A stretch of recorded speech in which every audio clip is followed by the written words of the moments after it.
podium I think she's got that wonderful red dress on. Good evening, ma'am. She is starting the Pledge of Allegiance for us, and she's going to sing the national anthem. So would you please rise?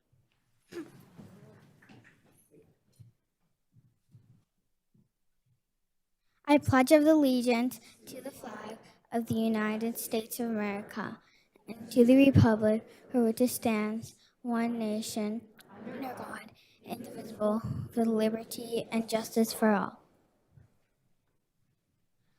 Oh, say, can you see by the dawn's early light what so proudly we hailed at the twilight's last gleaming, whose broad stripes and bright stars through the perilous fight o'er the ramparts we watched were so gallantly streaming, and the rocket's red glare, the bombs bursting in air, gave proof through the night that our flag was still there.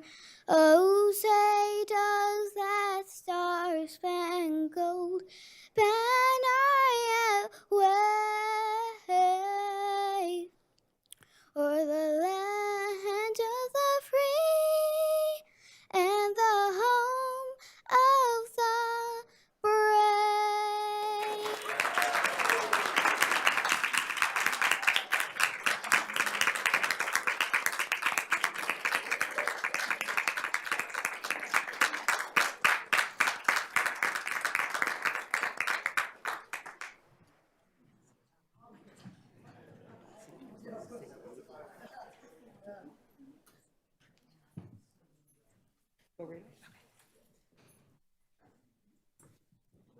Milliken. I'm from Goodnoe Elementary School, and these are select 5th and 6th graders from Goodnoe Elementary that are going to sing one of our songs from our winter concert.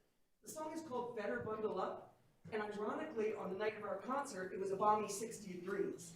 So this is a much more appropriate song to sing for tonight. Better Bundle Up.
Now's the time. Get out of the way.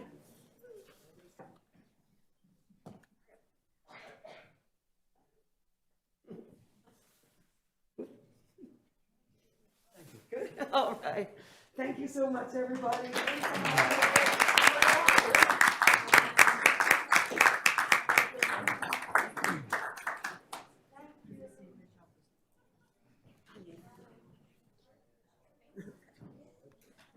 Sneak in here with these guys. Great job, guys. Yeah, wonderful. Thank you.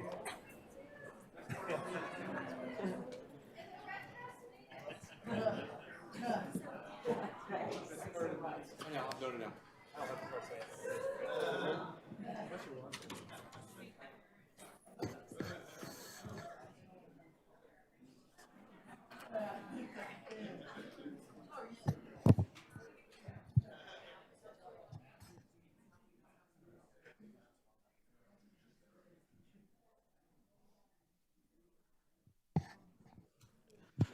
I got to apologize in the interest of bundling up. I skipped over the roll call. So, Madam Secretary, please give me a roll call, please. Ed Solomon, Here. Michael Thorward, Here. Bob Hickey, Here. Joe Hidalgo, Here. Kristen Marcel, Here. Miriam McKee, Here. Yoda Pally, Here. Michael Roosevelt, Here. and Ed Tate. Here. Thank you, ma'am. Good evening, Mr. T. Happy January. Happy New Year to you, sir. Welcome Likewise. to the board work. Great. Good evening, everybody. Happy New Year to everyone. Thank you for giving us the opportunity this evening. And again, as always, it's my great pleasure to introduce the Student Advisory Board of Council Rock High School North. We are short a couple of our teammates this evening. But again, like the fine students they are, they're filling in for each other. They're sharing their speeches and making sure that you are up to date with the many things that are occurring at Council Rock High School North over the past couple of months and a number of the upcoming events that they are already planning. So at this time, I would love to hand it over to 12th grader Alex Demetz, who is our MBIT representative. Good evening. My name is Alex Demetz, and I am a senior at Council Rock North and a level 300 commercial arts student at Middlebucks Institute of Technology. Thank you for having me. I'm here to report some updates on Middlebucks, North Choirs, and Sunken Buskin. Let's start with some current happenings at MBIT. This year's Skills USA Fall Leadership Conference was held in November at Bucks County Technical High School. 20 of my fellow students participated in the training. Our district competitions will be held in February at the Delaware County Technical High School. Thank you for supporting our Skills USA program of work. The Medical and Health Professions Program and Future Health Care Professionals, or HOSA, students will be working with the Red Cross on Thursday, February 3rd and Friday, February 4th, hosting a blood drive at MBIT for current MBIT students and staff. The Bucks County Community College course, Small Business Management, will be offered to MBIT juniors and seniors like myself, starting online February 7th. This course reviews considerations in establishment and managing a small business venture in today's complex business environment. MBIT juniors and seniors who are interested can contact Mr. Guinan at sguinan@mbit.org. Adult education spring classes are starting next month for Middlebucks Institute of Technology's Adult Education Program, which has been providing career and technical education to meet the needs of adults for over 40 years through flexible scheduling, affordable tuition, and current up-to-date technology. MBIT offers hands-on learning opportunities for a new career, updated skills, or industry certifications in your field. Every winter, the students enrolled in the Automotive Technology and Collision Repair Technology programs sponsor a fundraiser to benefit the Auto Dealers Caring for Kids Foundation's Driving Away the Cold program. The Driving Away the Cold initiative was established by the automotive industry in 2008 and provides new coats to underprivileged children who would otherwise not have them. The Middlebucks Automotive Technology and Collision Repair Technology students put their own spin on this worthy fundraiser by building a unique collection container from a car engine and calling their campaign Change for Change to encourage fellow students to donate their extra change. Their hard work paid off because the students collected $1,120, which was donated to the auto dealers Caring for Kids Foundation driving away the cold program. MBIT is currently accepting applications for the 2022-2023 school year. Applications are due Tuesday, February 15th, 2022. If you are anyone you know is interested in applying, please visit our website at www.mbit.org to apply or sign up to a shadowing program. We'd like to remind you that everyone can check up on the current happenings at Middlebucks by liking us on Facebook, following us on Instagram and Twitter, and viewing our videos on YouTube. Now on to North Choirs. Before break, we had a big winter concert in which all the choirs performed. Some notable examples include our combined choir singing our alma mater, which was conducted by our student choir president, Amanda Lipinski, Rhythm of the Rock performing Imagine, and North Voice singing Precious Lord. Speaking of North Voice, our performance of Joy to the World won third place and $1,000 in B101.1's Christmas Choir competition. Last but certainly not least, Sock and Buskin Theater. Our production of Steel Magnolias is gearing up for opening on February 17th and the 2 subsequent performances on the 18th and 19th. A 6-person show, Steel Magnolias is a comedy/drama that takes place in a Louisiana beauty salon with themes of love and loss and tons of laughter and love and tears to be expected. Look out for Steel Magnolias themed fundraiser in January, which details will be ironed out soon. North Choirs and Sock and Buskin would like both to thank you again, the admins and everyone in the community, for your continued support of our fight to create art. Thank you for your time and the opportunity to keep you informed about all the excitement at Middlebucks, North Choirs, and Sock and Buskin. Now, as Mr. T said, I will be reading the report of our senior representative, Katie Daniels, at her request, who unfortunately could not make it here tonight. Here's what she wrote. Good evening. As we start the final part of our senior year, the senior class has been extremely busy in preparing for the home stretch. For many of us, college applications are completed, and we are starting to hear back good news regarding our post-North education.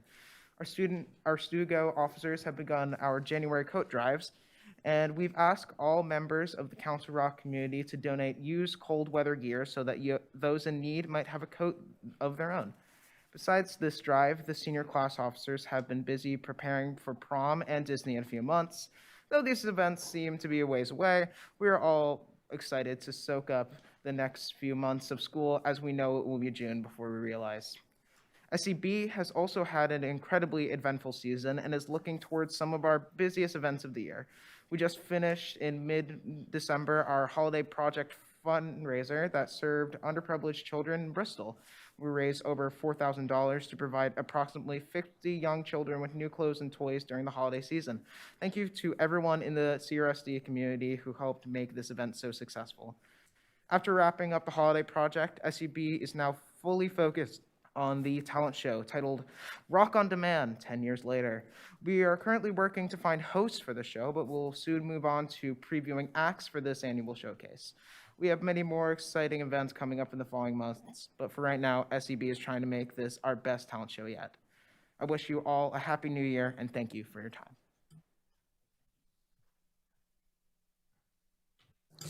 Hello, guys. So I'm going to be filling in for 11th grader Nicholas Valencia. So he is going to be covering athletics. So that's what I'll be talking to you guys about right now.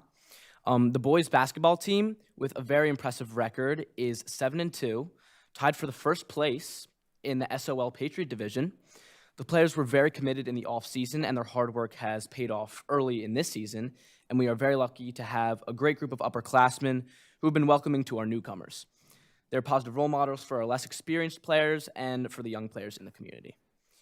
For girls basketball, the girls team is currently 2-4, but their team supported a toy drive sponsored by the Freedom One Community Center that benefited children of family in the Bristol, PA area.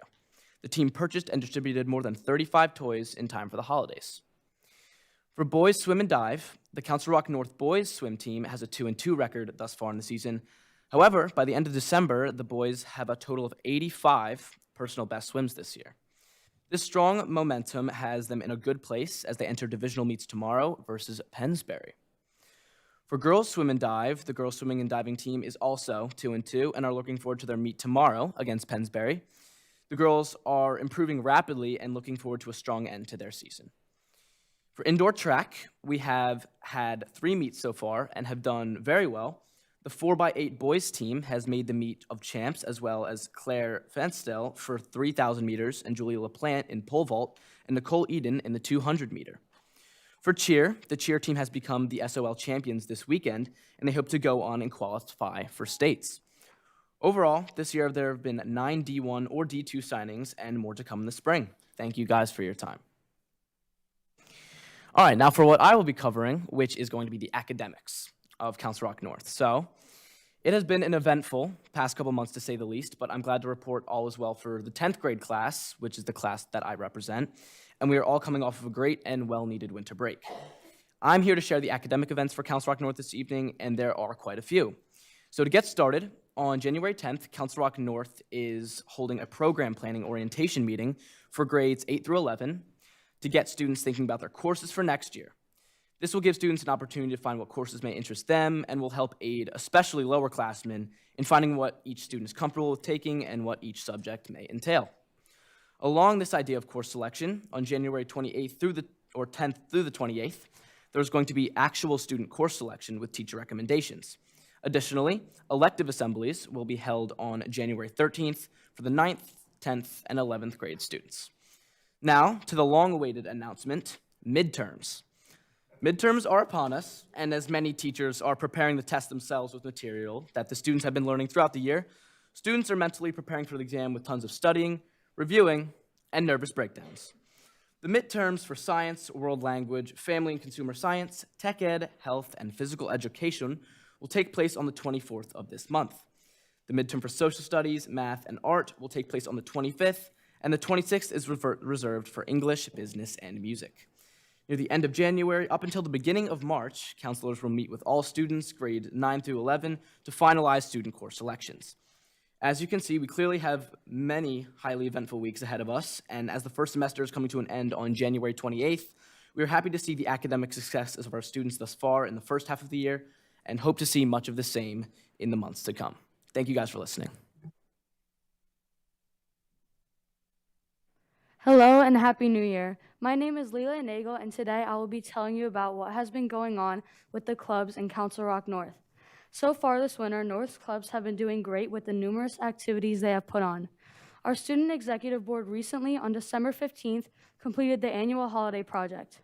Holiday Project raises money with dollar days and fundraisers to provide underprivileged children from the early childhood educators of Pennsylvania in child care with a fun and exciting Christmas. With the money they raised, they allotted $60 to each kid to pick out gifts with the themes that the kids enjoy.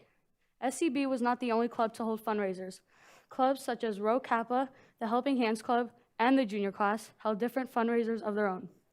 Rho Kappa had Penny Wars, where each social studies class would collect money from their students for points in support of One with Earth. Also, the Helping Hands Club had a hat, glove, and scarf collection in December, along with the junior class who had a fundraiser, Hoodies of Hope. With all of these wonderful accomplishments, there is much more to come with these clubs throughout the rest of the school year. Thank you for listening.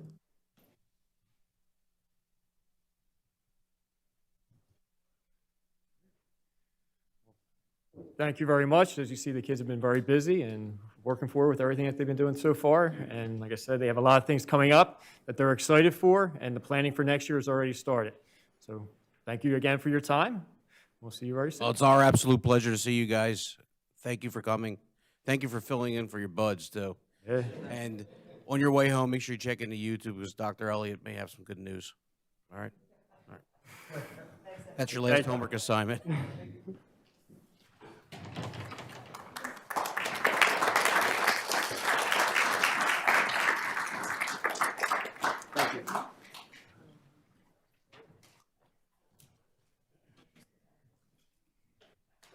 Before we move into the superintendent's report, I'd like to read a statement from the School Board of Directors of Council Rock. Dr. Frazier has requested a period of leave, and the board has granted that request. The board looks forward to Dr. Frazier's return as soon as he is able. Dr. Elliott will serve as substitute superintendent. The board will provide further information to the community as soon as possible. Good evening, Dr. Elliott. The superintendent's report, ma'am. Good evening, Mr. Solomon. Good evening, members of the board, and good evening, Council Rock community. I believe that our students who sang that song, Better Bundle Up, might also have been delivering a premonition this evening as well, or perhaps maybe being hopeful that their message was heard.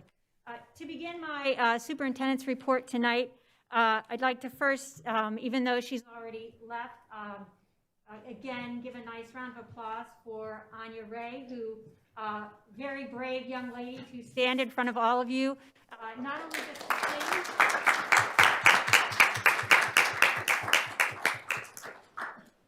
but as a former singer and participant in chorus, to sing a cappella and sound as beautiful as she did. It was wonderful. So kudos to Anya. And also kudos to the rest of the Good Note singers this evening for the wonderful song that I believe the rest of the night that chorus is going to be in my head because it was very catchy. And also thank you to Mr. T and our North students for sharing all the updates that are happening at North. I begin this evening by noting that the Pennsylvania School Boards Association recognizes January as School Board Appreciation Month. And our school board members that you see sitting here in front of you, as well as those who are joining us remotely this evening, serve countless hours without pay in addition to their full-time jobs. And they work beyond the various committee meetings that you see here, the meetings we have, board meetings and committee meetings. They spend many, many hours beyond just practically every Thursday of the month preparing for those meetings. And tonight, please join me in taking this opportunity to thank our 9 board members for their dedication and their tireless service to our CR community. Please join me in thanking them.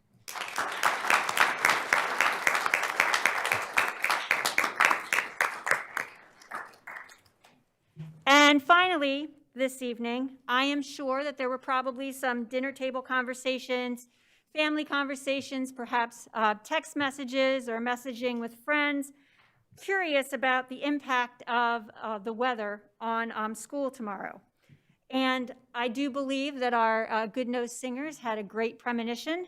So I'm pleased to report this evening that based on the weather forecast for tomorrow, we are going to close school tomorrow with no virtual instruction, traditional snow day, and offices will be closed as well. There will be some announcements posted as well on our website and social media. And that ends my report, Mr. Solomon. Thank you, Dr. Elliott. Good evening, Mr. Cox. Your solicitor's report, please, sir. Mr. Solomon, the board held executive sessions on December 25th. I'm sorry, that's Christmas. I wasn't there, sir. December 21st and this evening prior to tonight's meeting, both instances on matters of personnel. That's all I have to report in the public session. Thank you, sir. Before we move to public comment, Mr. Tate.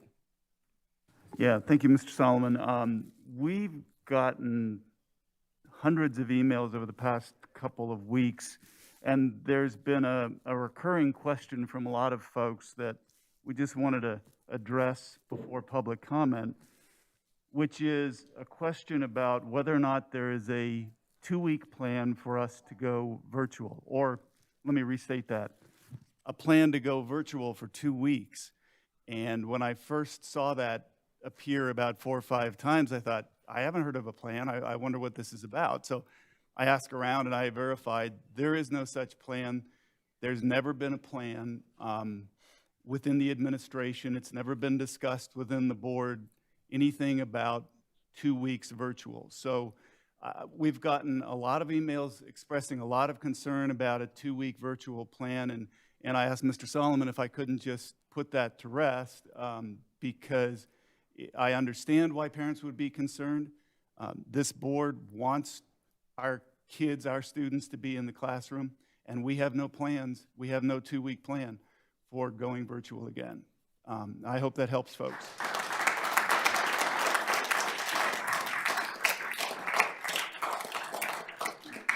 Mr. Tate, thank you for the comments. We now move to public comment. There are 21 folks signed up. Thank you. As we've done in the past with that many, I'm going to ask the board secretary to randomly pick from the list in the interest of being as fair as we can. With that being said, public comment is an opportunity for members of the public to address the board. We would ask that you limit your comments to no longer than 3 minutes. Please consider the fact that there may be young children in the audience or watching this broadcast live on CRTV when speaking. It is our goal to maintain a respectful environment so that members of our community have an equal opportunity to address the board without interruption. While the board welcomes your ideas and will consider them in deliberating an issue, we may not respond to your comments or questions. Mr. Cox will keep the time. Madam Secretary, please, first one. Michelle Christian.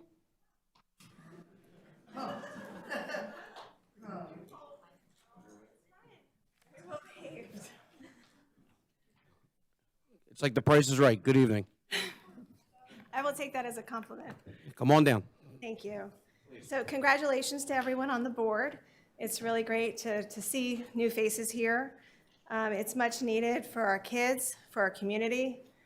And what a great time to hear the kids sing and be here and to be a part of this community. I love living here in Council Rock. We moved here for the schools. I've been here in the past to speak in front of this board, and I do respect the time that you all put into everything. And I know the gentleman who took his mask off to speak, because it's very hard to hear you when you speak, to tell us about the 2 weeks virtual not happening. I do appreciate that. But there are bigger concerns that I think you will address. I know a lot of parents are concerned about their kids. They're home, they want to be taught. Completely understand that. There are cyber options for those kids. It is my understanding, though, and I know you don't have to answer me, but there are cameras in the classrooms. And I worry about even bringing up the fact that there's cameras in the classrooms because I know it's a slippery slope, and some of you may take that in another direction. But why not have those cameras on just at all times? So when a child is sick, regardless of that sickness, can simply watch. They're still sick, it's still a sick day, but why can't we have cameras on all the time? And I think that would solve other problems also, not just the issues in regard to sickness, any illness. I'm not specifying just COVID, because as we know, there are other illnesses. Kids are sick from things all the time. So I don't think that the cameras there at taxpayers' expense should be wasted. They should be there. We could probably solve some other issues of parents that are concerned as to what their kids are being taught. What a great thing. We can solve two things at one time. Let parents and children have the opportunity while they're home to see what's going on. And again, I believe there's cameras in every classroom. We did hybrid last year. Why not have that be there? I am not in any way, shape, or form advocating for hybrid school, virtual school, anything of that nature, but simply viewing the class. So if a student is out today, they don't feel good today, we don't know why, they're sick. They come in tomorrow and they have a test, well, maybe now they could still take 30 seconds, ma'am. Thank you. I think there are solutions that may not have been addressed. There are funds that are here. Let's be prudent, let's be fiscally responsible, and let's spend that money appropriately, which I believe you may have done, and if you did, use it. Thank you so much. Thank you, ma'am. Good evening.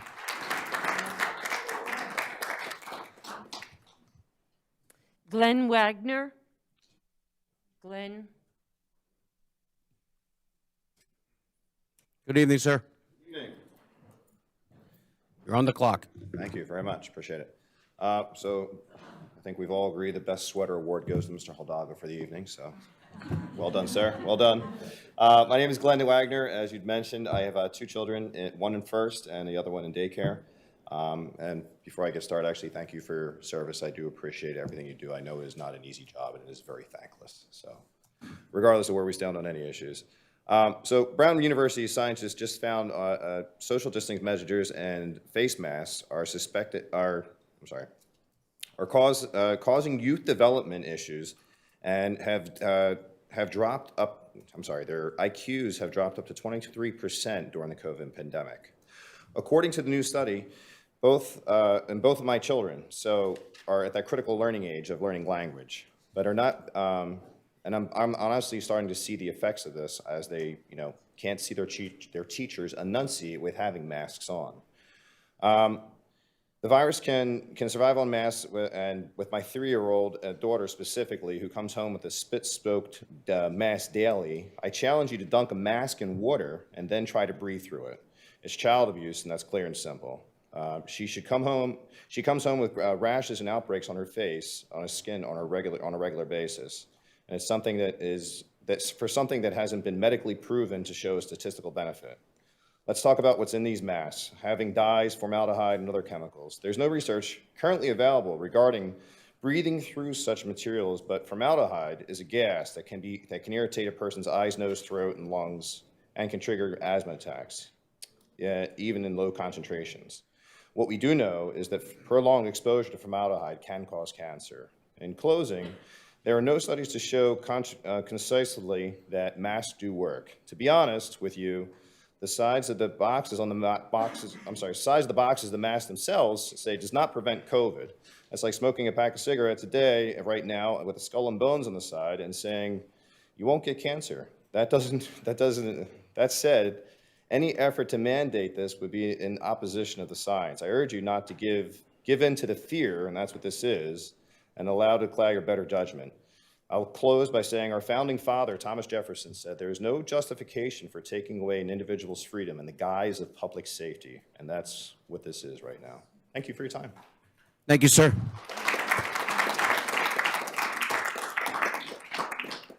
Natasha K. Sorry, I wasn't going to try. Natasha Cavolia from Newtown. So I'm glad the 2 weeks virtual was addressed, but I do want to cover a couple other things. I hope everybody had a happy new year. It was a lovely week off until January 2nd, when our superintendent decided it would be appropriate to stir up the drama. This was an email which was an epitome of lack of leadership. And a more appropriate email would have been, welcome back. We look forward to seeing your kids' bare faces on Monday. It was unnecessary to bring up masks in that email. And it's embarrassing that after everyone admitted that masks are nothing more than facial decor for political theater, our superintendent is still recommending this as a solution to a problem. All that aside, what will it take for people to accept that COVID is sticking around and we need to feel comfortable being around people knowing they may be carrying the virus? Wasn't that why people were waiting for and are now pushing for vaccination, so that individual symptoms are suppressed enough that they are no longer at risk for severe disease? In August, parent after parent begged for masks just until vaccines were available for elementary school kids. Well, we have that, plus a 4th booster on the way. So now what? What we should be doing is going against the faux science and the faux experts and follow the flu model. Stay home with a fever, come back when fever-free for 24 hours. Being COVID positive is not the same as being sick. We need to get rid of the dashboards, the contact tracing, the testing for the sake of testing, just in case, and get rid of the quarantine. And I do also want to mention, although there's less people now, there was obviously more before, there's probably half of us who have COVID right now, just based on our dashboards. But yet everybody's here and in person. So if we can show up here with the mask, without, vaccinated, not vaccinated, kids should be in schools and teachers should be in schools teaching. Thank you.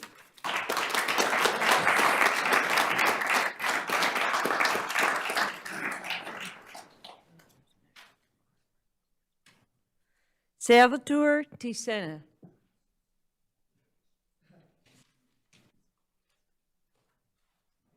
Good evening, sir. Good evening. It's great to see all you guys. I was here before over the summer, and I wrote a letter about, there were some rumors, allegations about mandating masks in the future and the 2 weeks, and obviously we heard from Mr. Tate. Might be baseless allegations, but I'm here, I wrote it, so I hope you guys enjoy. Today I learned about a concept in psychology class that seems relevant to our discussion on the net risk and benefits of mandating masks or changing school to be online only. We learned about Kohlberg's stages of moral reasoning. In the conventional stage of reasoning, adolescents consider each other's feelings above all else. They ask themselves what they must do to fulfill their duty of being a good citizen. Later, when they get to the post-conventional stage of reasoning, they start focusing on their emotional development. They develop moral standards on topics such as liberty and freedoms. I mention this because we are all at different stages of moral reasoning. And because of this, we will never all in this room be able to universally agree on mask wearing and opening schools. We have to try and make a call on what's best for the kids in our community, with no moral emotions and prejudice, focusing on data. 25% of teens attempted suicide or a form of self-harm in 2018, and there's no doubt that self-harm among children has skyrocketed since COVID began. If children are more likely to be struck by lightning than die of COVID, and masks used to prevent COVID cause increased self-harm among children, then there's absolutely no risk-benefit analysis that would prove that closing schools or mandating masks would be beneficial to the kids in our community. Masks have been linked to severe cases of depression, and clearly there's no benefit to mandating these. They're just causing kids needless pain in their day-to-day lives. At the beginning of March 2020, Dr. Fauci and Dr. Birx claimed that the death rate for COVID was around 3.5%. By February of 2021, the infection fatality rate was found to be around 0.15%. Now, the new variant has around 80% lower hospitalization rate, as per the National Institute for Communicable Diseases. There's no net benefit to masking the kids in our community for COVID-19.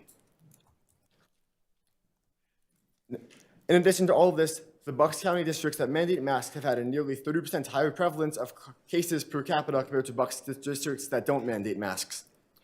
Masks likely don't do much to prevent COVID due to their slipshod efficacy when filtrating particles. They will only increase fear and tension in our community. We have to stop debating the sanctity of our moral prejudices and focus on what helps the kids. 30 seconds, sir. Thank you. The new current administration recently signed a bill to spend over $130 million on a COVID test facility that won't be open until early 2025. Our lifestyle won't be changing anytime soon. We have to look at the data and do what's right to protect and provide for our kids in the long term. My parents raised me with values to protect and provide for people who I think are in need. And when I look at my classmates, I think we need normal school with no masks. Thank you, guys. Thank you, sir.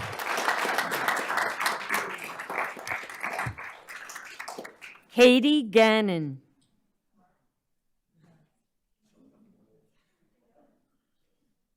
Katie Gannon.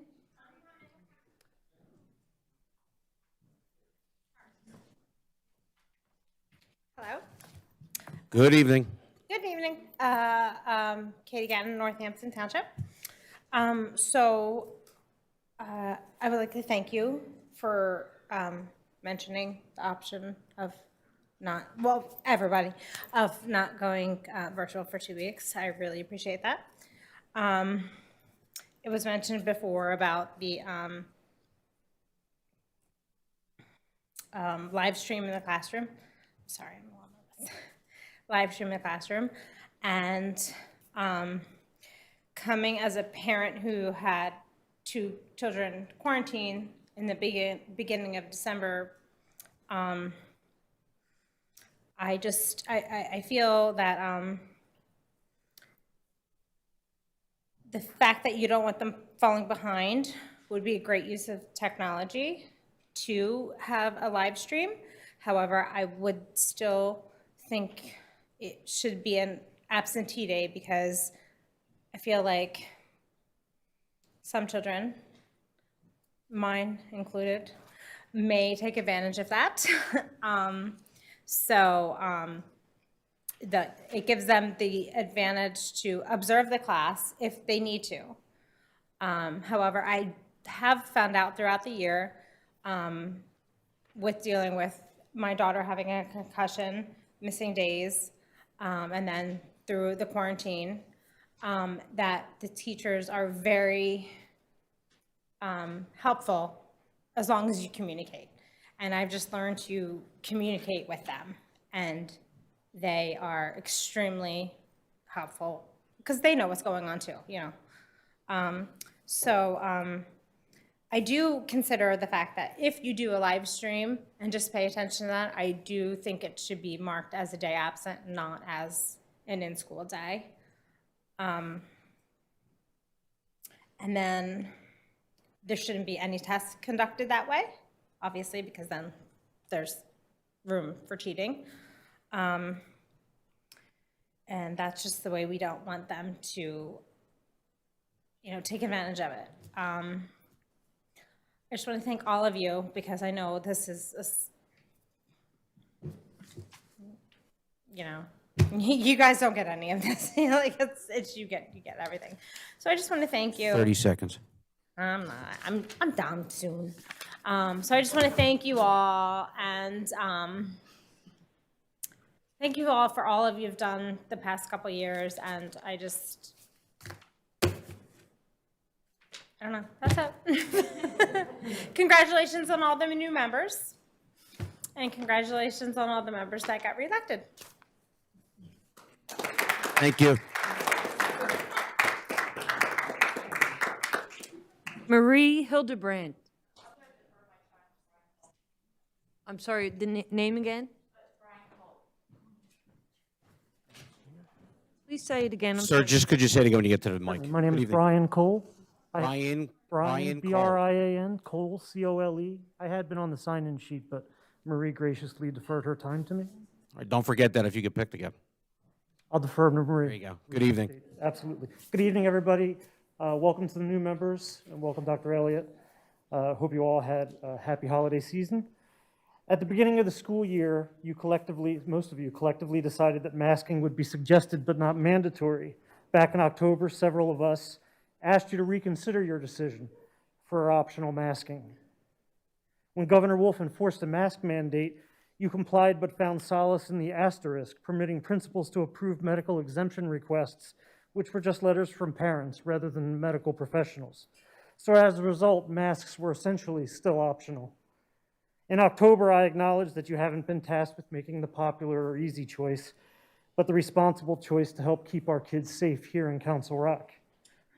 If the primary objective had been to keep the schools open, the actions came across as more foolish optimism, that an ounce of prevention was not really a pound of cure, and you've consistently refused to change your position on optional masking.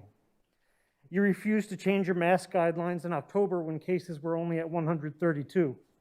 In November, after watching the average cases per week double up to 36, you refused to change your mask guidelines.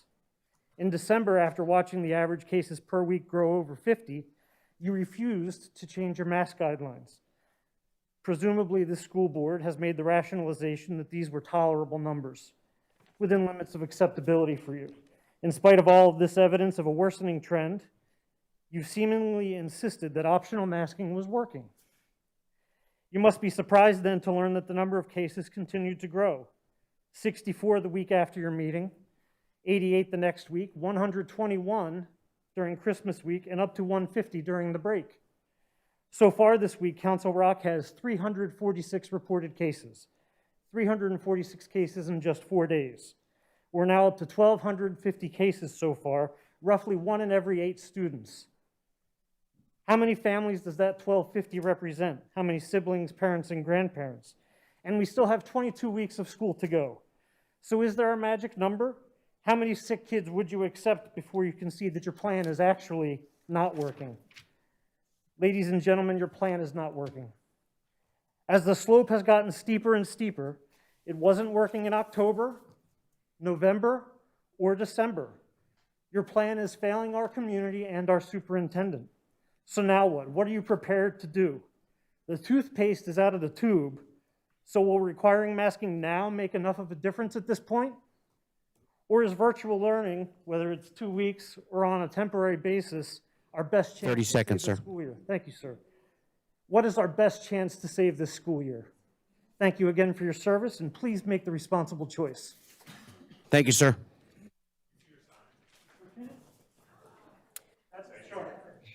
Lily Beard.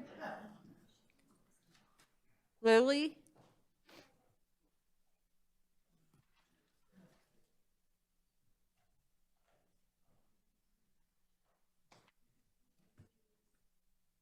Just start whenever. Yeah, good evening.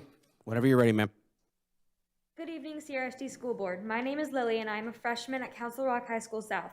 I'm certain that I don't need to describe to you all how difficult these past few years with COVID-19 have been for students. I'm here today to ask you to vote to reinstate a virtual option for students. This will allow for children who are feeling unwell, those who have infected family members, children who are waiting on COVID-19 test results, and students with colds or flus to remain at home and to return to school when they are safe to not spread illness to their school. Without the virtual option, me and my fellow students are given the ultimatum of going to school and possibly getting others sick or staying home and falling behind on our work and assignments. The CDC's website says students benefit from in-person learning and safely returning to in-person instruction continues to be a priority. We all want our kids to be in school, and to keep it up, we must make sure the schools are safe. This year, we've seen an extreme rise in COVID cases in our schools, with the district managing to obtain 346 cases this week alone. This week isn't even finished. It seems like my teachers and students are more absent from class than ever before due to illness. The way that CRSD is currently handling this pandemic, it's not safe for my classmates or their families, and we need to do better. On the topic of masking, there's no signs that it does anything negative to students. And what really is negative for a student's mental health is not wearing a mask, but instead getting their classmate sick and having to put a classmate in the hospital. I know that's rare, but it does happen. And it's going to be pretty bad if that does happen to a student in our school, or if even worse, a student obtains COVID-19 and dies from it. It is possible. And unfortunately, the majority of people here, I know, probably do not agree with me that masking is the correct option for our school, which is why I think that the only reasonable compromise for our school is to keep a virtual option open and at least leave the mask mandate the way it is for now. Thank you. Have a good evening. Thank you, ma'am. Good evening.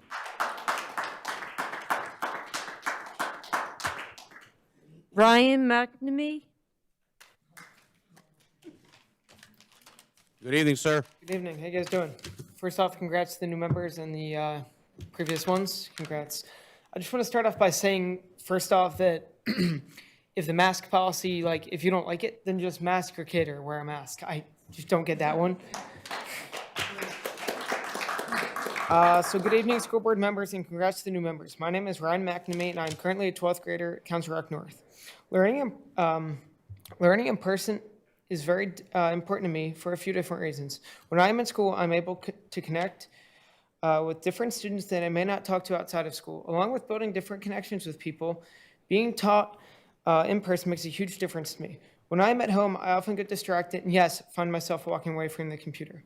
Since I'm a senior, this is my last year of high school, so yes, it's special to me, and yes, I want to enjoy it as much as possible before I step out into the real world. Let's go back to my 10th grade year when masks had been mandated. During this time, the COVID, we were forced to wear masks during school and other school activities. While we had these breathing restrictors on, students had been going through a lot during these couple of months, which made it difficult to meet people and have a life. Because masks are now optional, I feel as if people are way more comfortable. If you choose to wear a mask, go for it. However, if you are like me and completely against masks, you also have the ability not to wear one. Not only does it make some students feel safe and comfortable, but it also gives students like myself our own decision. I strongly believe that we should keep the optional mask policy in effect. Finally, many students that have agreed with me also agree that masks should be optional and we should stay in school. Thank you all. Let's go, Brandon.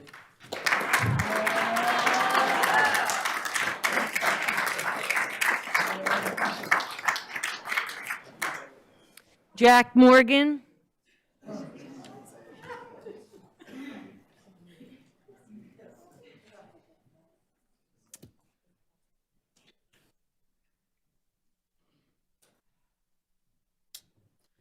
Good evening, folks. I'm Jack Morgan. I'm a 12th grader at Council Rock North. And I can't say I'm the brightest when it comes to being book smart, but I'll tell you this, when you place me in front of a computer in my room, my level of attention just goes right out the window. And the distractions, it really just tears my grade apart like an old business paper in a paper shredder. The same can be said about so many other people. some might not feel comfortable saying this, but there is no reason that there should be virtual when there is a perfectly safe space at school. There's a lot of stuff in place, thanks to you very brave people. And once again, congrats on the reelection. But there's a lot of great protocols in place right now in school that makes it very safe.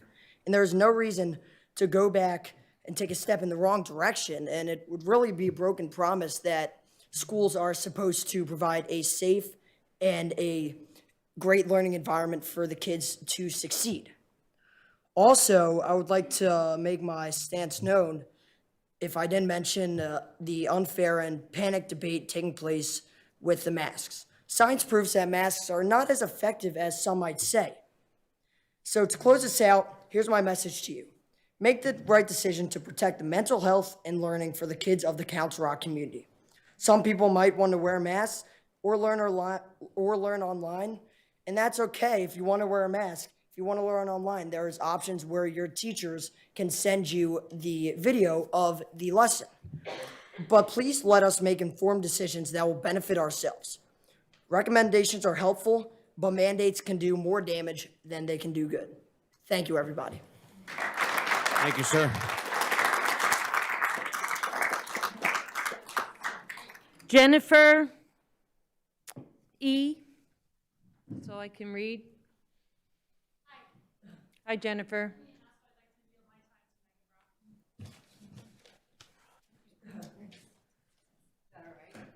Yeah, that's fine. Good evening. Just state where you're, what, are you from Northampton? Northampton Township, correct? From Churchville. Churchville. Okay, just gonna put my own timer on if that's all right, so I can see myself. Okay.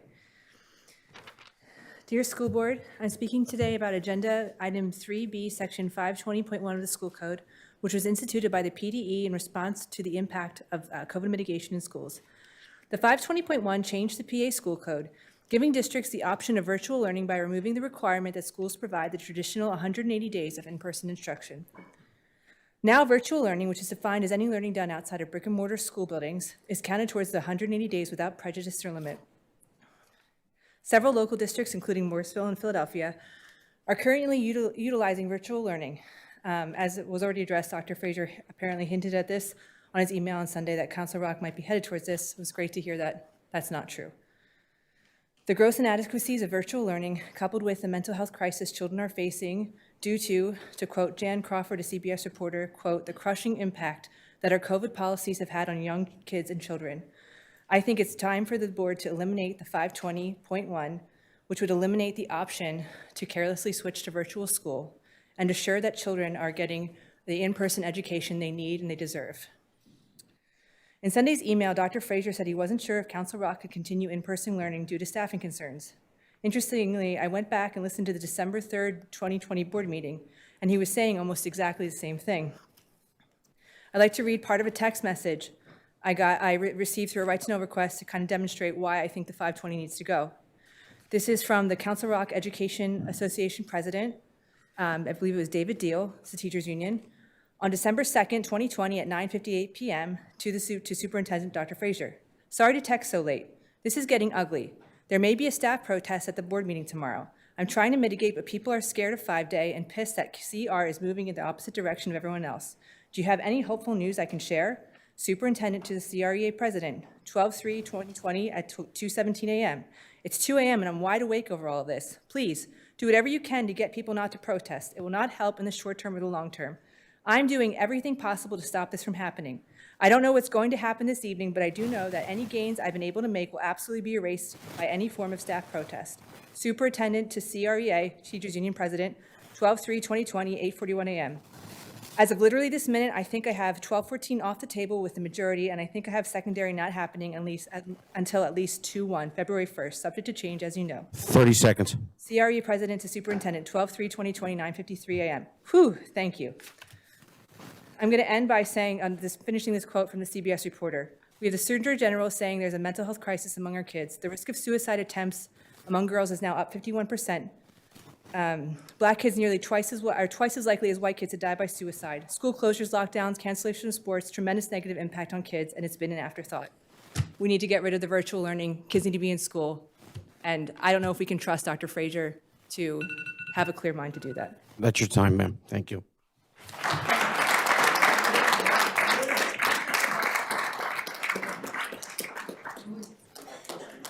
Jennifer, I'm sorry, one more, ma'am. one more. Jennifer Gessner. Hi, I'm going to pass on speaking tonight. I'm going to give it to Mr. Bissell, but I just want to say thank you.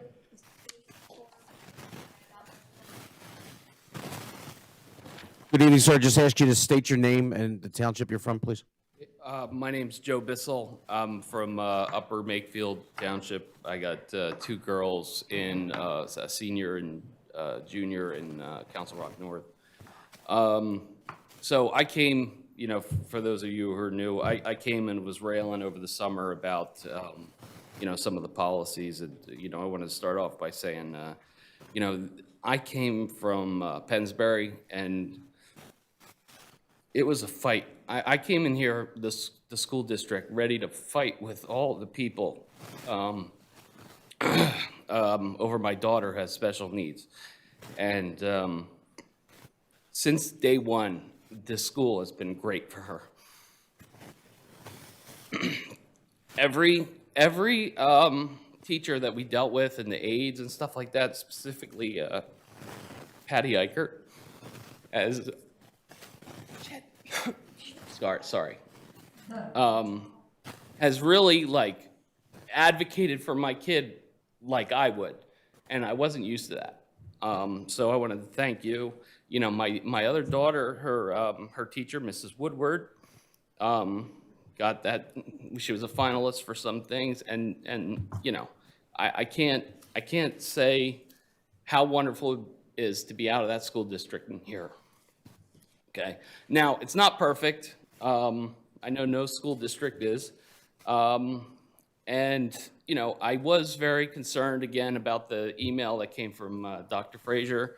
I kind of want to, you know, argue the point that somebody made that there's no harm to masks. There is harm to masks. My kid has special needs. She needs to see people's lips. She's trying to learn how to enunciate. And on top of that, this virus is not a fake thing. It's a real thing.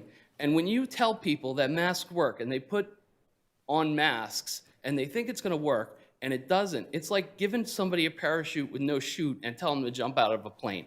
They're doing risky things and it's dangerous. And I don't think that people here, unless I hire you to give me medical advice, I don't want to hear it.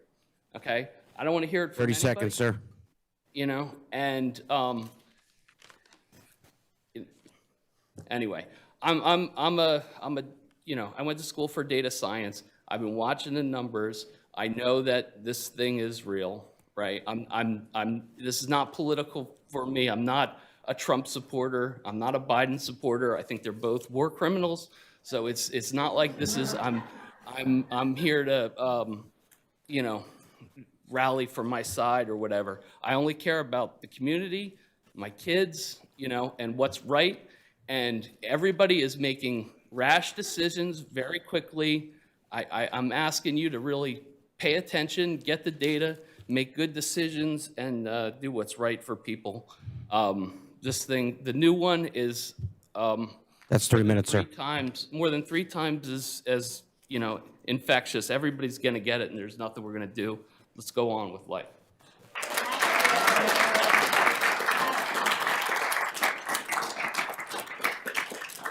Mr. Bissell, I think that's your last name, sir.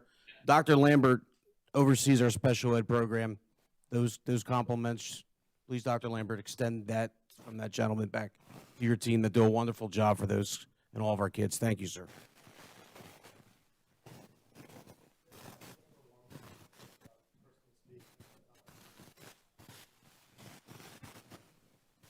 You got to say that again, sir.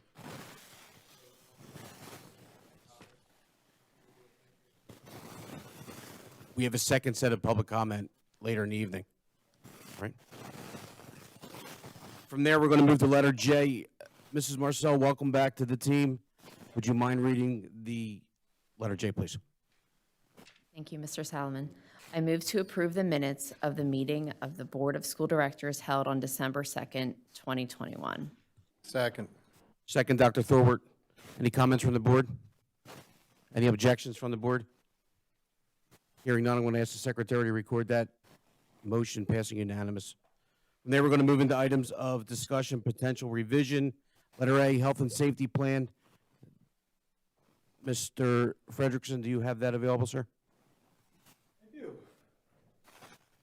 Did.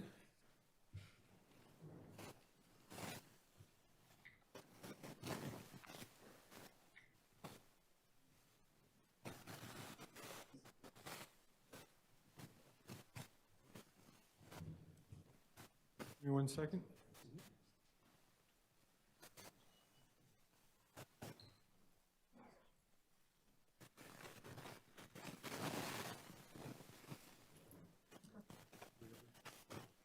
Mr. Solomon, do you want to move over here? Would it be easier?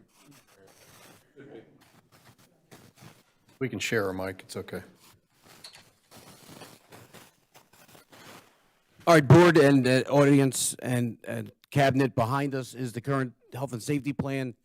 The way the board has decided to go through this evening is obviously a discussion with new board members and Mr. Hickey calling in this evening. This leadership team and the board in general has decided it's a great opportunity for the new members to weigh in. Obviously, when this was written and where we are today, things have changed. Is there needs for revision? Is there needs for upgrades, downgrades, whatever the board sees fit? This will be a discussion piece. I'm going to ask Dr. Thorwart to lead through this, and I would appreciate if we go through almost every point within reason, obviously, if it's something that doesn't make any sense and needs to stay for whatever reason. But this is an open discussion from our board, and Dr. Thorwart, please carry away.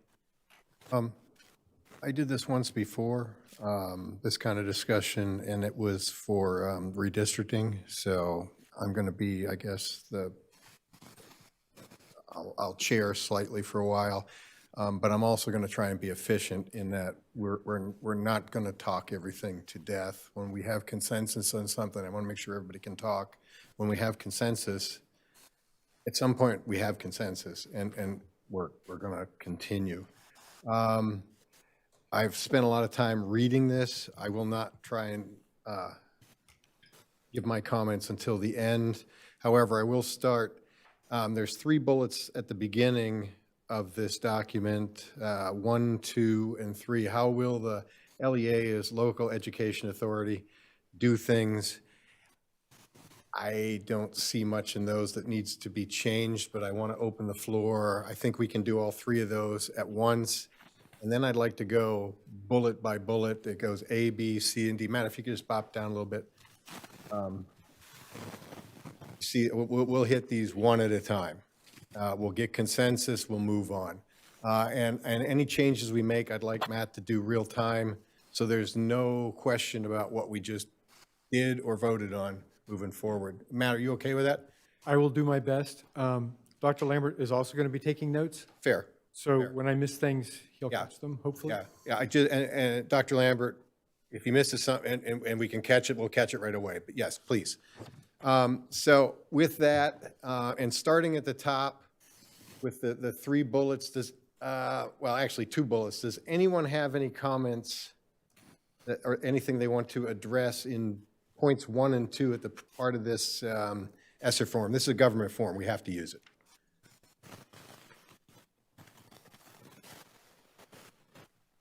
I'm looking, going once, going twice. Okay. Well, we've been talking about this. The first one in here is universal and correct wearing of masks. I'll start there, open the floor. We probably have, well, we'll have 2 opinions, whether we stay the course or move on. I'm looking for, yes, please.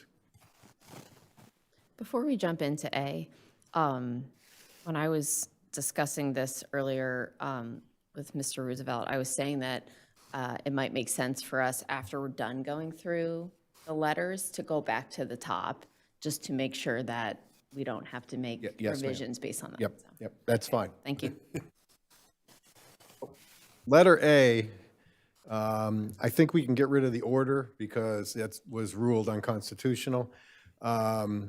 We may want to put in, it was ruled unconstitutional, so that the public knows the state was called on that. After that, I'm going to open it up to anyone who wants to jump in here.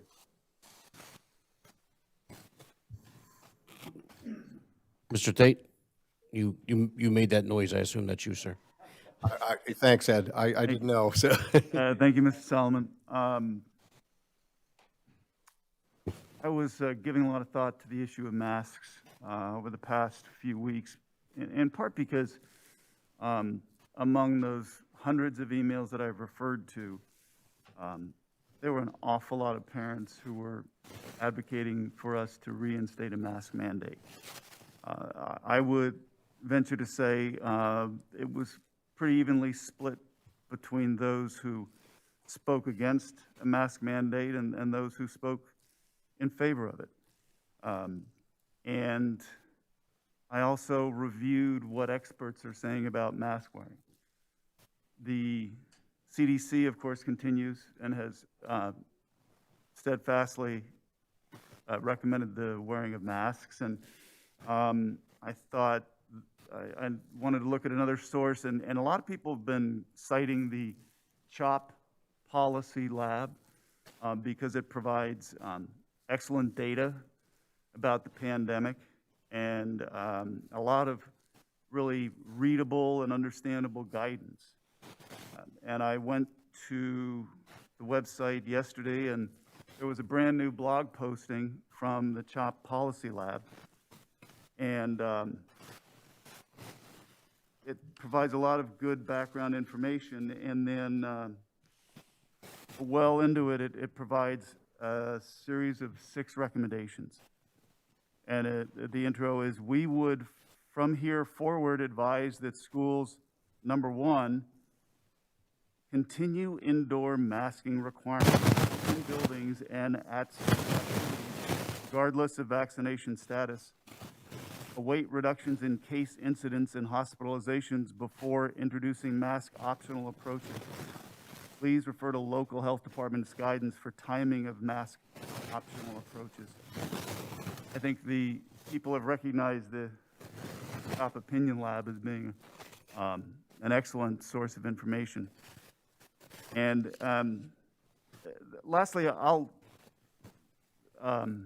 acknowledge that people rightfully are reluctant to accept what they would consider medical advice from a school administrator or from a school board.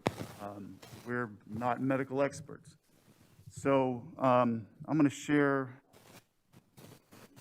give me a second, it's hard to.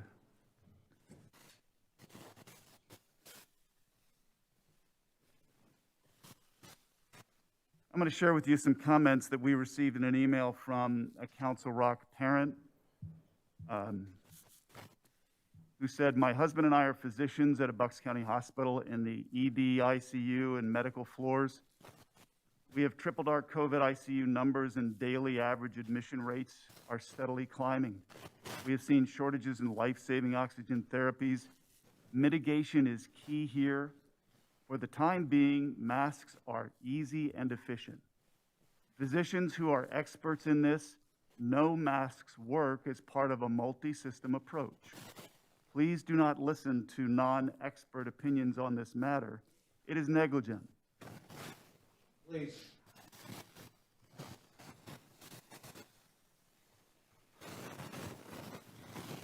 The physician goes on to say, masks are one defense, vaccinations are another.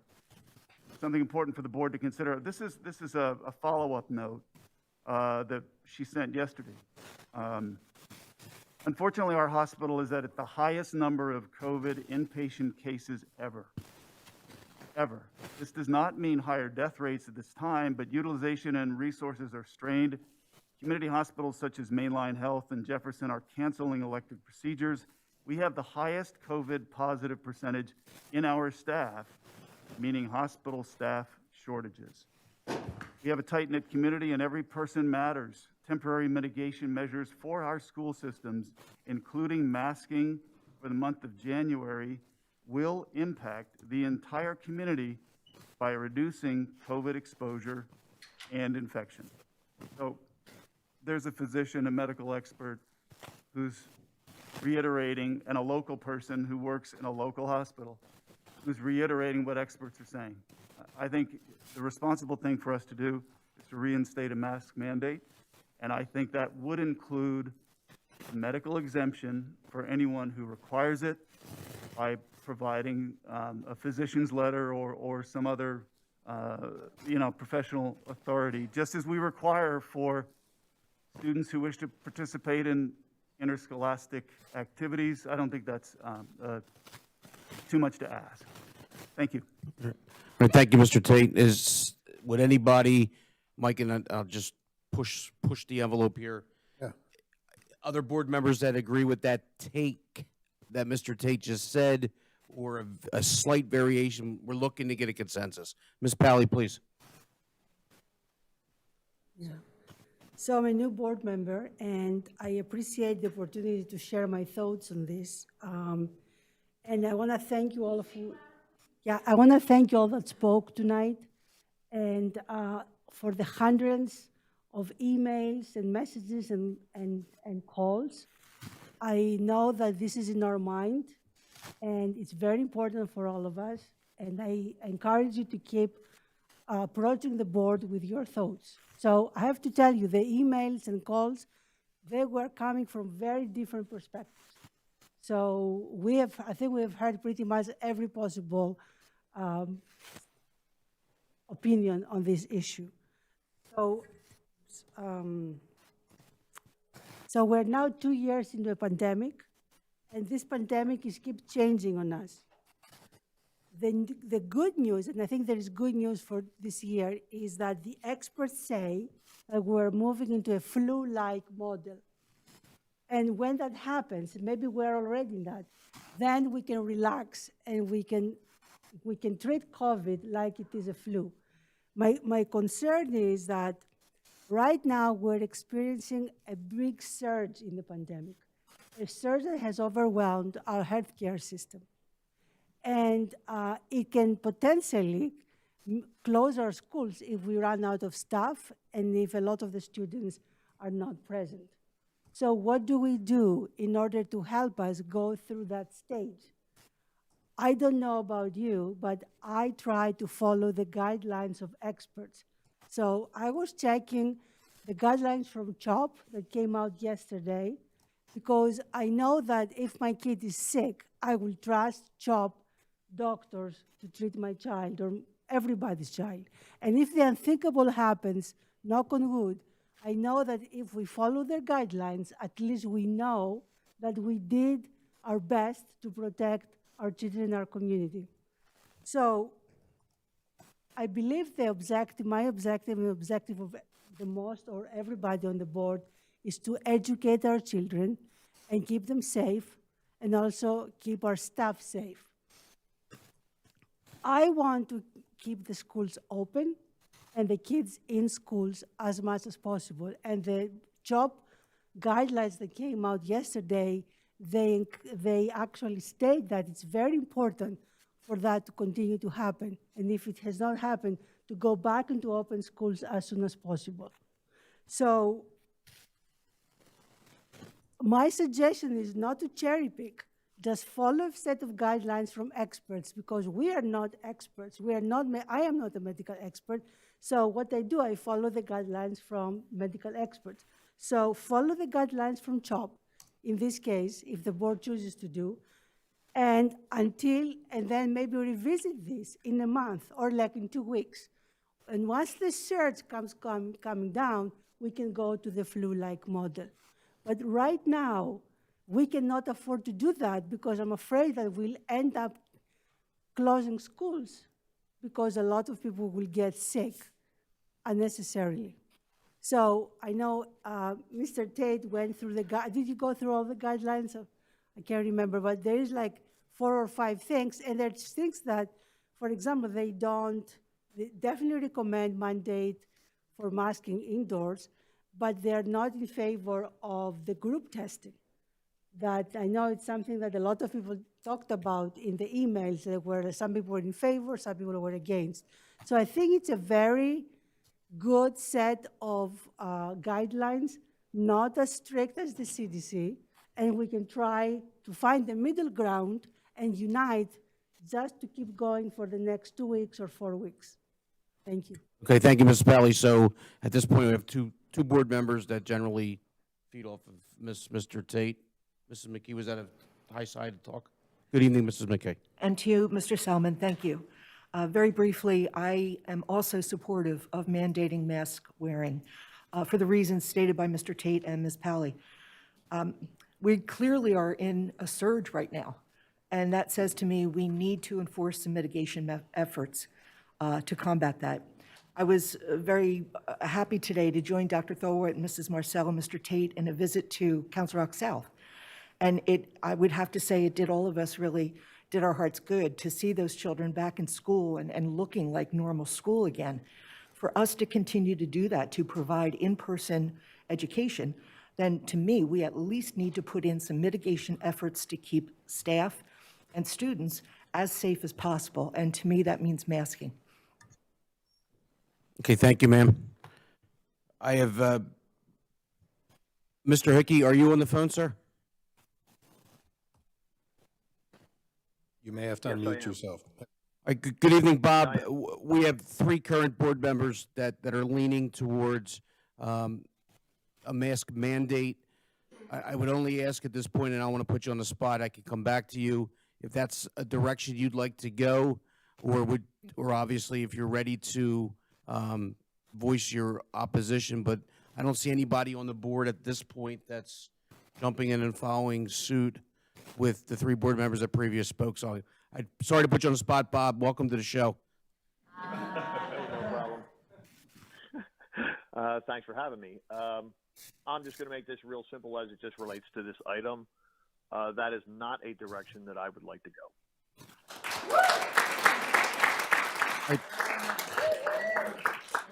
Sir, and I know it's difficult because you're on the phone, and I wish you were here with us, you said it's not a direction you want to go. Are you okay with a mask, optional mask recommended type of situation, sir? I would, you want to use the word, I would highly recommend, strongly recommend masks.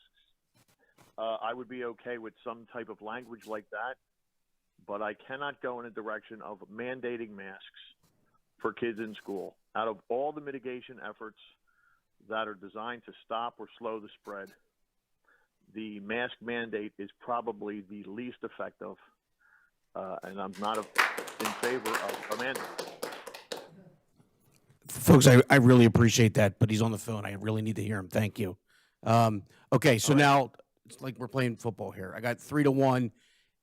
Mr. Hickey has opened the door for a mask optional or a decision by others to wear or not wear masks. Mr. Roosevelt, anybody else would like to chime in on their opinions at this point? Yeah. Good evening, Mr. Roosevelt. Welcome to the show. Good evening. So, let's see. It was a few weeks ago, maybe a month ago, several of us stood here and we swore an oath to protect, obey, and defend the Constitution of Pennsylvania and the United States. We did not swear an oath to protect, obey, and defend the CDC.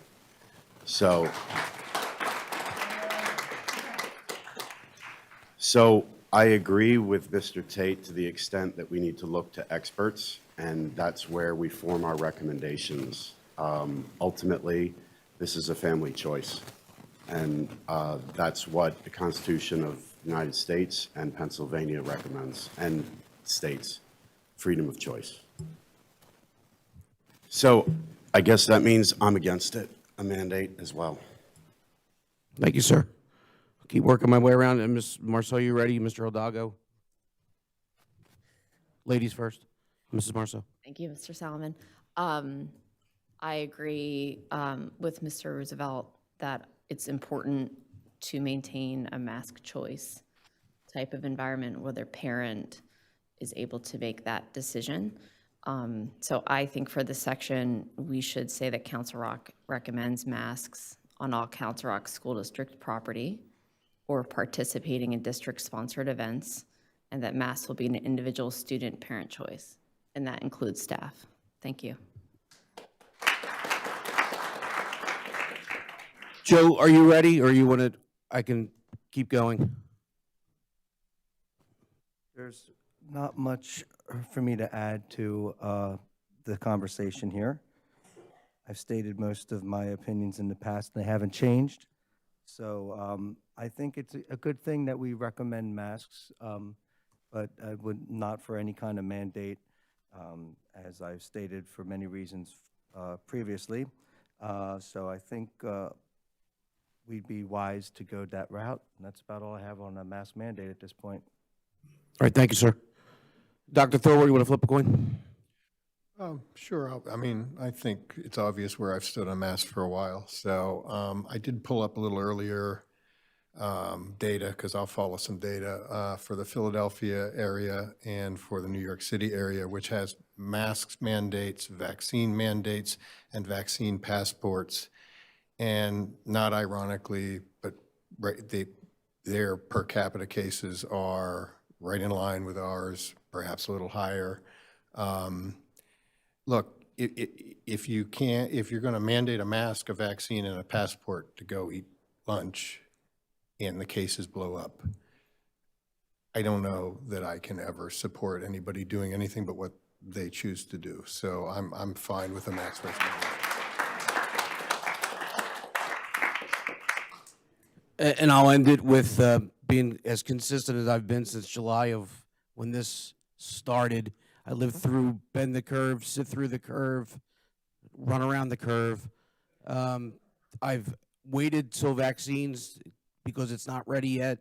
We're not there yet. Give it a little longer. I've given it a long time. My kids are back in school. They choose to wear masks when I tell them that it's in their best interest, because that's my job. It's what I've been consistent on with this board. I will continue with that, and I'm going to have a conversation about our dashboard later. I'd like to have a conversation later about our dashboard, those numbers, and how we get to those numbers, because I think there's some conversation needs to have. We're going mask mandate, ladies and gentlemen. We're not going mask. We're not going mask mandate. Just seeing if you're awake. No. I'm not making light of this. This is important. I've told my children, and I think we all, as parents, you be a parent. And my kids carry masks. They wear masks when they're told to wear masks. And I believe in that. And that's something we can move on from. So with that, I'm going to go back to logistics here. Mr. Salomon, let's clean that up. Do you want to take that first bullet out? I mean, that's gone. Let's take it out. Ms. Marcel, I'm looking towards people who are more eloquent with words than me, so. Yes. So in terms of Council Rock recommends, Council Rock recommends masks on all Council Rock School District property or participating in district-sponsored events. I'm not a typist, I am a computer geek, so. Doing pretty good. Can you go back? Council Rock recommends masks.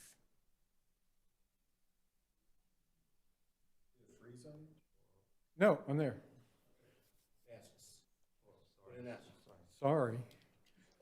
On all Council Rock School District property or participating in district-sponsored events.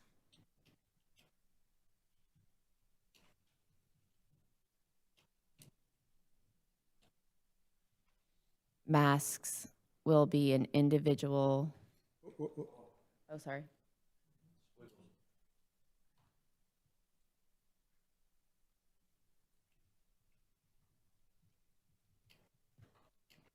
Masks will be an individual student-parent choice, which also includes staff members.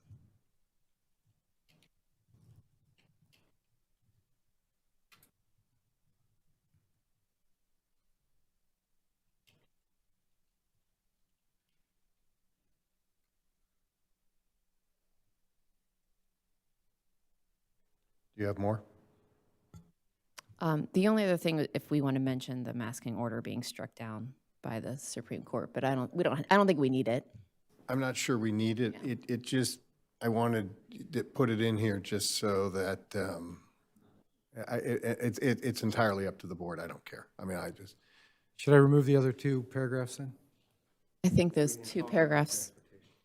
Oh, well then that, where the cursor is now, I believe that would, we would delete that since we don't have those request forms.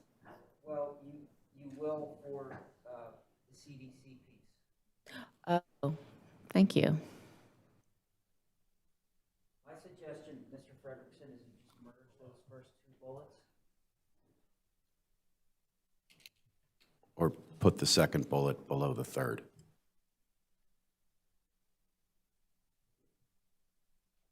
that looks good. Dr. Thorwart, if I may ask, if board members have something written down after we go through this discussion, if they could share it with us so that we can just confirm it with what we have as our notes and make sure we've got it right, that would be very helpful. If we've got handwritten stuff or any, make sure we get it too. Yeah. Just coming back to the governor and the Pennsylvania Supreme Court, I agree that it probably doesn't need to be in here. However, I think it's point of order for record to indicate that if the Pennsylvania Supreme Court struck this down, finding it unconstitutional, that provides a little bit of understanding as far as where we're coming from.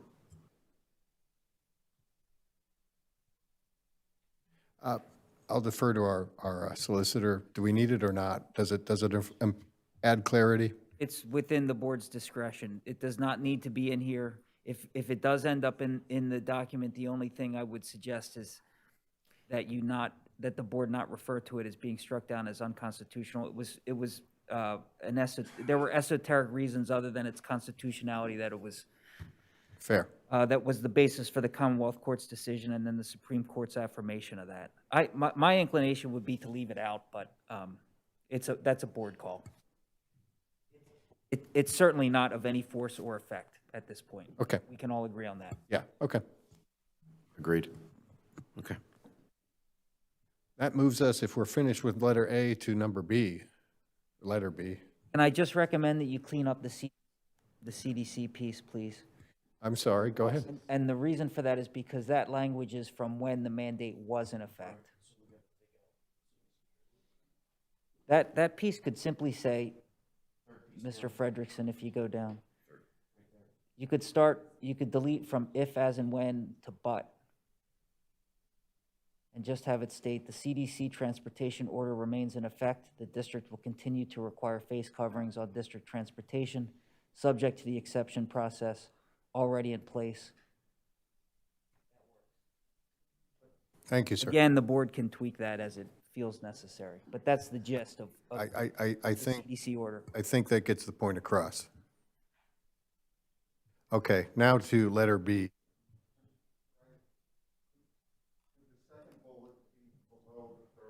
Yeah, I think that was clear. I agree. Mike, and that's And- what Mike was asking. Yeah, and that's, yeah. Below? Yeah, both.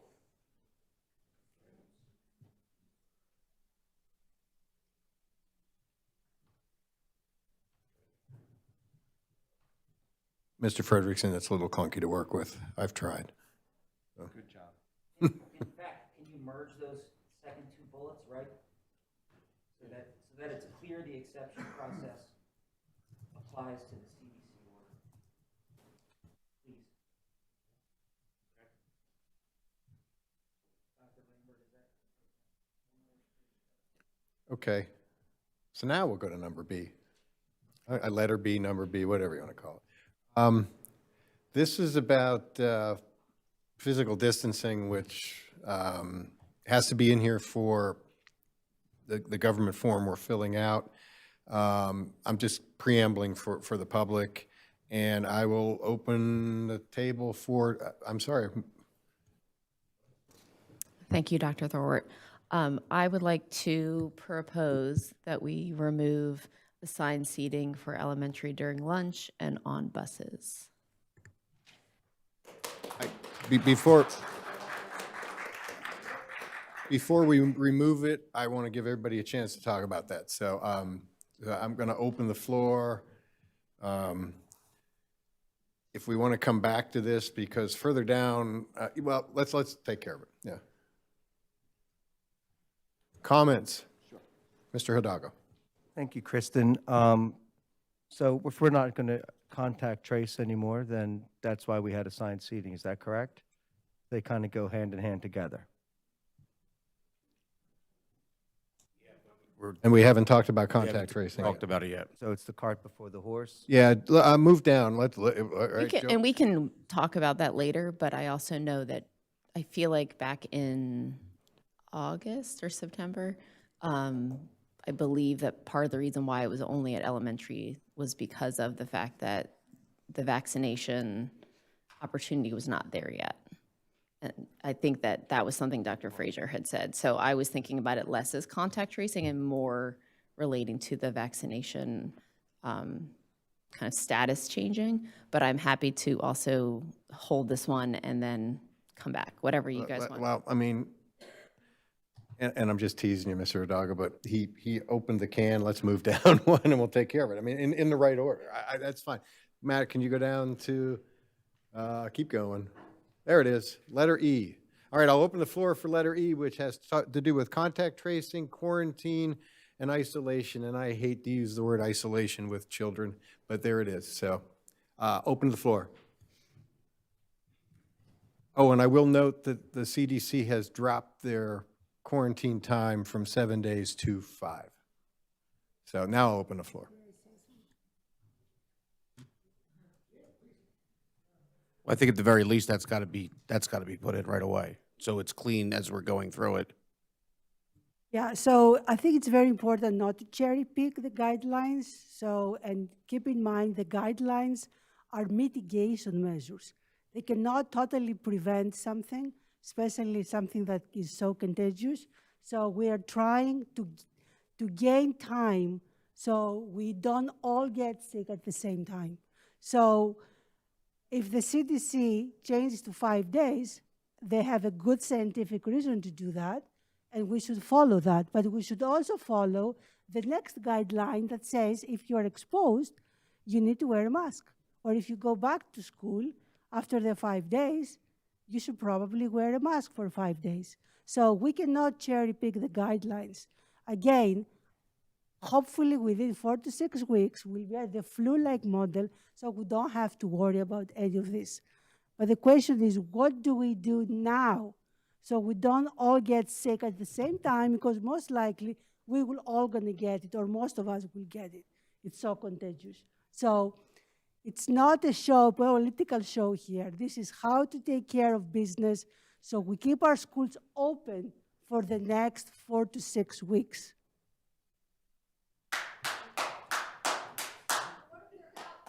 Okay. And any other comments?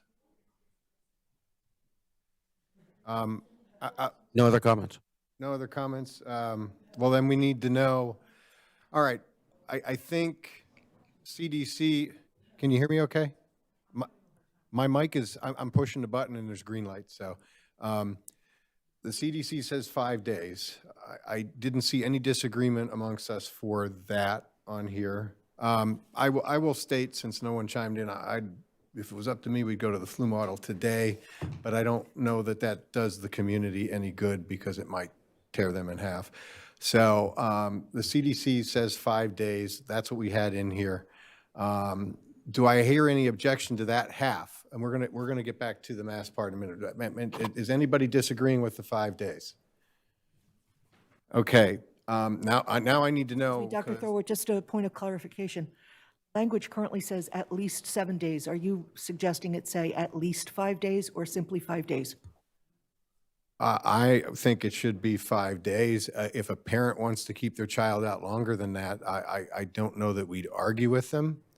But we, even at least 7 days, that nobody in the school district should have been saying 9 days. If you want to put in there and symptom-free, I mean, I was going to post a posit to the board that at the bottom of this, it should be if your kid is sick, stay home. Yeah, I just, if your kid is sick, stay home. So if you test positive for COVID, stay home 5 days. If you want to put or until symptom-free, or at least 5 days and symptom-free maybe is the better way. I'm perfectly fine with that because I don't want sick kids in school. I mean, they shouldn't be in school if they're sick. Well, that's an important comment because that's the key to parenting, isn't it? Yeah, Yes, sir. I'm good with that, Mike. Absolutely. So that's half one. Before we wordsmith it, Ms. Martell, do we have an appetite amongst this board to add a 5-day mask mandate on the end? I'll open it for comments or raising of hands, whatever we want to do here. And Mr. Hickey, I know you're on the phone. If you need to talk, just yell or text somebody and we'll get you in. I apologize when you're not here. I'm here and I will do that. Thank you. However, when you talk to, I agree with you had said at least 5. I'm good with at least 5 days. If a parent decides that it's safer for his child to be home longer, once again, that's a parental decision. And I also agree with the symptom-free. It's the same, like you had mentioned.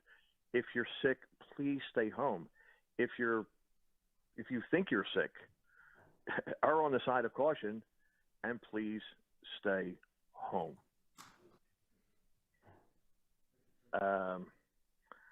And with that, I'll mute myself again and chime in later. Thanks, Bob. Current guidelines are improved symptoms, not symptom-free. You want to change it? Actually, no, actually improved symptoms symptoms are resolving is I think what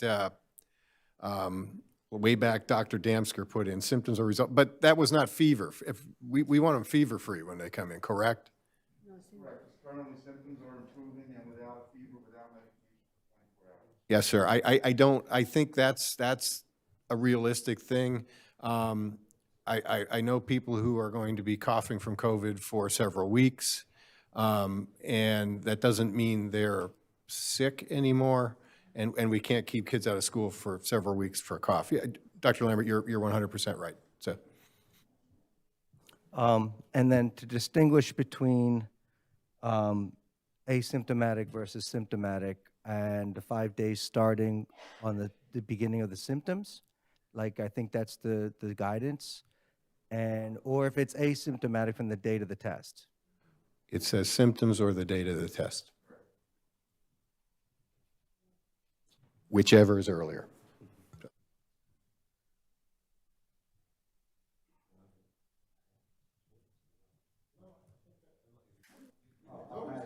No, I do believe that my personal recommendation is that we do keep with the 5 days of masking if you are COVID positive and going back to school in 5 days.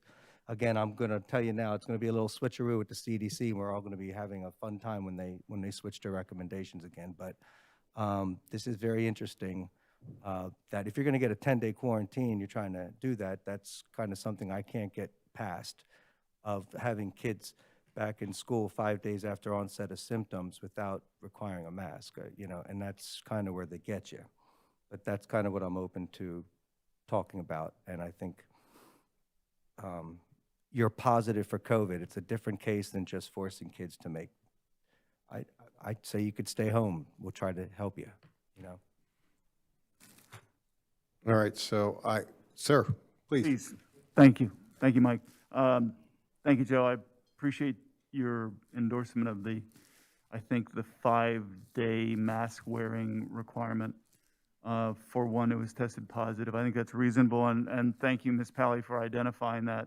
I think that's pretty significant. One of the proven benefits of masks is actually it's masks' effectiveness in preventing the spread from an individual to others. So it's essential that those who have been infected or are infected are wearing masks. So I like that addition. Thank you. All right, so I'm seeing 4 for that. Mrs. McKee, you're nodding your head. So I'm not seeing 5. Give me 5, give me 5. No, I'm sorry. I feel like I'm an auctioneer now. I'm seeing 4. You want to talk, go ahead. I think that that language is fine. Pardon? I think the language that we have right now is good.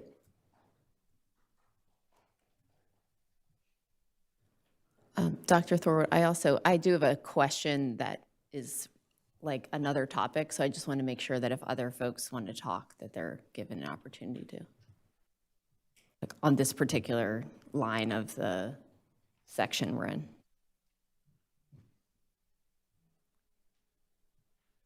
Okay, I had actually, Mr. Salomon, you brought up the COVID dashboard earlier, and so I just wanted to. Yeah, I don't know if that's going to be a larger conversation. If you want to go down the rabbit hole, I think I really think we should get through the health and safety plan first. I agree, but let's Matt just highlight that because we might want to come back to that subject. Oh, it's in there? Well, yeah, it's community notification. Oh, all right, yes. Highlight that section, Matt, and we'll get back to it. There's also a section in there. Hey, shoot. Mike, can I chime in real fast? Absolutely. In reference to the 5 days home and the 5 days masking, as opposed to leaving the masking option completely out of the bullet. Once again, I would like to use language that we strongly recommend upon return to school that the individual who tested positive wear a mask for the succeeding 5 days upon his return. I don't want to leave it out there that we're just ignoring it. I would like to recommend, I cannot mandate it, but I would like to strongly recommend it as a precaution to leave it in there that we strongly recommend the use of a mask upon your return to school for the next 5 instruction days. Thank you, Bob. Thanks. The only other thing I will note is I think we need to put for at least 5 calendar days, and if we go with Bob's recommendation, 5 calendar days after, because if a kid comes back on Thursday or Wednesday, then we,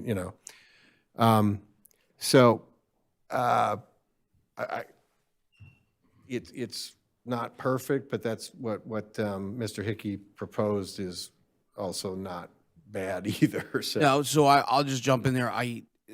Every kid tells a story. Every kid has their own story to tell. It's not a one-size-fit-all. Maybe the parent decides in the best interest of the kid to do it.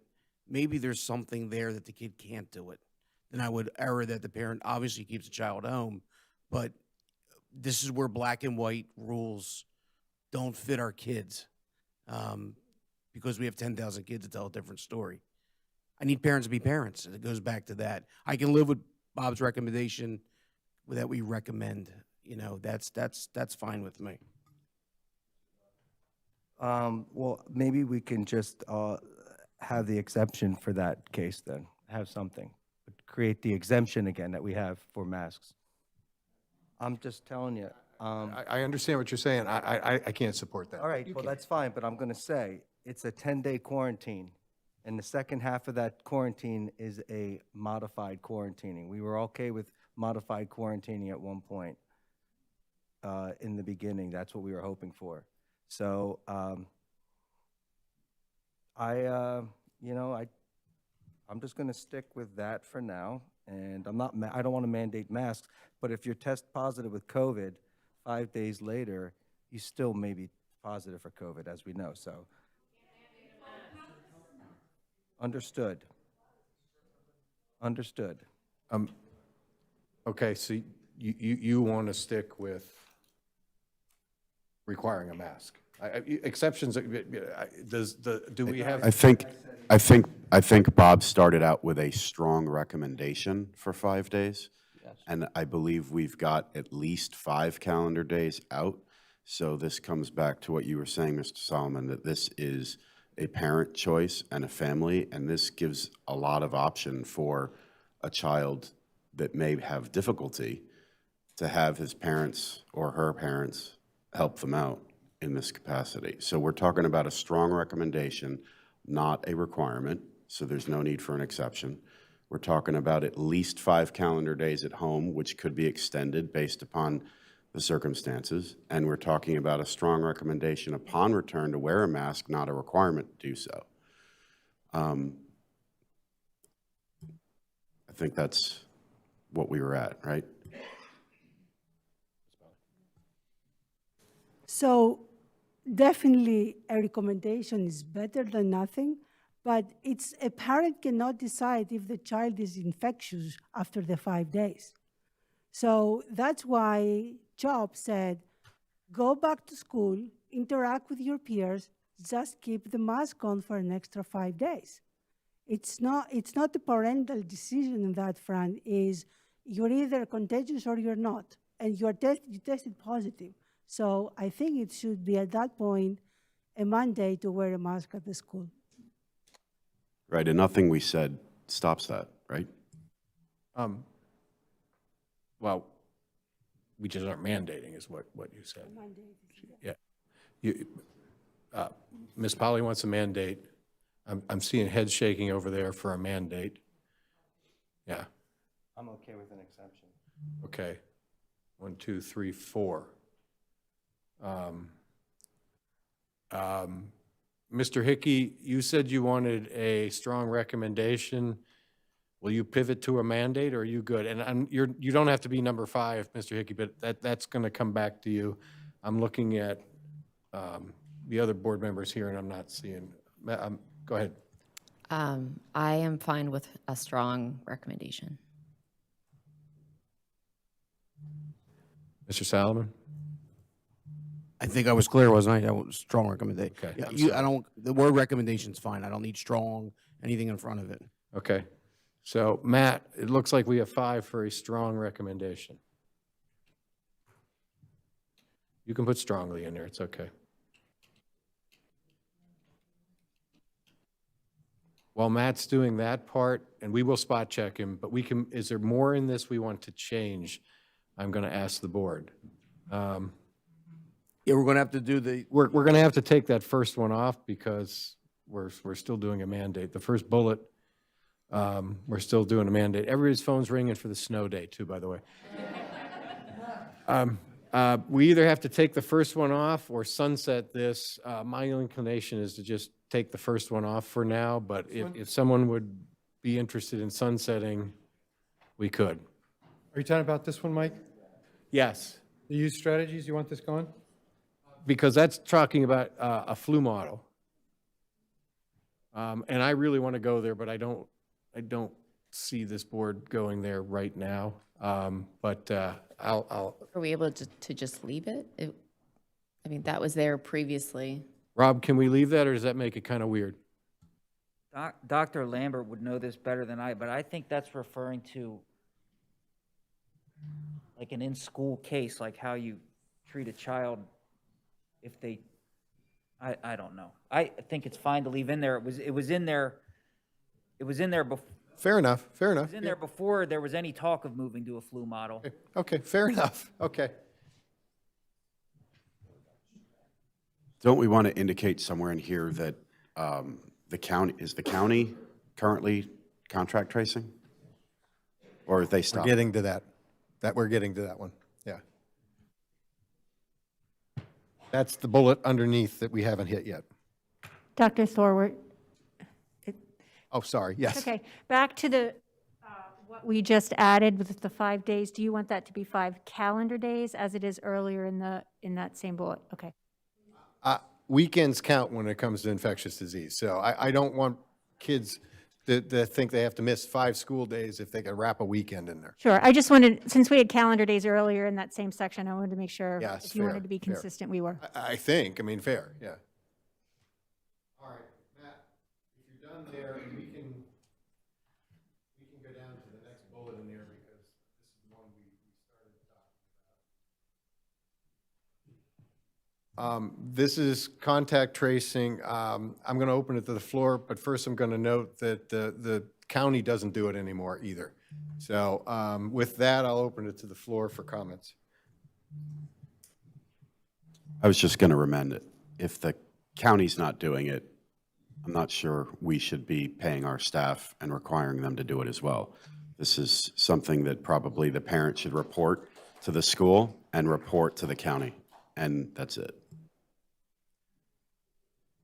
I've seen other school district this week do just that. Neshaminy did that, said we are not contact tracing anymore.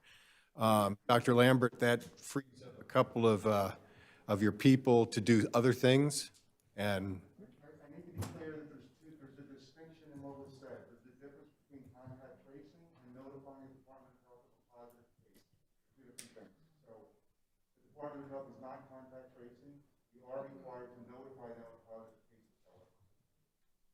The individuals that you refer to, the vast majority of their time is spent in the communication with staff about positive cases.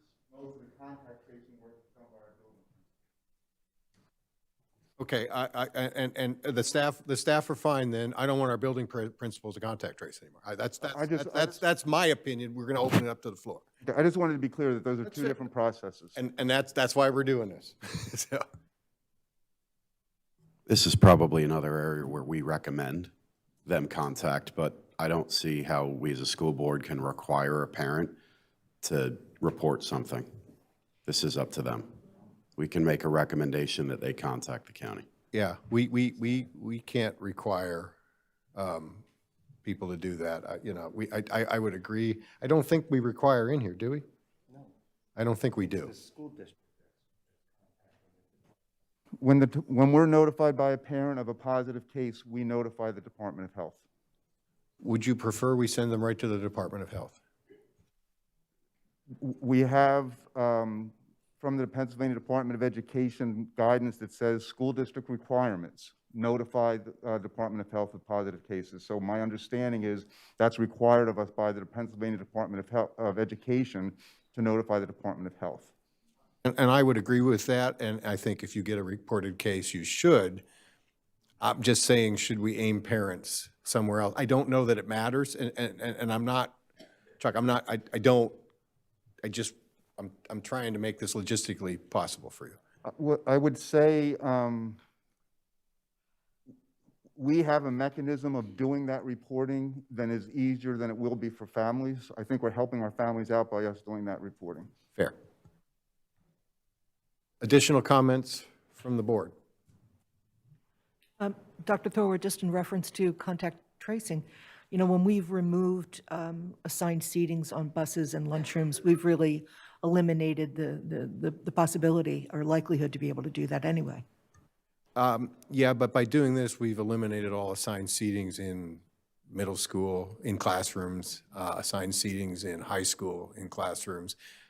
Yeah, so I mean, yes, we have. I understand that. Now, when I say eliminate, I'm not getting in educators' way of assigning seats or whatever in classrooms. But, if the county needs to do this, they're going to need to send somebody down here.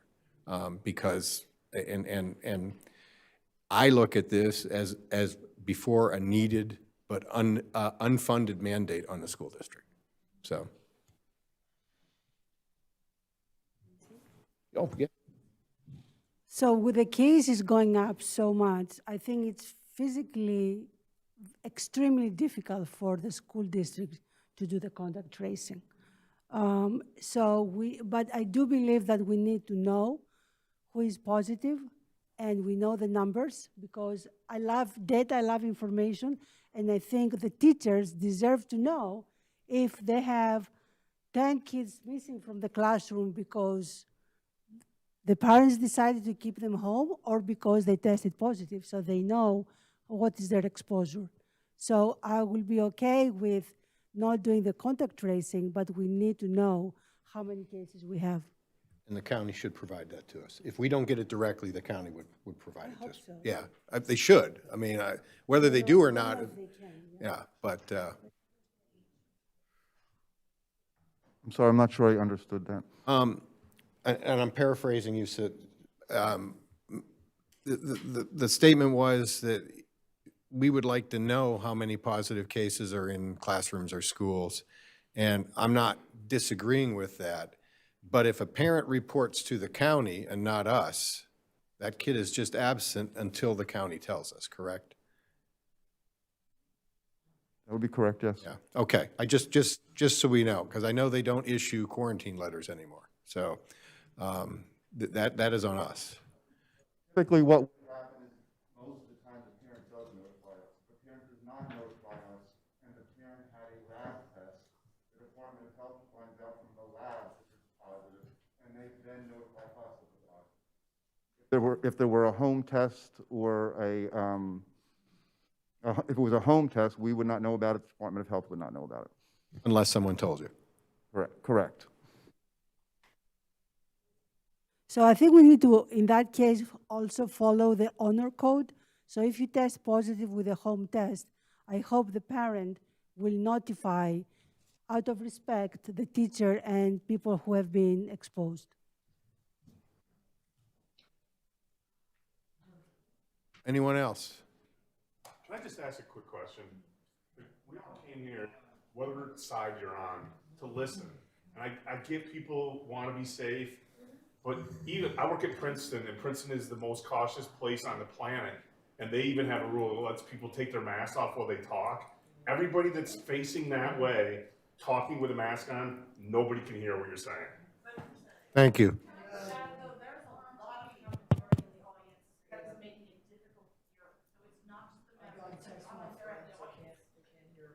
Okay. Yeah, I'll monitor the audience. And Okay. Matt, are the mics up all the way? Are they up to max? Yes. Okay, all right, folks, come on, let's, We're a lot of gonna work get here. through this. And hopefully you can hear me. So I'm looking for in this section any other points of order, points we want to change, points we want to talk about. Mr. Hidalgo. Can you hear me? Or is it the microphone? Because I don't know if it's the mask makes that much of a difference. But I want to make sure you can hear me. Because I'm trying, look, this is on the fly, guys, and I'm trying to go back and think about when I'm talking about the modified quarantining. Modified quarantining is not a mandate. It's part of quarantining. And I think that's being lost here, that everybody's worried that we're mandating something. We're not mandating something, and I wouldn't mind getting some extra input from other people, but we referenced Neshaminy. Neshaminy is still doing the modified quarantining with their health and safety plan. Not looking to mandate anything. What I'm saying is there's a quarantine going on for positive cases. We might be better off just keeping it at 7 days instead of going to 5 days without modified quarantining. So I just want to note that I'm not mandating anything. What I'm doing is we have a positive case that's being quarantined. They can be quarantined at home, or they can be modified quarantined. And I'd love to get some guidance from, some people I know, But as I stand today, there's not a mandate. It's a modified quarantine. And I think that people should consider that when they're moving forward. Thank you.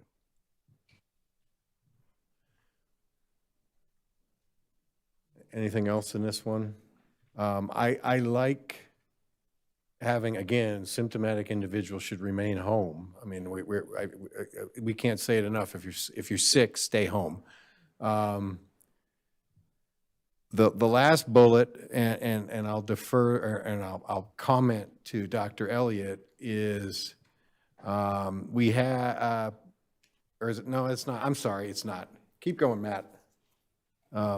That's good. I mean, we want you to consult our local experts. So can go down further. Is there another bullet after this? There we go. There's more. That's the one I was talking about. The first bullet on there is 3 or more infectious cases of COVID while at school in a 5-day period will transition that classroom to a fully virtual 7 days. Depending on where you are and where you stand, you might have strong opinions about this, so I'd like that bullet point to be brought up and opened for discussion. I feel like I'm monopolizing your meeting, Mr. Solomon, but you asked me. No, it's fine, please.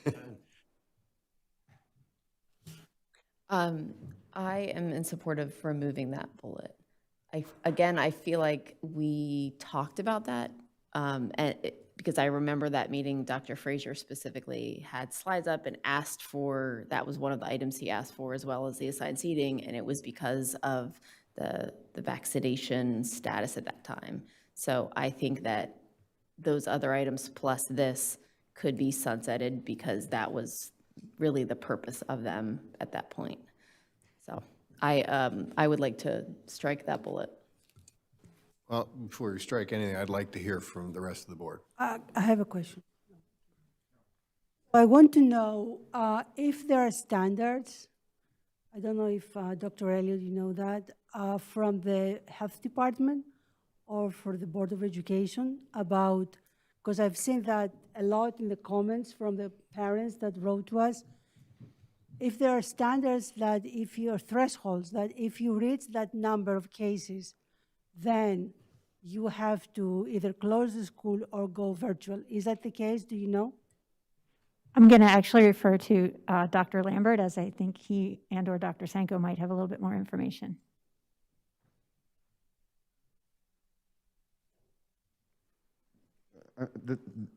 The standard, if you're referring to the 3 or more cases being the standard, the Department of Health's response typically, I can't say what the response would be in all situations, would be to increase mitigation efforts. They would tell us to mandate masks in the classroom if there were we reached that threshold.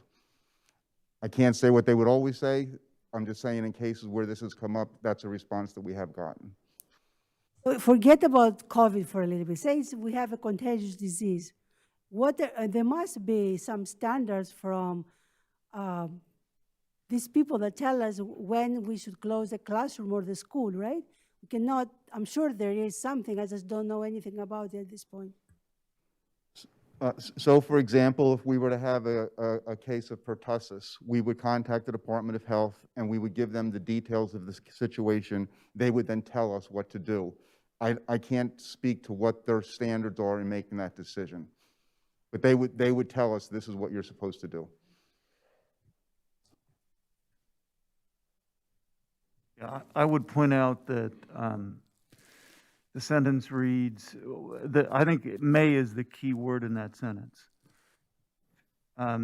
Within a 5-day period, the CRSD may transition that classroom to a fully virtual format for 7 days. So it doesn't require the superintendent to do that. It gives the superintendent the authority to do that if the superintendent feels it's necessary. So for that reason, I think that sentence is acceptable and probably ought to stay. I don't think we've seen any gross abuse of that authority by the superintendent, and I wouldn't expect it. I liked what Dr. Lambert said about reaching out to the health department and asking for advice on pertussis or something. Could we compromise here and say at 3 or more cases, reach out to the Department of Health and ask what to do before you may, I don't want to, Mr. Tate, I like but I don't want to put the onus on our superintendent to make the calls without, it's just a few miles away. We've got a department, and I would just ask, call the department and talk to a doctor, not somebody answering the phones, and find out what they'd like to do. Department of Health. Which, county or state? The county, that's ours. So. Do they want? Well, we can suppose all we want, or we can put it in and see what happens. The superintendent still may close the school, and in the end, but that way, I'm trying to take some onus off of us and give it back to the medical professionals. The current plan asks us to consult with the Department of Health, so we do. When we get to that level, we do contact the Department of Health. I can't speak to the consistency of the responses that we get when we make those contacts. It does say may, so that's always been at the discretion of the superintendent, and I think I can't say I like closing schools or classrooms, so leaving that discretionary is good. And I don't have a clear answer on how to change it or to remove it, but I'm willing to keep listening. But understand, it's already a discretionary of the superintendent. Yeah, And I encourage him not to close the schools. Right, correct. And I want to add, I just talked to Dr. Elliott, keep in mind, when this was written, vaccines weren't available for our kids. No, they were not. Now they are readily available as part of any mitigation process out there. So that might be, in my mind, that's the rationale. That was Or the reasoning behind this, especially in the elementary school, because it says elementary school. It does. And that was because vaccines were not available. Vaccines are available, and we as a community, a nation, a state, whatever, sooner or later have to either say vaccines work or they don't. And this is one of those cases where, vaccines are readily available for everyone. They either work or they don't. And I'm okay with striking it. I'm frankly okay. I'd like to strike it. I'm frankly okay, but I don't want to put it on Dr. Elliott, the superintendent, to make this call without, some consultation with our Department of Health. So, and frankly, if you need, I'll drive up and ask. Mike? Sorry, Bob. Come on in. No problem. Hey, you said interject at any time. Could we possibly change it to the Council Rock School District will seek the advice or the recommendation of the Bucks County Board of Health? Dr. Lambert said we already consult with them when something happens. When we reach cases, they're consulted and they give a recommendation anyway. So as opposed to saying may transition the classroom to fully virtual, we'll seek the advice of the Bucks County Department of Health. Can you scroll up to the, it's right there. We missed it on the page break. He may not have heard it when we scrolled Okay, down. yeah, Bob, you're probably on a 2-minute delay. We missed it on the page break. It's in there right above the bullet we're talking Oh, about. geez, sorry. No, all right. Yeah, I got it. No, that's okay. The only reason I picked it up is because Jason Harris just texted me and said it's on the bullet above.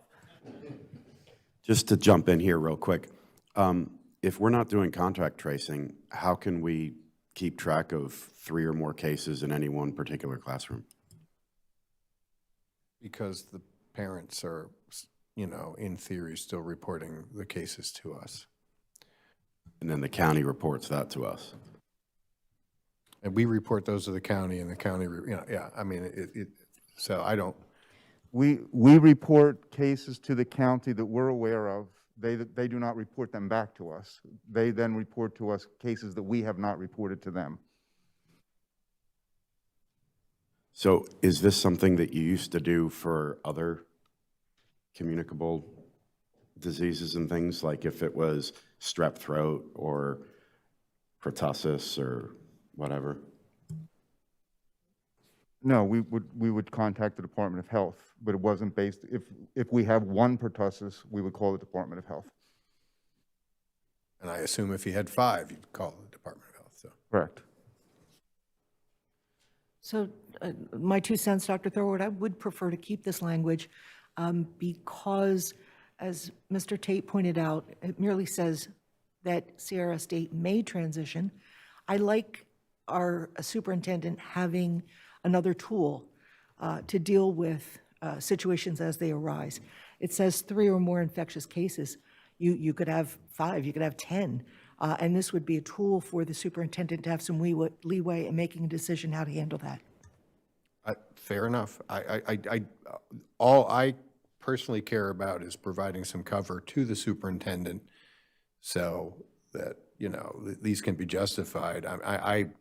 If we're going to the Department of Health, I think you folks should note the name of who gave you the advice too, to be honest with you, but that's just me. Because as Dr. Lambert pointed out, depending on who you talk to, you might get a different answer up there, which is, in my mind, problematic too. So I'm going to poll the room real quick. We can keep talking, but leave or stay. Mrs. McKee, you prefer to keep it. Ed, you've said the same. Mike, I don't know if I heard one way or another with you. Yeah, you can come back. Ms. Marcel? I'd like to remove it, but if we keep it, I would like to strike the word elementary and have it apply to all students, so since all students can get vaccinated currently. Does anyone? That means we'll be closing high school classes? I would like to strike the sentence, but I'm just saying that the original intent of this back in the day was because it was tied to vaccination status. And since that is not currently something that we're focused on, because if you're in elementary school, you can get vaccinated if you would like to, that I don't see the reason to specify that this is only for elementary students. That's my only point. It's just that this was intended at a different point in the year. And so we're just trying to update it. This is from September. It's now January. And so if people want to keep this and consult with the county, I'm fine with that. I just want to be cognizant like that we're updating it based on what is in kind of going on right now. So if I remember correctly, this was a carryover from last year that was asked of Dr. Frazier during. But the thing was, is he said, I'd like to have the dashboard and I'd like to close the schools when there's a classroom if there's 3 or more cases in 5 days. He had asked for 2 things when we started the dashboard back up. It was the assigned seating on the buses, assigned seating in the cafeteria, and this. Yeah. Right, so that's a carryover from last year.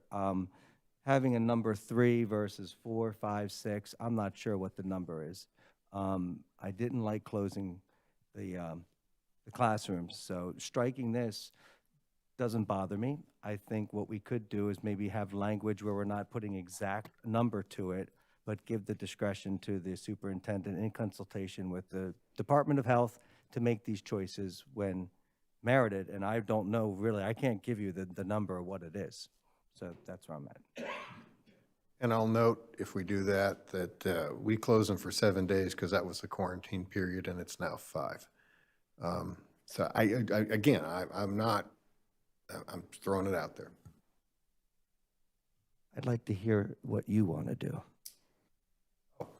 I could strike it, or I could remove elementary and take the 3 and say, or at 3, start talking to the county, whatever.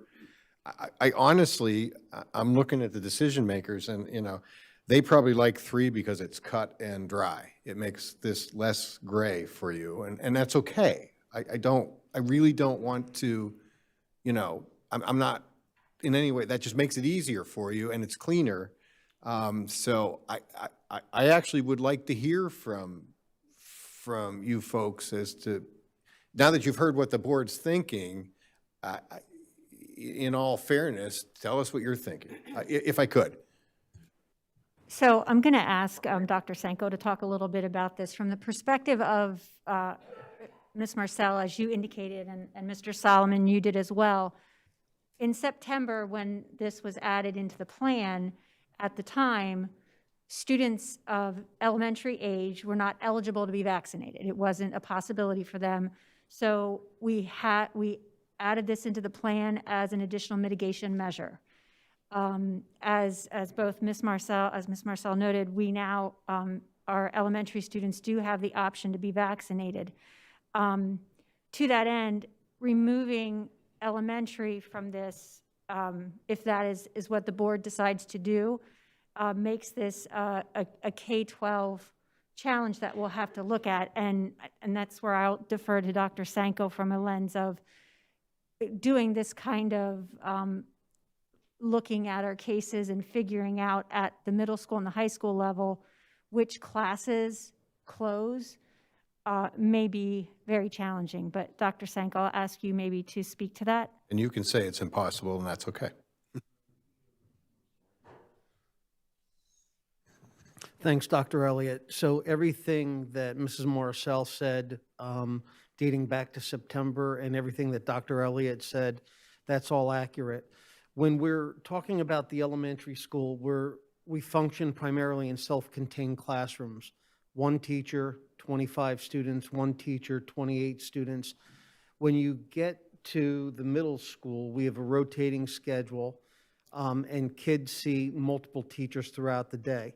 That then the layers, like the layers of an onion, get deeper and wider when you get to the high school because of the stratification of courses. And so we may have 3 positive cases in an Algebra 1 class, but those 3 kids disperse for period 2, and one goes to biology, one goes to Spanish, one goes to social studies. So I'm not really sure how we would be able to, particularly at the high school level, keep track of that.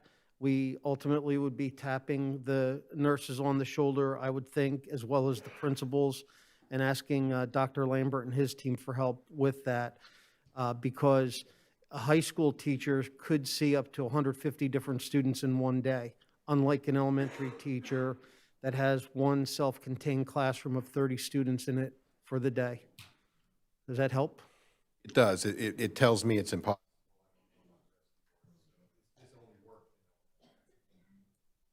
Yeah, it does. I think from listening to all of this, it helps my perspective, and I hope it helps refresh everybody else.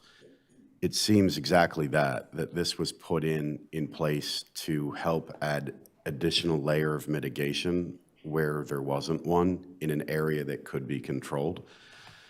And I wonder if you just scroll up and look back up at the above bullet, CRSD will consult with the Board of Health on decisions impacting the closure of classroom, schools, or the district.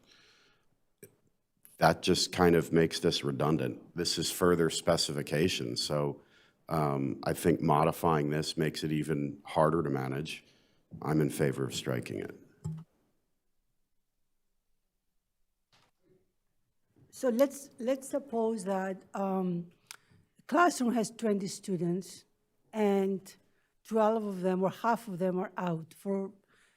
Does it even make sense to continue the education for like the minority of the class? And I hope that before we get to that point, someone will contact the Board of Health and they will discuss about it. But do we need guidelines in that sense? I mean, I assume that the school will close, or not close, the teacher will decide to do something different, not to teach like a few kids in the classroom, right? What do we do in cases like that? Can you repeat your question? I want to make sure I understand. So if the majority of the class is out, what does the teacher do? The teacher would teach her class of the students that are present. And what about the kids that are out, independent of the disease? So don't they deserve to be educated? Remember, we need to educate and keep safe. So I don't like if we close the schools or the classrooms, and I don't like for kids to miss their education. So what do we do? So typically when students are absent, they would, right now we have the LMS, so we have Canvas and Google Classroom in our schools. The students, if they are well enough to look at their class assignments and projects, obviously if they're too sick and should be resting, we don't want them logging into Canvas and trying to complete schoolwork. But they have access to classroom materials, assignments, things that teachers post. So when they are absent, if they so choose to, they could look at that information. They also can contact the teacher with questions. And when they do return from school, the teacher will work with them, and they have opportunity to get caught up with their classwork, which is, and any absence is what we have done in the past. Okay, so with quarantine requirements, I think we need to find a way for the students that stay home to have some kind of education instead of receiving nothing and going back to school 5 to 10 days later and having missing all those days of education. Ms. Powell, I don't disagree. I don't. That's a topic that we were going to bring up later. I mean, because let's be frank, that's been going on since September 1st. This is not a new 5 days versus 7 shortens it further. But I have a slightly different, if half a class goes to, and I'm making this, please don't, a Boy Scout or Girl Scout event and they all get COVID, I can't see myself stopping for the other half of the class that didn't, just, nor do I feel, I really strongly feel that if you, in person, and in person to me means a teacher and you in the same physical space, they should continue. We, meaning the school district, has educated sick kids forever. We get it done. There's ways we can do it better, perhaps. I sincerely agree with that. But to me, closing a classroom, and if we don't have to close a classroom, I don't think we should. I would say if there's 2 young kids in a classroom all by themselves, which it probably would never happen, we would port them to class next door probably, and get them in with to socialize with other kids. I would think, I don't know. I mean, and maybe not in these lands. So, but that was a topic that was going to come up. It's not part of, it may be part of the decision here, but that is a topic we have on our radar, and I'll leave it at that for now. But, yeah.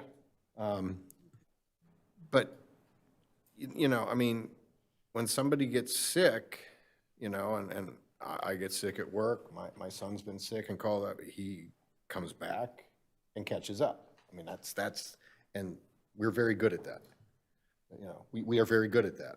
I'm optimistic with the shortening of the quarantine that, kids are going to be out less. There was no science behind this, according to the interviews. The 5 days versus 7 days was what people would tolerate, I believe, was what was quoted on the news. So it became apparent that this was doing a disservice to children, keeping them out of school for that long, and they changed it. I think we can get there. It's just a question of, how. And we can't answer that here other than, I think closing classrooms, we haven't done it in a while. But, early on, my God, it was a lot of classrooms, and some of them had reasons that had nothing to do with school, but we were blamed for them.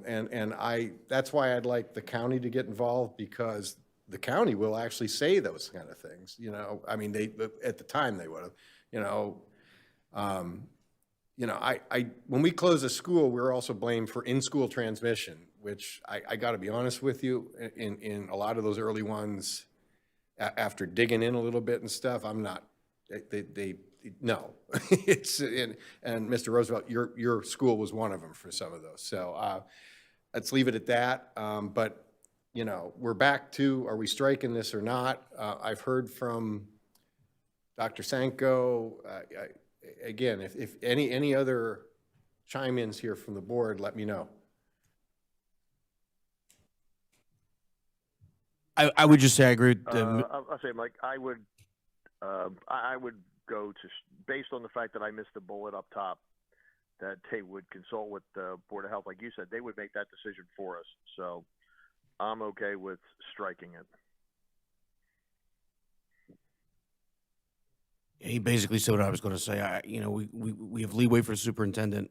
No one's going to knee-jerk to close anything if we don't have to. Removing that, it's just dated. It's dated. There was no vaccines then. You remove that, the top one clears it. If you want to add something at the discretion of the superintendent, something, some verbiage like that, I'm fine with that. That's completely outdated in my mind. And I honestly, I'll be fair, I'd like to scratch it too, but I'd like to add, I'd like to give you the power to react quickly. I'm looking at you because you're sitting in that, to react quickly when needed. So I don't want to make it cut and dry. I want to give you the opportunity to act quickly and one of us has said at one point that thing is like a light switch. We can turn it on and off anytime we want, but you need it. I think you need it in the toolbox, and I think we'll just take out the very firm stuff and put it on the one above, CRC, maybe put after that. I'm going to look at Mrs. Marcel or Mr. Tate as the wordsmiths here. What do you want to put after that? However, the district has the superintendent has the ability to, I don't know.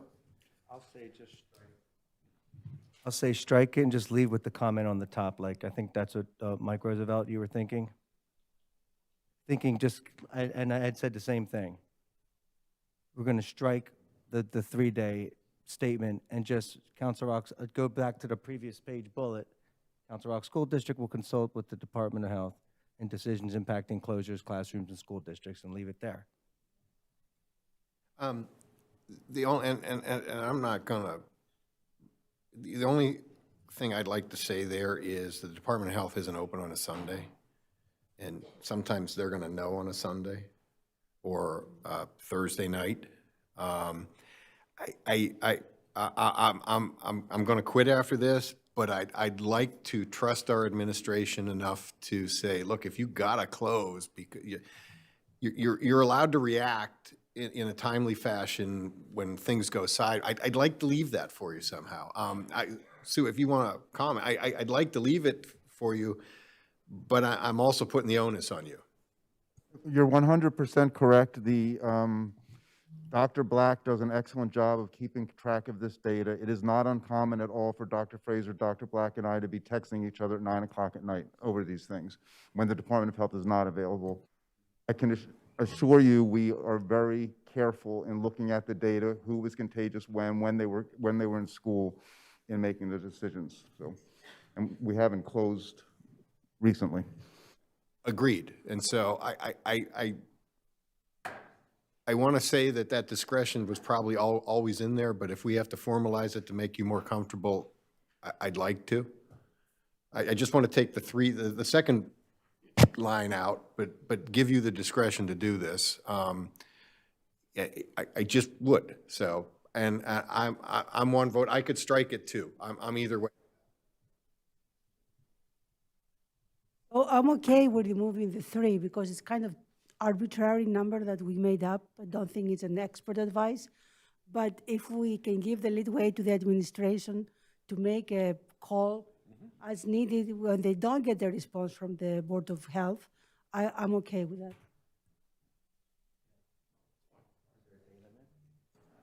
No, we want to take that out and leave it at the discretion of the superintendent, because 3 in a 5 or 10 person classroom is a whole lot different than 3 in a 30. Mike, right here, are you suggesting effectively to take the sentence from the second bullet, starting from the CRSD may transition that classroom to a fully virtual format for 7 days, and basically pop that up to the bullet that we're talking about?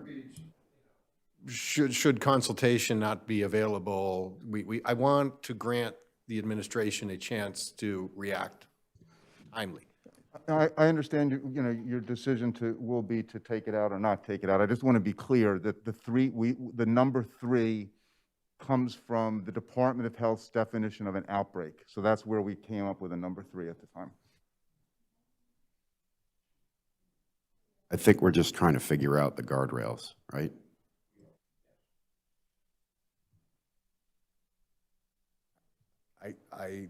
To Dr. Lambert's point, we haven't closed the school in a while, but I have a sneaky suspicion that 3 might be, we need, again, 3 was a great idea when no one was vaccinated. Now, vaccines, you can get them. Maybe 3 is too light, I don't know.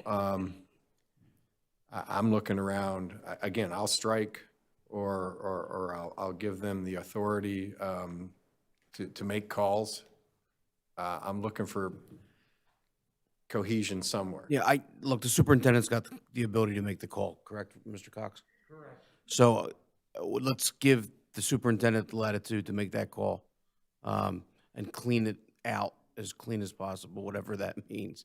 That's not for me to write, but the latitude's there with the superintendent to make that call. Well, then, if the latitude's already there, we can just strike it. I think Mr. Hickey was talking. Trying to get the document as clean as possible, and then obviously. I was just going to say, sorry. Please, go ahead, Bob. I was going to say possibly we could do this, building on what Mike said, Mike Roosevelt. The Council Rock School District will consult blah, blah, blah, period.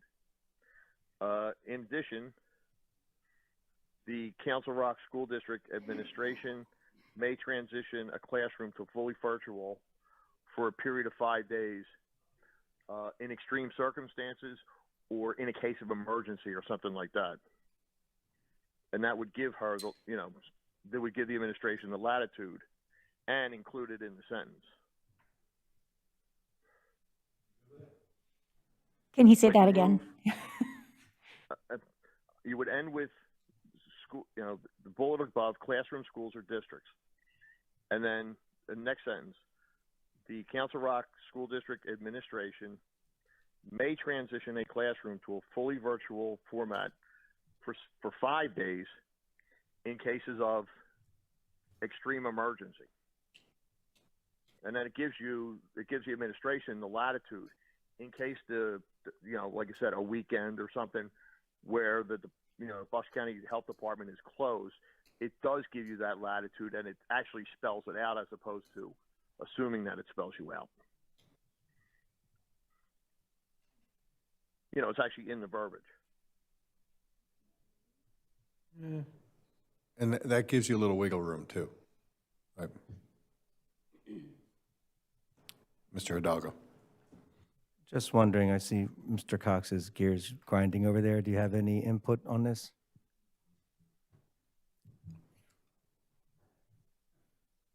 This is largely within the board's discretion. The word emergency is something that's a term of art in the law. I might say, and I appreciate where Mr. Hickey is going. I might say, you might use the word outbreak or some, in the event of an outbreak, that the administration determines warrants that action. It's all just wordsmithing.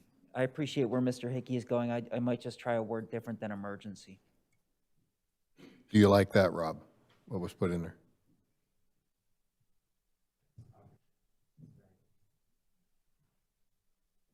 I think I hear the board trying to give the administration a measure of discretion here, and that seems to me to do it.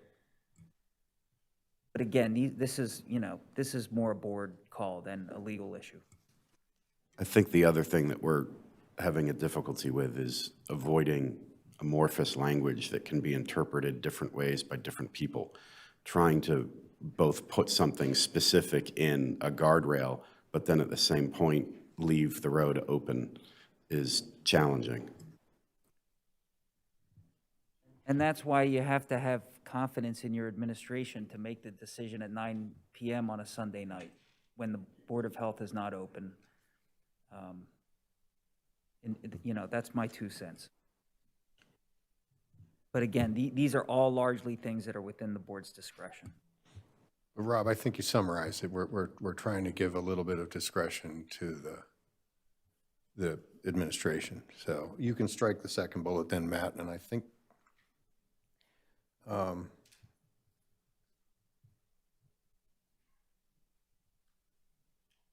What about some level of comparison? I don't like doing that because it becomes comparison to what? I mean, well, just like if one classroom or one school is experiencing higher rates than another, that might indicate that that one needs some more attention. Or, but then that gets difficult because we're talking about tracing and keeping track again. Yeah, and even, there's lots of things on those. I'm going to trust my administration to handle that. I think that's where that belongs. We do look very carefully at it, and there are so many variables involved. You could have, in that 5-day period, today, I have 4 positive cases. I might have 1 positive case today, and the other 3 positive cases were 5 days ago. So we're going to look at those. We're going to look at those differently in terms of the severity of the threat. Which I don't know how to put that into words. And I don't want to. But and also, you know, when it was 3, 2 of the 3 could have been twins, or you know, because that, you know, and so I'd like to leave it. Listen, we can change this again, but and the administration may come back and say this is unworkable, and we can change it again for that reason too. So I'm putting a little bit of faith and confidence. I'm putting a whole lot in you guys. Make it work. We're trying to clean it up here. I'm really glad the way you expressed that. Faith and confidence and trust in the administration. I mean, I think we spend too much time talking about guardrails for the administration. I mean, these folks clearly know what they're doing. And I don't think that we need to spend a whole lot of time trying to figure out how to put up guardrails for them. Mr. Cox, I just have a quick question. I hope it's not too complicated, but if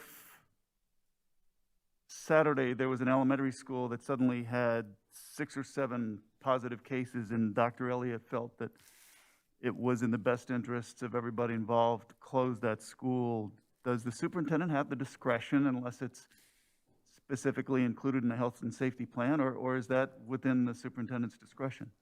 The superintendent has that discretion to protect the health, safety, and welfare of the school community in that kind of an urgent situation, just as she does have the discretion to close schools on a Friday with snow.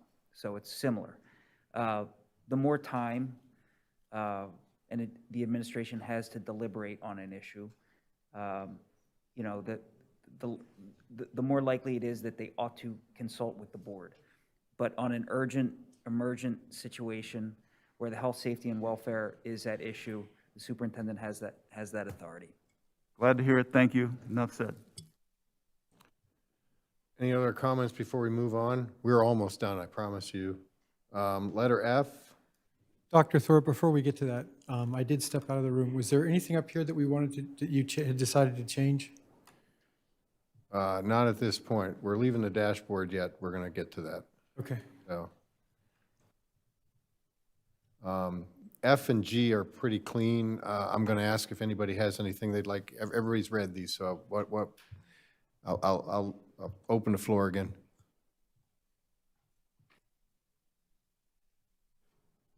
I think the other thing that we're just bouncing off of what Mr. Tate just said, what we're trying to avoid here is to have 2 documents that conflict each other, to have one that restricts or removes something, or have one that adds where it wasn't there.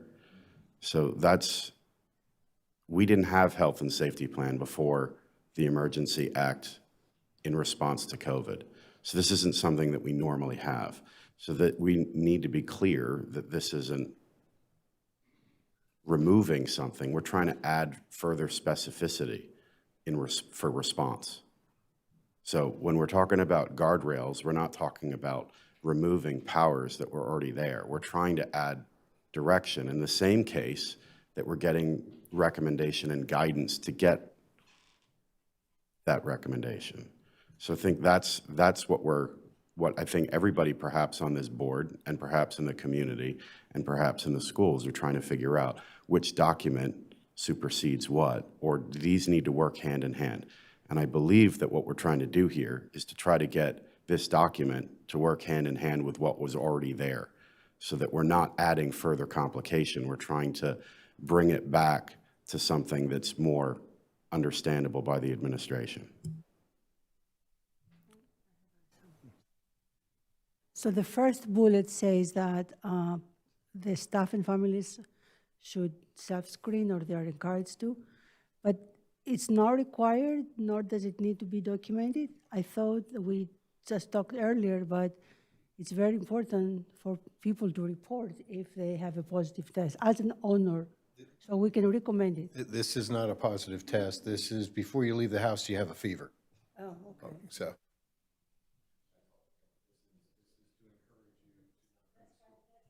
This is to encourage you So to it's not not come to COVID school. screening, it's just like you're like. Yeah, no, symptoms. we're not making people to take a test every day.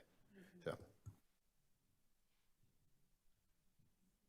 Anyone? I didn't see anything controversial in this section. I think we just can make this simple, though. I mean, aren't there free tests available? And aren't we encouraging people to get tests by the Department of Health? They're free tested, but we're not talking about testing here at all. What's that? Self-diagnosis. This is self-diagnosis, Mike. This is, you know. If you wake before up and you're not feeling well, you Before your kids go to school, we shouldn't have to do this, but we're encouraging people, are they sick? You know, I mean, that's the, I've seen districts in New Jersey where they have to fill in a checklist before they go to school. It's kind of Orwellian. Well, then let's make that clear here, that we're talking about self-diagnosed, not, Yeah. it doesn't, it says diagnostic and screening testing.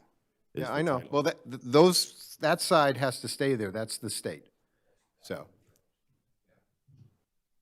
We're talking about the stuff on the right. That's where we can add the specificity or remove it. okay. And I opened the floor. If you want to remove or add something, this is the time. You could say that staff and family should self-screen for symptoms at home prior to attending school. That's what the intent is. And blow out the rest of it. That would be fine, Chuck. I like the set, and Matt, did you hear that? I did, but I'm waiting for you to say that's what we want to do. I'm getting enough thumbs up, I think. Go ahead and do that. So you want me to remove all the bullets and just put in the one sentence? Just bullet one for now. Here? Yep. And follow Dr. Lambert's lead, because he's got this one. Right, what do you want me to? The second sentence, staff and family should self-screen for symptoms. You're just going to add for symptoms at home. Oh, you just want me to add Those two words. at home? No, self-screen for symptoms at home. I'm not a secretary. Thank you.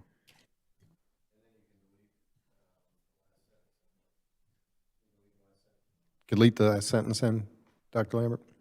That's fine. Yeah.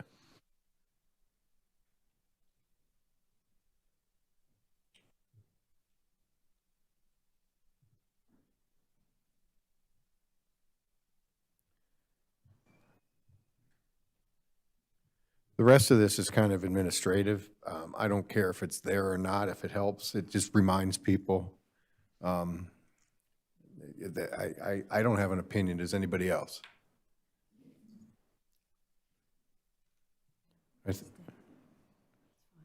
I think we're good there. Efforts to provide vaccination, that's been in there since the beginning. I don't see any problem with that. Does anybody? I mean, I'm expecting, these are going to go fast, so yell if you want. H, that's special services. You good with that, Dr. Lambert? Okay. Hold on.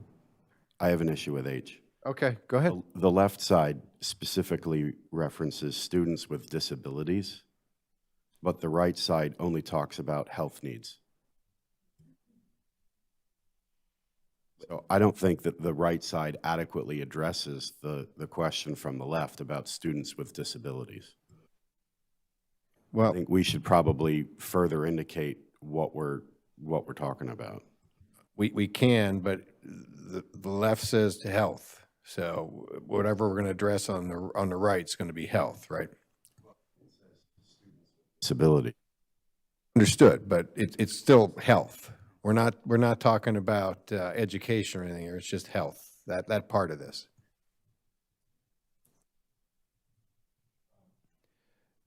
Mr. Roosevelt, if you've got something, I want it out. I'm going to defer whenever it's special services. I defer to Dr. Lambert. Well, that's exactly what I'm trying to indicate. Okay.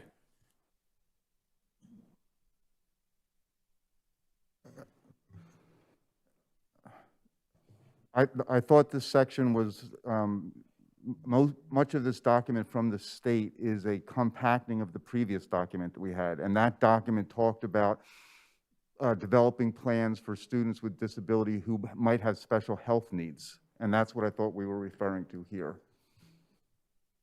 And that would be the protocol that we would meet with the families to come up with this plan specific for those individuals. And that follows what you do for anybody that has special needs, health needs, education needs. That's your department. So and as long as you're happy with it, I'm happy with it. Unless I'm missing something, I don't know. I think Mr. Roosevelt just wanted that nod that you're good. So, and then we've got I. Again, that one's been in there since the get-go. I don't have any real issues with it. I don't know if anybody here has any real issues with it. And Dr. Lambert, Dr. Elliott, as the implementers of this, if you've got comments, this is the time. So, Dr. Thorwart, when you started leading this discussion, you started letter A. And then we skipped letter B and a couple other letters and went right to E. So I just want to, Okay.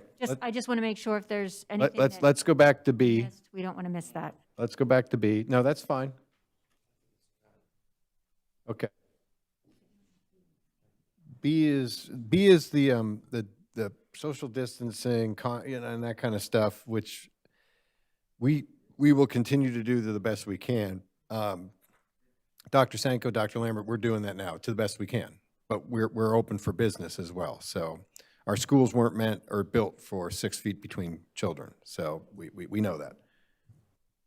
So who's got comments here or ideas here? I thought there was a question about removing the 5th bullet on that one. Yes. And also, we might as well throw in buses, seating from the back forward. Okay, so 5th and 6th. Anybody have a problem with that?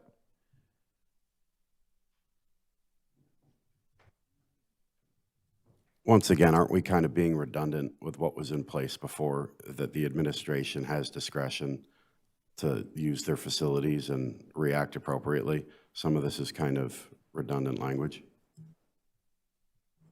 It was in a time where, you know, somebody wanted to prove we were doing something, I think, not necessarily that it, so. So does that mean that perhaps we get rid of bullets 2, 3, 4, 5 as well? Because that's all kind of common sense, up to the administration, up to the discretion of superintendent, principal. The only thing that I would comment on with regard to bullet number 3 is that there are families that are still not comfortable with not having masks. And when we're eating, we're at a time when everyone does not have a mask. So I feel it at least affording some comfort to those families by trying to provide distancing when we're eating, which is what bullet 3 was referring to. I'm fine with keeping 3. Yeah, and they've been doing it long enough. I mean, this is, you walk in an elementary school, they got it laid out pretty well. So we're losing 2, 4, 5, and 6, right? If students should be taken outdoors when practicable anyway, so. Remove it?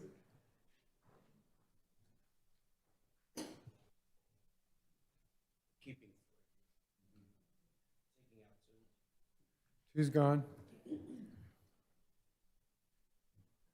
Start highlighting, yeah. This one? That one, the next one, and probably the next one. Is there a reason that we're removing the bullet about an alternate place as necessary? Which one is that? Undo, Matt. Do a Control Z, Matt, sorry. It's an alternate eating space will be used as necessary. Oh, think I that missed it. links I missed to- it, that links Dr. to the Elliott. one above it, Yeah, so- yeah, okay. Okay. Yeah. Now, that falls in line with Dr. Lambert's comments yep, about. yep. Yeah. Remove this one?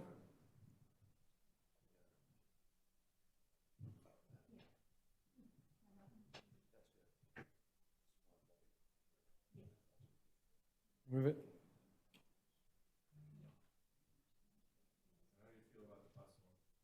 How do you feel about the bus one? I've never seen my kid enter from the back of the bus, so I don't know if it's even being done. Yeah, my inclination is to take it out because our bus drivers are supposed to drive our kids and get them there safely. Not have them sally up before they get in and stuff. Just from, again, as you desire to remove it or not, the intent of that at the time was if it's, and it's not worded perfectly, but that students would enter the bus and sit at the rear and seat themselves moving forward so that you minimize the amount of contact passing each other on the bus. And also point out it was done during a time when vaccines weren't available. Correct and correct. Remove it? I'm not seeing a fight to keep it, so. Ron? C is pretty, anybody, well, I think we should promote that any chance we get, so. Let's see what D is. I don't think we touched D. Mr. Taylor, you're here. I put in mind that, in my notes, all high-touch surfaces and desks cleaned, disinfected by custodial crew, and I would like to just switch it to APA standards, because let's be honest, that's what we're doing now, aren't we? Or are we still doing the disinfectant thing? I want to make this reflect what we're actually doing. Okay, no, then we'll leave it, yeah. Unless, I think the board, we already paid for it, the board would like that to continue then for the rest of the school year. There's no... Microphone, Doug. Okay. Sorry. Okay, Doug, then we'll leave it alone. Doug, I'm not going to jump too far ahead, but I will. The last bullet point, needlepoint bipolar, update on that for the community? Yeah, so the needlepoint bipolar ionization project will be completely wrapped up as far as functionality by the 20th of January. We're wrapping up the last elementary school. It's about 80% complete.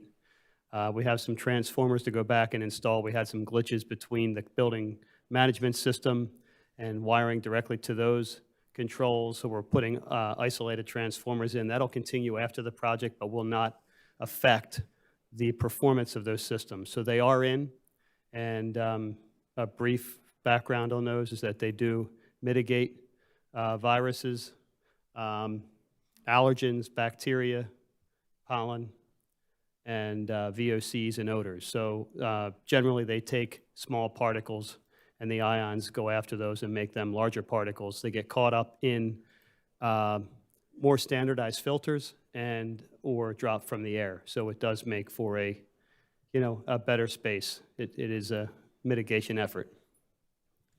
And it's just going to improve air quality all around forever. It is. Regardless of this virus, it Yes. will be good for the classrooms, and they're in every classroom in every school. I don't have it in my house. My kid's safer to be in the classroom. Thank you for getting that done. That's my hats off to your team. That's a big deal for many of our community members, and I know our folks over in Neshaminy, the parents are very happy to hear they started that process as well, so thank you.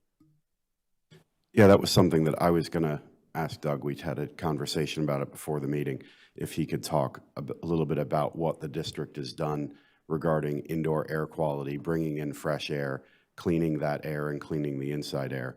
The bipolar ionization was one of the methods. I think that we also have fresh air intake. Is that correct? Could you talk a little bit more about the HVAC system to give teachers and people a little bit more comfort on how quality the indoor air is, and removing perhaps the need to open windows and lose efficiency? Sure. So right now we are not running as efficient as we normally have. We've prided ourselves on being an Energy Star rated district. Some of that has been challenged, and rightly so, by this process. So we run the HVAC systems 24/5, so 5 days a week. They're running through the night. There was a time when we were unoccupied, we'd go into an unoccupied mode and systems would even shut down. And right now we're letting them run through the night, so we're basically flushing the buildings through the night. With the introduction of the needlepoint bipolar ionization, that is really doing a lot of that cleaning of the spaces. So There may not be a need to continue to run them through the night. Certainly, we're introducing outside air in every space. There's some misconception that if your student is in a space without windows, that there's not outside air, but the fact is that a unit that is running is pulling outside air and introducing it into that space as air is supplied into the space. So there are air exchanges, it is happening. Obviously, classrooms with windows are always better, but in the older buildings where we don't have windows, there is still an air exchange happening. So we are following the ASHRAE guidelines for COVID at this time, which is the industry that engineers follow for mechanical design. And I think that, covers the way we're operating right now. Are you able to provide an air change per hour? It's a difficult number to provide, the calculation, but we're providing the air exchanges that are possible with the units that are in all of the buildings based on the design at the times. As you know, buildings designed in the 80s or 70s have different air exchanges than buildings that are designed today. We are certainly maximizing the outside air exchange in all of the newer buildings to the highest extent possible. And in older buildings, the best we can. And of course, with cold weather, we can only bring in so much cold air depending on the outside temperature because it comes through the outside as freezing cold air, and there are coils in the walls that have water in them, and if we bring in too cold of air and too much of it, we can freeze those coils and cause problems for our school. So we certainly don't want to have pipes bursting and have no HVAC system. So there is a line that we have to follow there. And of course, in the summer, when we have hot, humid air, we have to be cautious about how much of that we bring in or we bring humidity into the school. So we're doing everything we can. We're managing them closely. We have each building mechanic looking at the building management system on their computers, and some still have pneumatic controls, which are air controls and compressors. We're doing the best we can with every building. But at a minimum, you'd probably say that we're increasing the air change per hour based upon all of these, and we're cleaning it better. Yes, absolutely. Thank you. That's what I was. The only other comment I'll make while I've got you in the hot seat, and it may be for administrators as well, that ventilate the classrooms using windows. I like that until it's 19 degrees outside, and then we're going to make kids sick because the room is only 50 degrees. So are we watching that? And that may be for the administration, but. Yeah, and here comes Mr. Sanko in the room as we speak. But I would say that certainly the principals are working with their staff in their buildings to make sure they're not over, I want to ventilate to the extent possible without freezing kids or baking kids, and that was the question. Andy, the question was the windows being open in classrooms and to what extent, and how are we managing that? Yeah, I don't know that I could comment on how many windows are open and how long they're open. Some of our buildings like North, we don't even have windows that open, so we know the answer in that building for sure. And Dr. Elliott, the answer to your question is no. Okay. All right, I didn't expect an answer, but more of a comment. Okay. Yes, ma'am. Just a follow-up on Dr. Sanko's comments. If, let's say there is a parent that's concerned that their child is either cold or hot, whatever, do you encourage them to reach out to the building principal? Like, what process would you like them to follow? If they're I think the first line of communication is between the parent and the teacher. That seems like a pretty easy one to engage the parent, engage the teacher. And you heard a few folks talk tonight about the experiences they've had with our teachers, and that's the common practice across the district with our teachers. Thank you. I was hoping that Doug's comments and specifications of air filtration and indoor would help give people some comfort that they didn't need to feel that they needed to open windows as much. Agreed, Mr. Roosevelt.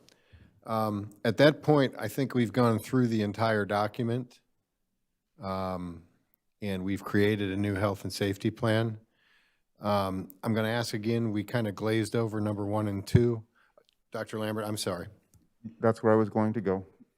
Okay, we kind of glazed over number 1 and 2, and Dr. Lambert, if you've got a comment, you might as well lay it out now, because we're going to take your word for it. The only comments that I had is, number one, the last sentence talked about reviewing this at each board meeting, and I know we had stopped that for a period of time, so I Yeah, don't let's know if take that- that out. That's at will, but we probably will review it at the next meeting as well, but let's take that out. And I also didn't know if in number 2, the, scroll down, please, Matt, a little bit more. The educational deliveries for 21, 22, if you go down a little bit more. Oh, I'm sorry, go up. The Bridges program, I don't know if that should be removed, as that's not continuing to be offered. That's the virtual stuff for K to 6, correct? I would leave that in, because the board may revisit that. Mr. Salomon and I have talked once about, with COVID and stuff. Why don't you lay it out, Ed? It's your, I mean, you've described it the best. As far as what the need for it, Well, the hamburger taco thing, now you're getting a little personal. I think regardless of where this health and safety plan ends up, I think there's going to be parents that are going to look for an alternative, possibly. I think we're really good at making hamburgers. I don't know if we can do Italian dishes too. We're very good at in-school learning. And I know that doesn't sit well with everybody in the state that they believe that the country's in. So the Bridges program, we might even see people expand their K to 6, looking for an alternative. So I don't have a problem. I think we leave it there, to be honest with you. Is that okay? I mean, there are, yeah, and we'll just leave it for now. Dr. Elliott, do you know how many people we have currently enrolled? We currently, I believe, have about 18 students who remain in the Bridges program. We started the year with approximately 42 to 44, and many of them have returned as families. Once they had the opportunity to be vaccinated, they've returned. We have communicated to our Bridges families that at the conclusion of the first semester, I believe it's January 28th, that will be the last day of the Bridges program, and on January the 31st, they will be returning to their classroom in person in Council Rock. So just that's information for the board. So if there is an appetite to expand that at some point, we'll have to revisit that and maybe have some more communication around that.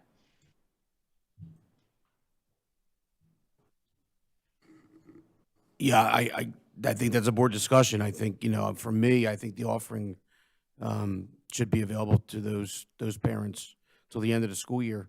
It's fluid enough that people can come in and out of it to some degree. It's once you're in it, you're in it for a semester. Well, so if we continue it, it would be January or February 1st till the end of the year. That's something that the board can consider. But we'd have to consider it before it expires the end of January. Yes, I would recommend that we do that for those families who are anticipating that they're going to have to come back. In the interest of getting through this meeting tonight, because it's late and we haven't gotten to the agenda yet, can we tack this onto a meeting next week, Rob, and advertise properly so we can discuss and vote on it? We have a meeting next week. Yes. Okay, you'll help us with that. There's some timeliness to it, but we've got a lot. We haven't even gotten to the meat of this agenda. Yeah, I don't have a problem with that. Anybody else? I would just suggest we add it as a discussion and decision if we're going to continue Bridges for semester number 2. So, And that would be K to 6 only. yes. Okay, so your point's taken, Dr. Lambert. At that, does anything else on this? Because Mr. Cox, I believe we need a vote on this now. We didn't talk about the dashboard. I forgot. Please. So in the interest of the community's sake and the numbers they're seeing, Dr. Lambert, I'm going to put you on the spot. Can you tell us in public tonight, if you can, obviously, how we get to the numbers that are on the dashboard as we sit? It's causing angst in the community. Are they just give us an overview, and I'm sure board can have follow up on that.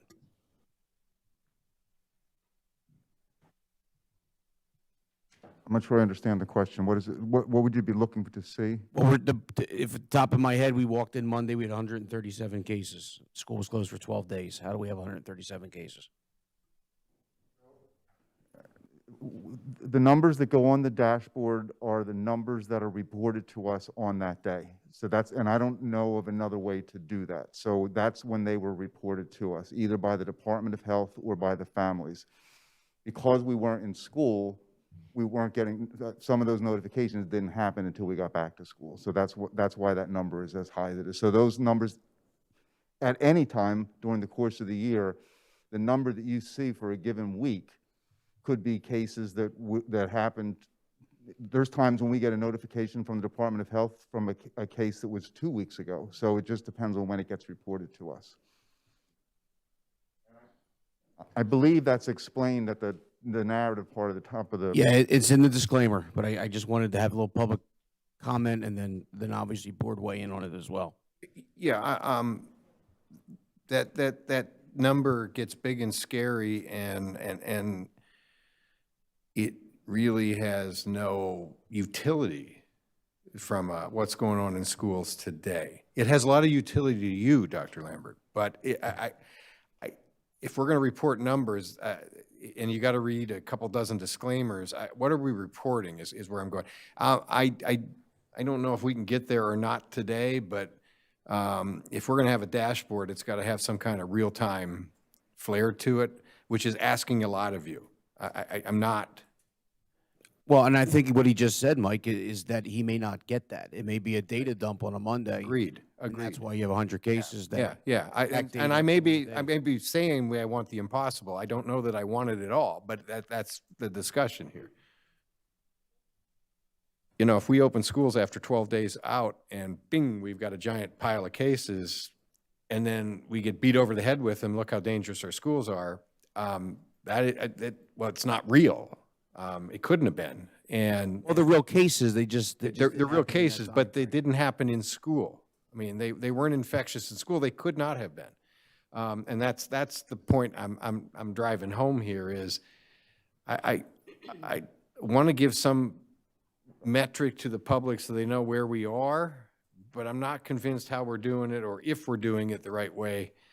And again, Ed, in the interest of time, you want to think about, I mean, you know what's happening there. I mean, Chuck. Well, I mean, as you mentioned, the data is important to us for reasons that are important to us. So that's what and we tried to be clear when this has come up periodically, that if someone wants to use the dashboard as a gauge as whether it's safe to send my kid to school today because I want to know how many contagious cases there are, you're not getting that. That's not telling you that. So I guess it depends on what it is you want to communicate to your community. And if I know that, I can tell you whether we can or we can't. If I'm trying to, and Dr. Black does an outstanding job of managing all of this, believe me, but if we were to try to adjust that dashboard on a daily basis based on when we find out the case and then when we contact the people and find out when they were contagious, my concern is, as a data person, that data is going to become a lot less reliable, in my opinion. It is, and I'd also indicate that, you know, were they in school? I mean, early on, we had virtual kids that we reported in these, because that's important to you. Correct, but we also were, and very early on, if you think about it, this all started in the summertime. So we were putting cases on for kids because they were participating in extracurricular activities. So we needed to know that. But, you know, they weren't in school because there was no school. Yeah. So I don't know if we're going to get anywhere tonight. No, and for me, it's a flash card, so to speak. Yeah. It's not actionable on every surface. It's what we got, and we have cases, and we get back to the conversation about cases again. I just wanted to be clear to the public, you know, because we're getting emails and charts tonight, and yeah, we have cases, but that's how we record them, and there's a lot of tiers that got that number to the dashboard. It's not. They're all important. I get it. I just we need to calm the waters a little bit. COVID is here. COVID needs to be managed. We need to get through this, and we can do this. When you see a number jump off the page and a parent wrote, well, a school district in Haverford only has 30 the entire year, Council Rock's up to X. Well, are they doing it the same way? Is it apples to apples? And that's my only concern. Right. It's not a question of the work. The work is something, to be honest with you, I wish we weren't doing, because we're paying an employee to do that in a time when employees are really hard to find in general. So that's where I sit with Mike. And to Dr. Lambert's point, it's important to your work. So I would like to leave this, and I'll look at the board, you just heard comments, think about it. There may not be a good way to do this, but maybe there's a better way to report this without killing yourself. I don't, and just kind of, that's why it was brought up, and it really became apparent when we got back the first day after Christmas, and even the second day. I mean, it's just not physically possible for some of this stuff. So I want, the way it was interpreted is wrong. I get, alls I would say is that the decision is, what is it you want to communicate to the community? And if you tell me that, I can say to you, when we devised it the way we did, we devised it the way that we thought would give us the most accurate number. And that was based on when it was reported to us. If you want something different from that, and you let me know what that is, I'll work with Dr. Black to see if we can do it in a way that I feel confident that that data is still reliable. I don't think you can get to that consistent don't point. That's my concern. I don't either. Mr. Hidalgo. Sure. Thank you, Dr. Lambert. So, we're up to how many? A couple hundred, 300, what was it? On our dashboard. Over 300. So I start to think to myself, of course, this isn't due to being in school. Everybody's been out of school for 2 weeks, and that goes for all school districts. So I try to look at Pennsbury, because they were at 0, they were off for the first day too, but now they're up to, let's say, 51 today for that whole school district. So either they're all really good at home in Pennsbury School District, or they're just reporting differently. So I just maybe ask you to reach out to different school districts and find out exactly how they're doing it, and then maybe we could come back and to have a discussion about what are everybody doing, what are their accomplishments. So it'd be good, because you can't compare these apples to apples. I really don't believe that they're that more hygienic and immune than we are in any other community, regardless of what it is. So that's my point. Thanks. And as I said, Dr. Black is far more intimate with those things than I am, and I know that she has done some of that. So I will talk to her, and we will come back. Yeah, and I'll stew on it, and maybe I'll have some ideas that I'll float your way, and, no or yes, it doesn't, Mike, I just love, we can table that. I think there's a need for it. We're getting emails as we speak. Yeah, Don't no, get that's rid of fine. it. Yeah. I just want to make sure it's actionable. Correct. Makes Correct. sense. Because I don't want to compare to other districts if we're doing it different. It's not fair.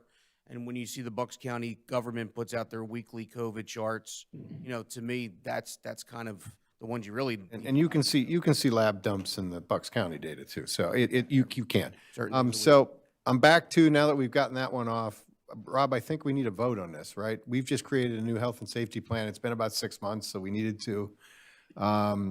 Rob, I'm assuming you're crafting a motion over there, or? Well, let's give it an opportunity, if I could.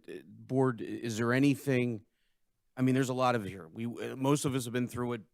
Mike, Yoda, and Bob, this is your first real glance in public at it. Is there any additional thoughts that we've missed? There's a lot of key components. There's a lot of stuff that's going to just be there. I don't want to go to a vote if anybody does have a question. So please, this is an opportunity for those questions or quick concerns before we go to a vote and we craft a motion. Just, Ms. Pally. So one of the guidelines from CHOP says, allow COVID-exposed but asymptomatic staff and students to continue attending school in person under a 7-day modified quarantine during periods of high community transmission. This is our case. We're in high community transmission, so we can recommend people to wear a mask for 7 days if they are exposed to COVID. Didn't see anything in the plan, but we can add that. in order for that to happen, we would have to contact trace, and we don't. No, we can say if you have been exposed, we recommend you do that. This is a recommendation. We're not gonna like contact trace, but we can ask people to do the right thing, right? I guess if they know they're exposed. Okay, yeah.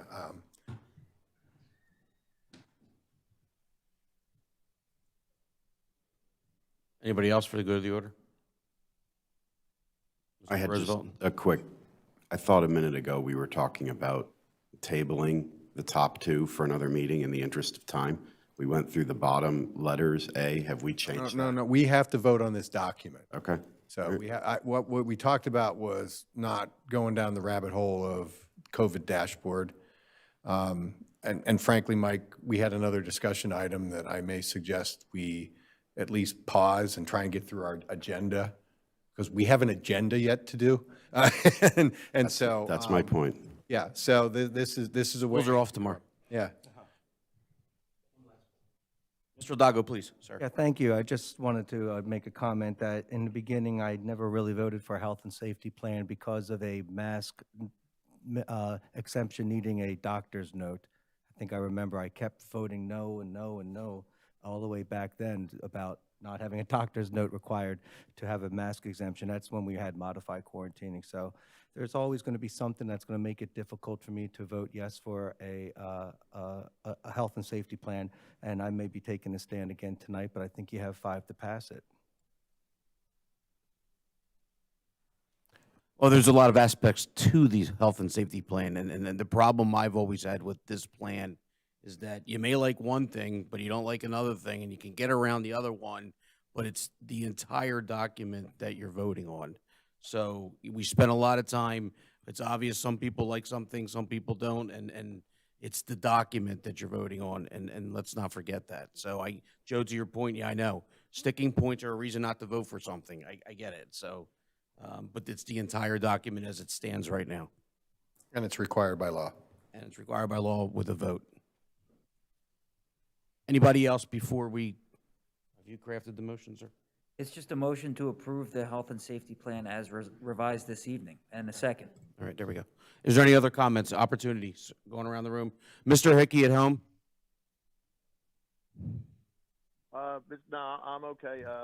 Listening to everybody's comments, I've made the comments as I see fit, realizing in the effort of time, and we're going to leave these, and we will address it, I assume, next month, or in some cases next week, from my understanding. Yes. I'm correct with that assumption? I don't know if we'll address it next week, Bob, but we will be addressing it again. So. I thought somebody had said earlier that we had a meeting next week that we might advertise to the public about this. That was for bridges, Bob. Oh, okay. All right, no questions then.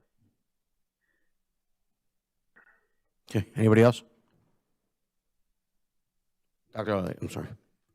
Thank you, Mr. Solomon. So, Mr. Frederickson, thank you so much for taking notes on this for us. I just want to make sure that my team has everything they need to make sure everything is clear. So, Dr. Lambert, are you good with your notes and changes so that we're sure we have everything correct? Yes, I am. Thank you.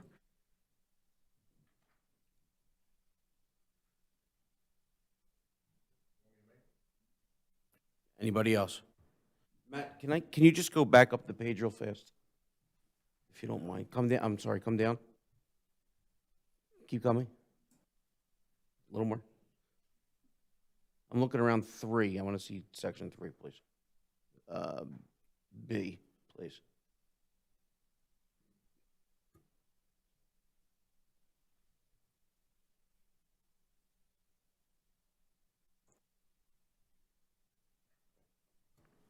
Okay. Are we good? I think so. I mean, look, this is a lot. I don't want to suggest this, but because we have people in the audience, but this is a lot. Do you want to print a copy before we go to vote on this? Are you folks go with it? It's a lot. Okay. All right. All right, Dr. Thorpe. I move to approve the health and safety plan that we just developed in this marathon session. Second. Seconded by Mrs. Marcel. Any comments? All right, we're going to go to roll call. Bob Hickey, Yes. Joe Hindago, No. Kristen Marcel, Yes. Marion McKee, No.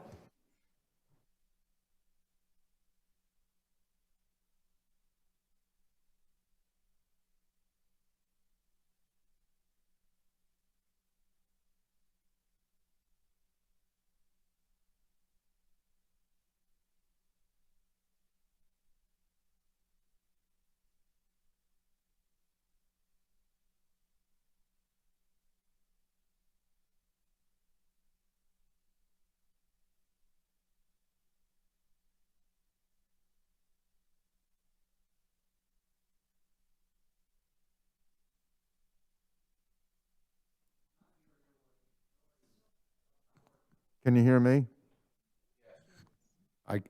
Now I'm back. I'm sorry. Point of order, I mean, we have another discussion item on section 520.1. We also have an agenda. Can I suggest we move it? I think we're going to end up tabling it because what time is it now? 10:30? And get through the agenda at least. Do I need to make a motion for that, or it's a discussion item? Hey, Mike? Board can just drive on. Board can just drive on. Okay, I'm fine with that. And when we currently have a special meeting in place for next week. Yeah, we don't need to turn that into a marathon, but we're getting tired and I don't want to get sloppy with this. That's it, okay. Mike? Moving along, we go into Education Committee. Mrs. McKee, again, good evening, thank you. Thank you, Mr. Salmon. I have no report as the committee has not met. I do just want to remind all of us that the work continues on Portrait of a Graduate. The design team will meet again on January 10th. Our next Education Committee meeting will be on January 27th. Having concluded, I now move to approve consent agenda item B as contained in the attachment to this agenda. Second. Second, Mrs. Marcel. Any board comment? Any objections? Hearing none, I'm going to ask the secretary to mark that unanimous. Please continue. Thank you. I believe our next item on the agenda is enrollment forecasting. Dr. Elliott, do you wish to speak? Thank you, Ms. McKee. At the joint Facilities and Finance Committee meeting in December, we had a discussion about conducting another enrollment forecast, looked at, I believe, 5 different firms, considered the different aspects of those firms and the information from them. With direction from the board, we narrowed that down, and we're looking at, instead of a 1-year agreement, a 3-year agreement. So the agreement presented to you this evening is for a 3-year agreement with Cropper, who is a firm that we have been working with, to work with them for the next 3 years to conduct enrollment forecasting. Thank you. Appreciate that summary. I move to approve the 3-year agreement with Cropper GIS LLC for enrollment forecasting services in the amount of $33,500, subject to audit and solicitor review. Can I have a second, please? Second. Oh, Mr. Roosevelt got it, I think. Oh, Mr. Tate, I apologize. Any board comment? Any objection?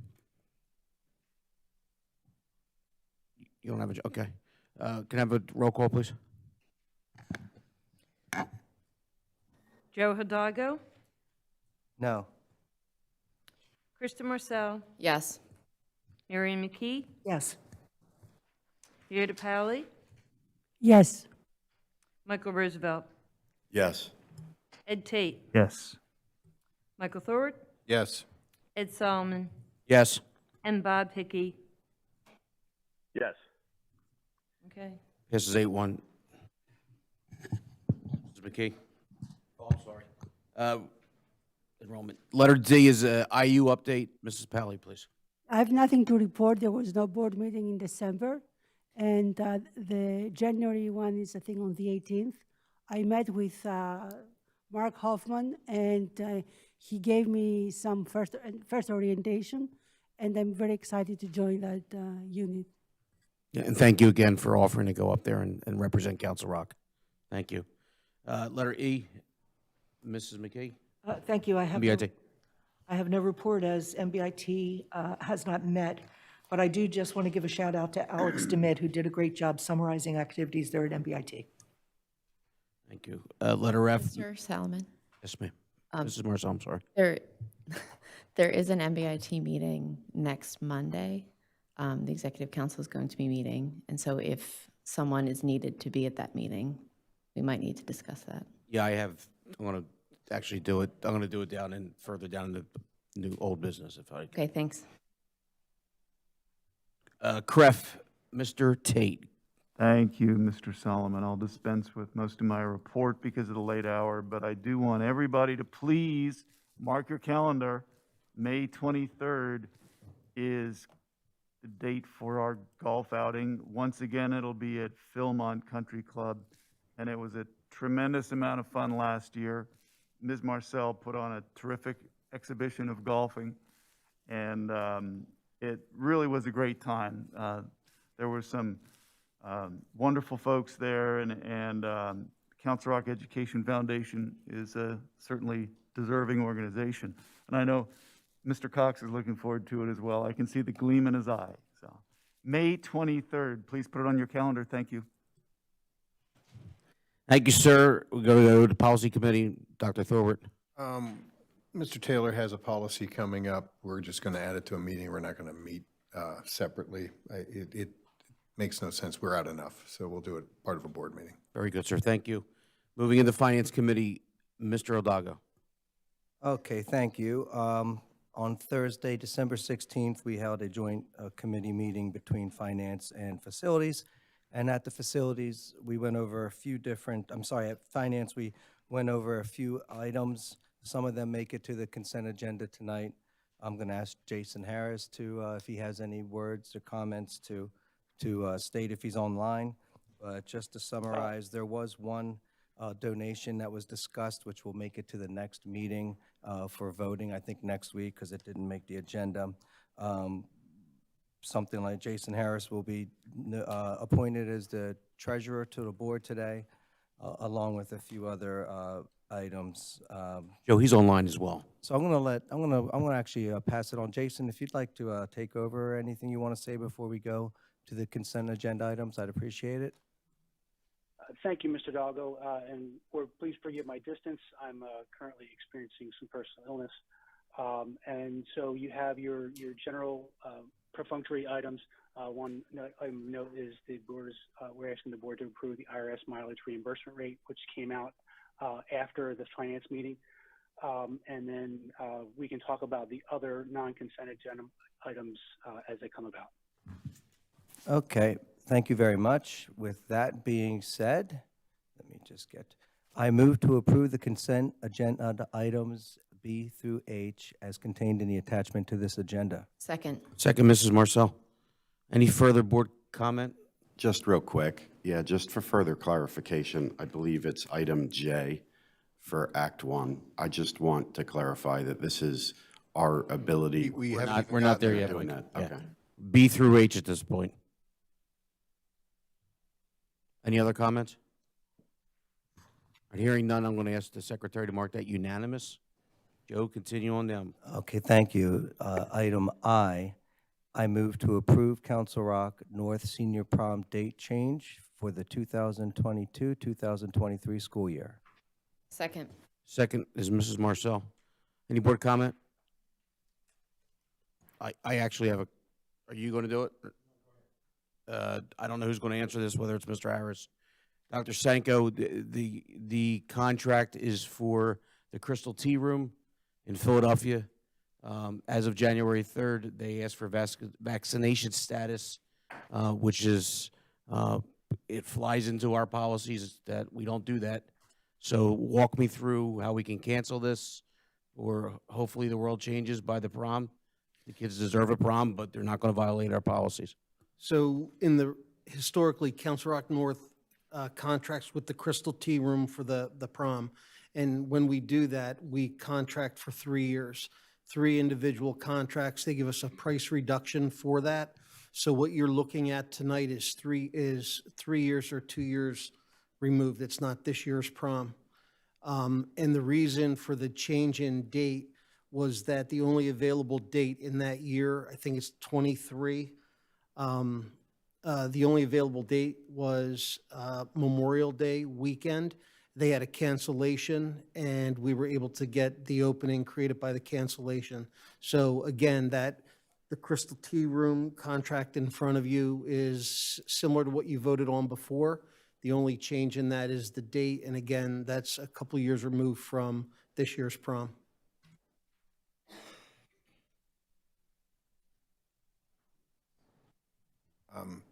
Dr. Thorpe. I don't know that we're going to get here tonight, but we don't participate in events that require vaccination. That was a policy made last June. Andy, I get that this was done before, so we're going to have to get around or work with that at some point. When is I didn't look at the date in here. It's in May, I believe, right? It is, and my computer just locked, so I don't have the contract in front of me with the date. Oh, and it's 2023, so we're a year out? Okay. We're a year out. And Okay, all right. The second thing I would say to you is that our administrators at North are working with the folks at the Crystal Tea Room to see, as it relates to this year and this year's prom, with regard to policy 209. So again, we will need, for us to be able to use the Crystal Tea Room or any other venue, an opportunity that doesn't create groups of kids or subgroups of kids. Okay, thank you, Dr. Sanko, as always. Mr. Solomon, you asked me if there was an out. Yes. Just say that there's a cancellation provision with a penalty of 50%, just to answer your question. Anybody else? Any objections? All right, hearing none, I'll ask the secretary to mark that unanimous consent. Continue, Mr. Aldago. All right, moving on to J, I'll do the motion, and if Jason wants to say anything, that's fine. But I move to approve the resolution as found in the attachment to this agenda, indicating to the Commonwealth of Pennsylvania Department of Education that Council Rock School District will limit local taxation to the increase no greater than 3.4% compliant with the Act 1 index. Second. Second, Mrs. Marcel. Any comments from the board? Mr. Roosevelt? Thank you. Go ahead, Bob. I believe I know the answer to this. Just because we are approving it does not mean we have to. That's a ceiling, not a floor. That's correct. Okay. The question is answered. That was exactly my clarification. I just wanted to make it clear for everybody that this gives the board or the district the ability to raise taxes from 0.0 to 3.4. It's not an actual tax increase of 3.4. And it actually also makes our business administrators' life a little easy right now, because we'd have to file other paperwork if we were going to ask for an exemption to that Act 1 index. Anybody else with comments?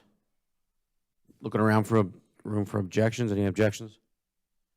All right, hearing none, I'm going to ask the secretary to mark that unanimous consent as well. Mrs. Marcel, could you do L and M, please? K. We can start with K, L, and M, please.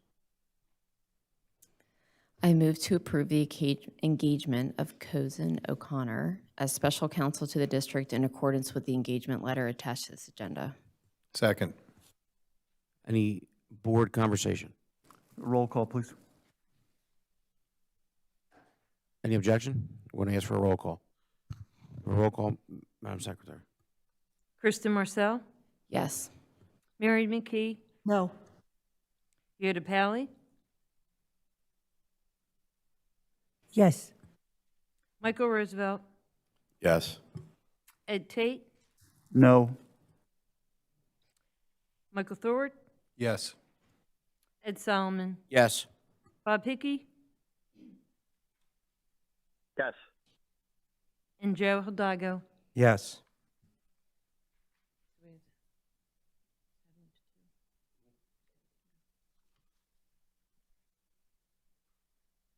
Okay. You can take L and M together if you would. I move to approve the personal actions and personal actions addendum as contained in the attachments to this agenda. Second, Mr. Hidalgo. Any comments from the board? Any objections? Hearing none, I'm going to ask the secretary to mark that unanimous as well. Facilities, Mr. Tate or Mr. Roosevelt? I don't know who decided to do the overview, please. Mr. Roosevelt? Yeah, real quick, we had a joint facility and finance meeting on 12/16. Our next one is January 20th, and we have one item. I move to approve consent item B as contained in the attachment to this agenda. Second. Second, Mrs. Marcel. Any comments from the board? Any objections? Ask the secretary to mark that unanimous consent as well. To public comment. The gentleman that asked us to sign, is everybody that's in the room still on the sheet? If not, obviously you won't answer. Kind of figured that out myself after I said it. Sorry. Yeah, please don't play with the voices. I'm hearing things at this point, you know. No. Second round of public comment, please keep it to 3 minutes. You heard the disclaimer earlier. This is about anything that's on your mind. And remember, kids are probably up because the lady to the right of me gave them off tomorrow.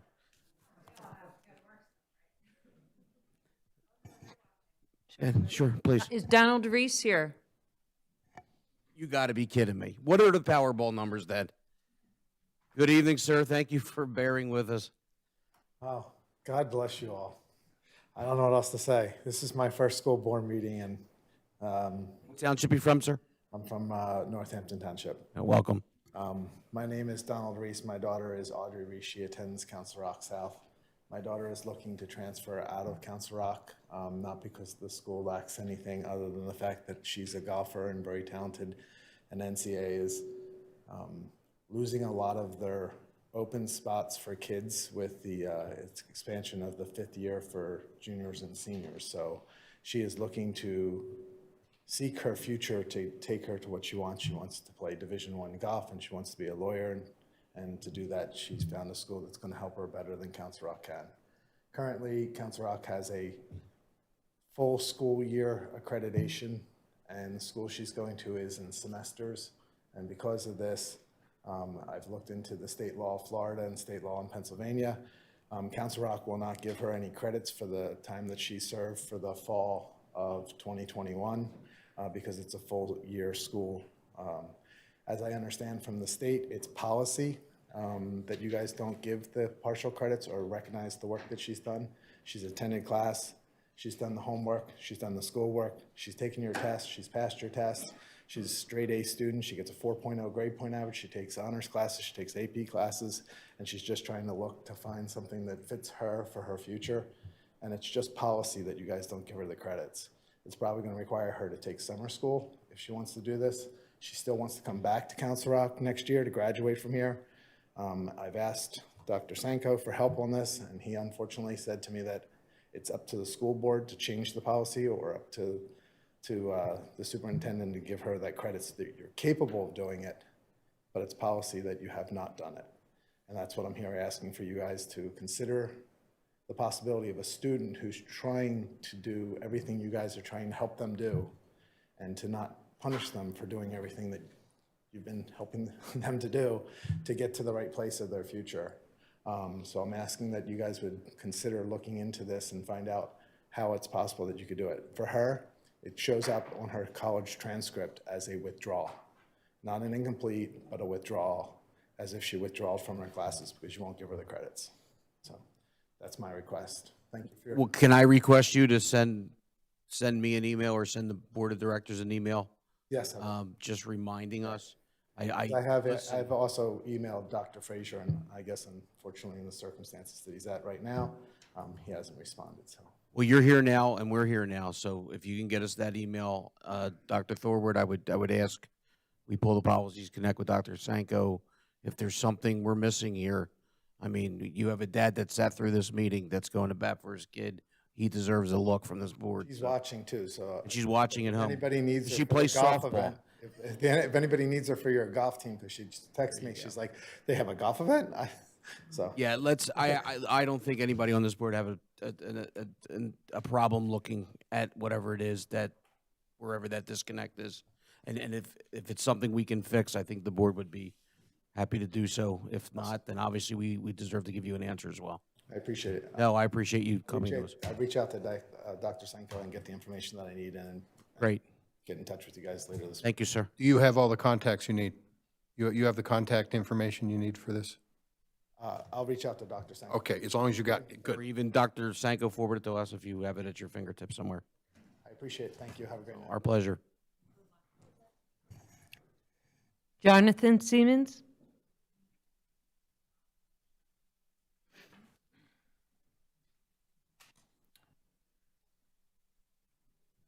Good evening, sir. You have 3 minutes. As soon as you start talking. Okay. Happy New Year.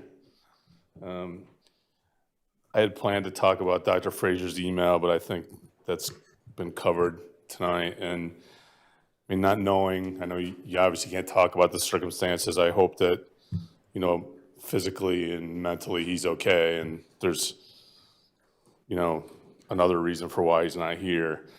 I would want to share, I didn't plan on this, but when Megan Brock spoke earlier about the information that she was able to get through a right to know request, I just want to share with, I think the board already knows this, but maybe the community doesn't know it, that Dr. Frazier actually shared those text messages with me in an email back in September of 2021.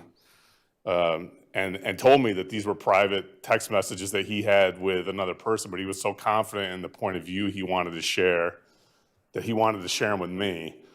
I mean, I'm nobody. And the fact that he felt okay sharing that with me really kind of threw me for a loop and made me wonder what else he was sharing with other people. And so I think in the context of tonight, I just wanted to remind the board of that if they didn't remember it from the emails that they were a part of. I also want to just say that I think that he's done a poor job in developing a positive culture throughout our school district.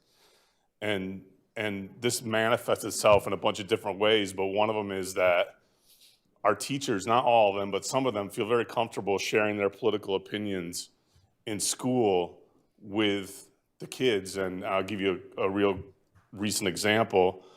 My daughter's a freshman at North, and in one of her classes, she's one of 4 kids out of about 27 that don't wear a mask.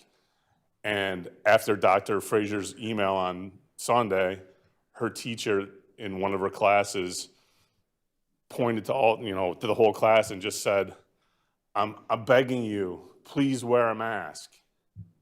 Okay, well, she's not really talking to all 27 kids. She's talking to the 4 that aren't wearing masks.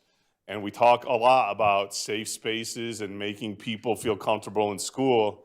And when a teacher who's in a position of power, who obviously feels empowered by her superintendent to speak that way to 30 seconds. her kids, like it puts kids in a tough position. They don't know how to handle that. And I hope that if this is some kind of a performance issue, that I'm just going to say it, I hope he doesn't come back.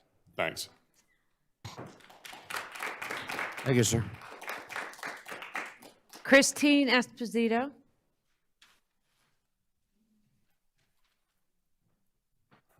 Good morning, or good evening. Feels like morning. I've been here that long. I feel like some of my comments kind of irrelevant. I really appreciate everyone when we're discussing the health and safety plan and the whole comment about not going virtual for 2 weeks. That was a load off my mind. I felt like I was like triggered into PTSD after thinking about going back to that. I think I'll try to make my comments brief. I really just wanted to go over a couple of quotes that I've seen recently in the news and I think really resonated with me. There was a piece on January 4th, 2022 in the New York Times entitled, "Good Morning, the Pandemic Has Created a Crisis for American Children." In the piece, there's a quote that says, "For the past 2 years, however many communities in the US have not really grappled with the trade-off. They have tried to minimize the spread of COVID, a worthy goal absent other factors, rather than minimizing the damage that COVID does to society. They have accepted more harm to children in exchange for less harm to adults, often without acknowledging the dilemma or assessing which decisions lead to this overall harm. I just think that this piece highlights the sad reality that we've all been living in for the last 2 years. I don't think we all tried to ignore the children's needs, and I think I'm really grateful for the board before me that we're trying to do that now, that we're trying to think about all these different priorities that we have and putting the children first, because what they need from us is to move on. They need us to move on and to not have a dashboard and not pressure people or coerce people into doing something they're not comfortable with, whether that's masking or vaccines or whatever. It should be the family's choice. So that's really all I have to say. I appreciate everyone and all the work that they've put in over the last 2 years with all this. So thank you all and good night. Thank you.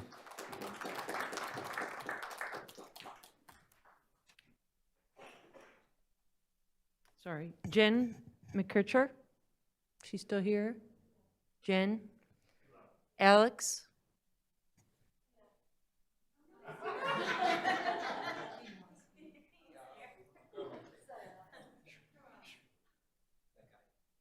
Alex, please state your last name and where you're from. Sure. Alex Enton, Northampton Township. All right. Where am I at? A lot was planned to be said, but never made it in the first round. All right. Well, good evening.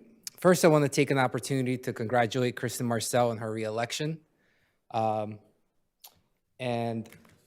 what I also wanted to point out is that, you know, we meet here every few weeks, and I try to make as many times to the meeting as possible, but I've noticed that, you know, what's lacking is we spend lots of time on the health and safety plan, yet I don't really see how much effort is being put into educating our kids.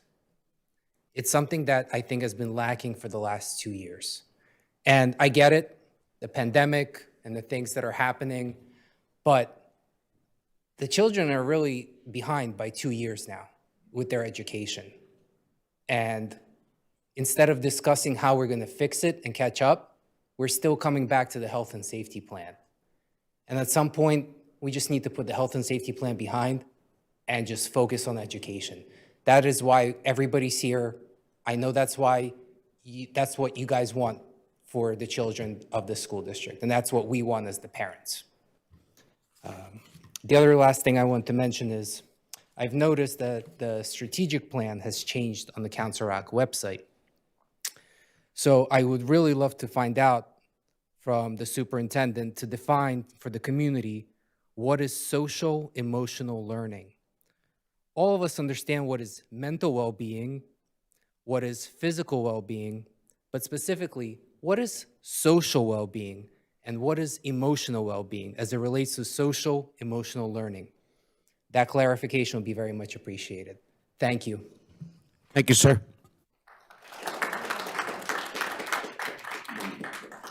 Hannah Doherty? Okay.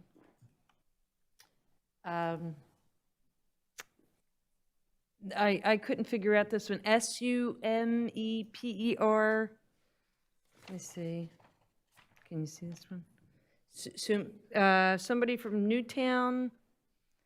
Perelite? No? Nothing like that? Okay, we can move on then. Yeah. Does anybody else in the room want to talk that hasn't spoke? Mariella? There we go. That's amazing. Can we talk numbers later? How do you do that? We're trying to figure out. I'm sorry.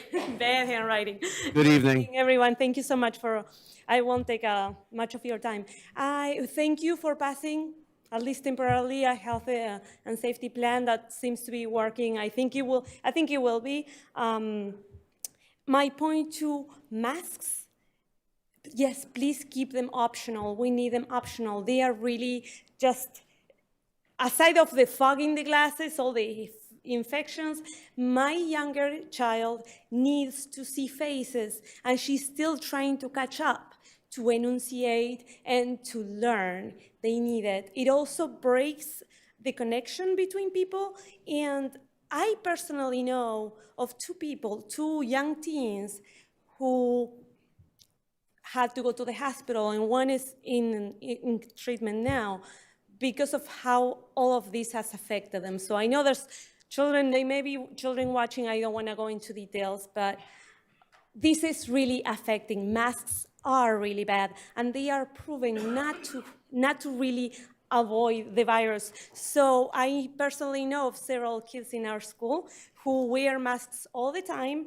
They have caught COVID, they have caught colds, and the stomach virus is going rampant. So I don't think there has ever been more hand washing and sanitizing and mask wearing as there is now, and all of that is still going around. So really, masks are not as helpful as we thought they were before, at least not the way the kids in elementary are wearing them. Also, the dashboard, I think it has to go. I don't think it's helping anyone unless I know that my children were exposed. Seeing numbers that are just going to make me freak out and I can do nothing about them, it really makes no sense. It's just creating panic. I think the correct people who need to know those numbers, they should be informed.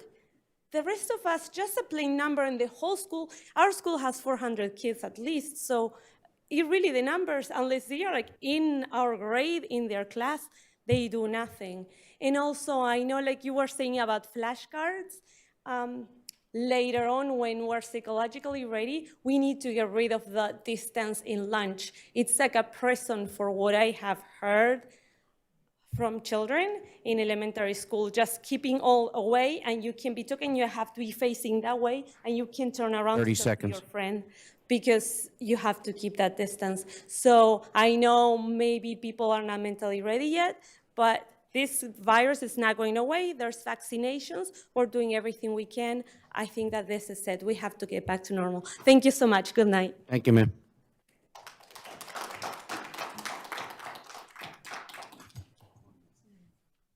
Rachel? There we go. This is unbelievable. You did it again. Good evening, Rachel. Thanks for bearing with us. No, thanks for having the meeting and sticking it out. I know a lot of adults do not like to be up this late, so I appreciate it. Listen, I want the kids to be in school. I work from home. It really helps me when my kids are not at home when I'm trying to work, right? But I think that we need to have the option for kids to be virtual when they are sick or when they've been a close contact. I'm not saying mandatory, an option. We have the infrastructure for this, and the teachers know how to do it. The kids, for the most part, know how to do it. My issue is that I'm hearing a lot of really good talk that it's common sense. Stay home if you're sick. Parents should have the right to keep their kids home when they're sick. But this year, there's a lot of times when kids are unwell or waiting on test results or exposed to family members, and they don't really have that option to stay home multiple times over and over and over again every time they come into that situation. The other thing I'd like to say is that I heard a lot of really good talk about mental health, and I appreciate that. I think that that's an underlooked issue in children, and I'm glad that there's a spotlight on it now. I think the virtual option is helpful for that as well, because if a kid just isn't feeling well enough to go to school, whether it's a physical or a emotional unwell, they also have that option to attend virtually. So I think that it's a good choice that increases safety in school as well as provides more autonomy for the parents. So I'd like to see that reinstated, the virtual option. Thank you. Thank you, ma'am. On anybody else? Is Marie still here? Hildebrand, did you want to talk? Or you don't have to. It's up to you. I'm not. You've made it this far. I mean, good evening. Thanks for sticking it out with us. It's late. We're all tired. There's a couple points I had this nicely written out talk and was going to say this, but I think some of the points are moot at this point. I just really want to say that we moved to Council Rock. I'm not from here. We didn't grow up around here because about 10 years ago, because we heard the school district was amazing. You know, everyone was like, well, you pay the extra 1% in your income taxes, but it's great school. So we've been here, and so far it's been you know, really good for our kids, but I'm disturbed with what's happening with the pandemic. I'm disturbed with the way the board, I have to admit, you know, I ceded my time to Mr. Cole. He's in my son's, his son is in my son's class. We're looking at this data as concerned parents. We're not trying to tell you that, you know, you're doing everything wrong and Pennsbury's perfect and all this. We're concerned. We're more risk averse. We are less risk tolerant than some other parents. We believe that masks work. We believe they work when everyone wears them. I'm concerned that there's this divide. It's us versus them, you know? You see me, you see my mask, you think it's a Dallas Cowboys jersey, and you're an Eagles fan, you know? And it's, how are we gonna get past this? And the only way I can see that we get past this is if we compromise on some measures. And so what I'm hearing in some of the things in the Health and Safety Board that we were stripping out, like, you know, I'm just trying to think of a couple that came back in. Some things are important to a large portion of the families in this district. And we might not be 50%, but maybe we're 45. And it matters. It matters because there are families that are leaving this district. There are families that are homeschooling instead of sending their kids to Council Rock, and that is a shame, a real shame. How are we gonna get past this? I think both sides need to listen to each other. I understand. I'm never gonna convince someone who does not believe in the utility of masks to wear them. But why can we not consider live streaming or virtual for parents who are less risk tolerant? And I think we really need to stop and think. You know, you might win, I won, I got everything my way, but it's at the expense of other families. And is that worth winning? Is it worth losing some of these families? Maybe it's only 18 that are in the bridges, whatever. That's still 18 families here, and they don't matter? I'm disturbed. It makes me seriously question the decision to move to this district. I expect better, I really do. And I would hope that we start to see this, start to listen to other viewpoints. It's not this black and white, you know? You give a little, I'll give. Hey, you're gonna recommend masks, but put something in place so I feel more comfortable.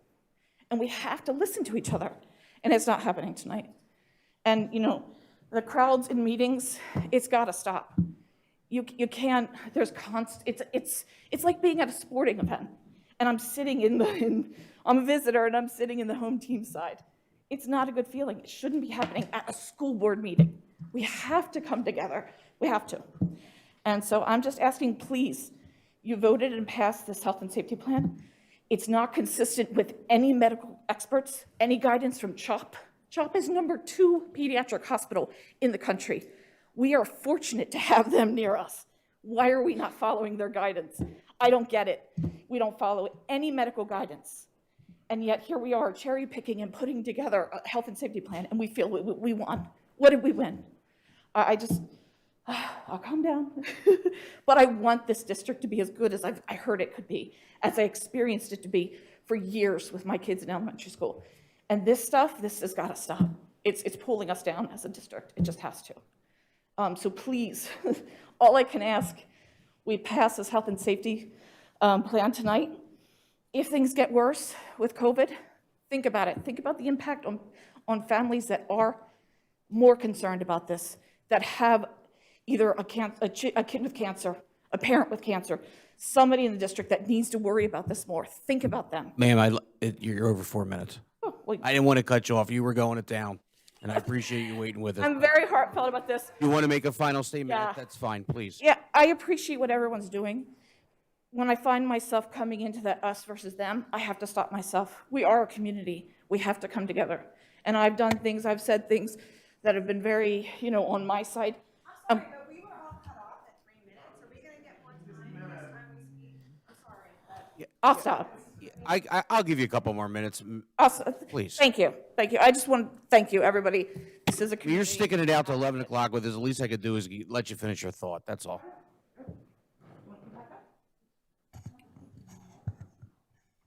Anybody else? Is there, let me see here. Jennifer, did you want to speak? Are you still here, Jennifer? In the Alha? Back.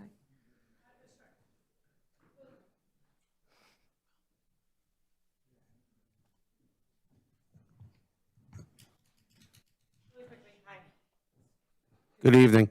I want to congratulate the new board members and thank you for your commitment. It's an extraordinary commitment, so thank you for being here. I think everybody said everything really well tonight, so I'm not going to go over all those points, but I just want to say one thing. I want us to point to a time in history where successful civilization has sacrificed the mental, social, emotional, and physical health of the children and the youth of their society in the name of safety for the elderly generation. And I just think that we need to, I'm sorry, I'm short of breath, I don't know why. I just think we need to put our kids first and think about their health and safety first as a community. And I appreciate everyone's thoughts regarding the mass and the division, but I think that I appreciate that you are, I think, following the appropriate guidance and considering the safety points and the medical advances that we have come to. And I appreciate it, and I think we should stay the course. Thank you. Thank you, ma'am. Is that it? I don't really see anyone else out there. Oh, Mr. Gannon? Is there anybody else that would like to speak? Can I finish up after him? Is that okay? Oh, I see a hand. I'm sorry. I'm sorry? I'll be quick, yeah. Could be quick? Yeah. All right.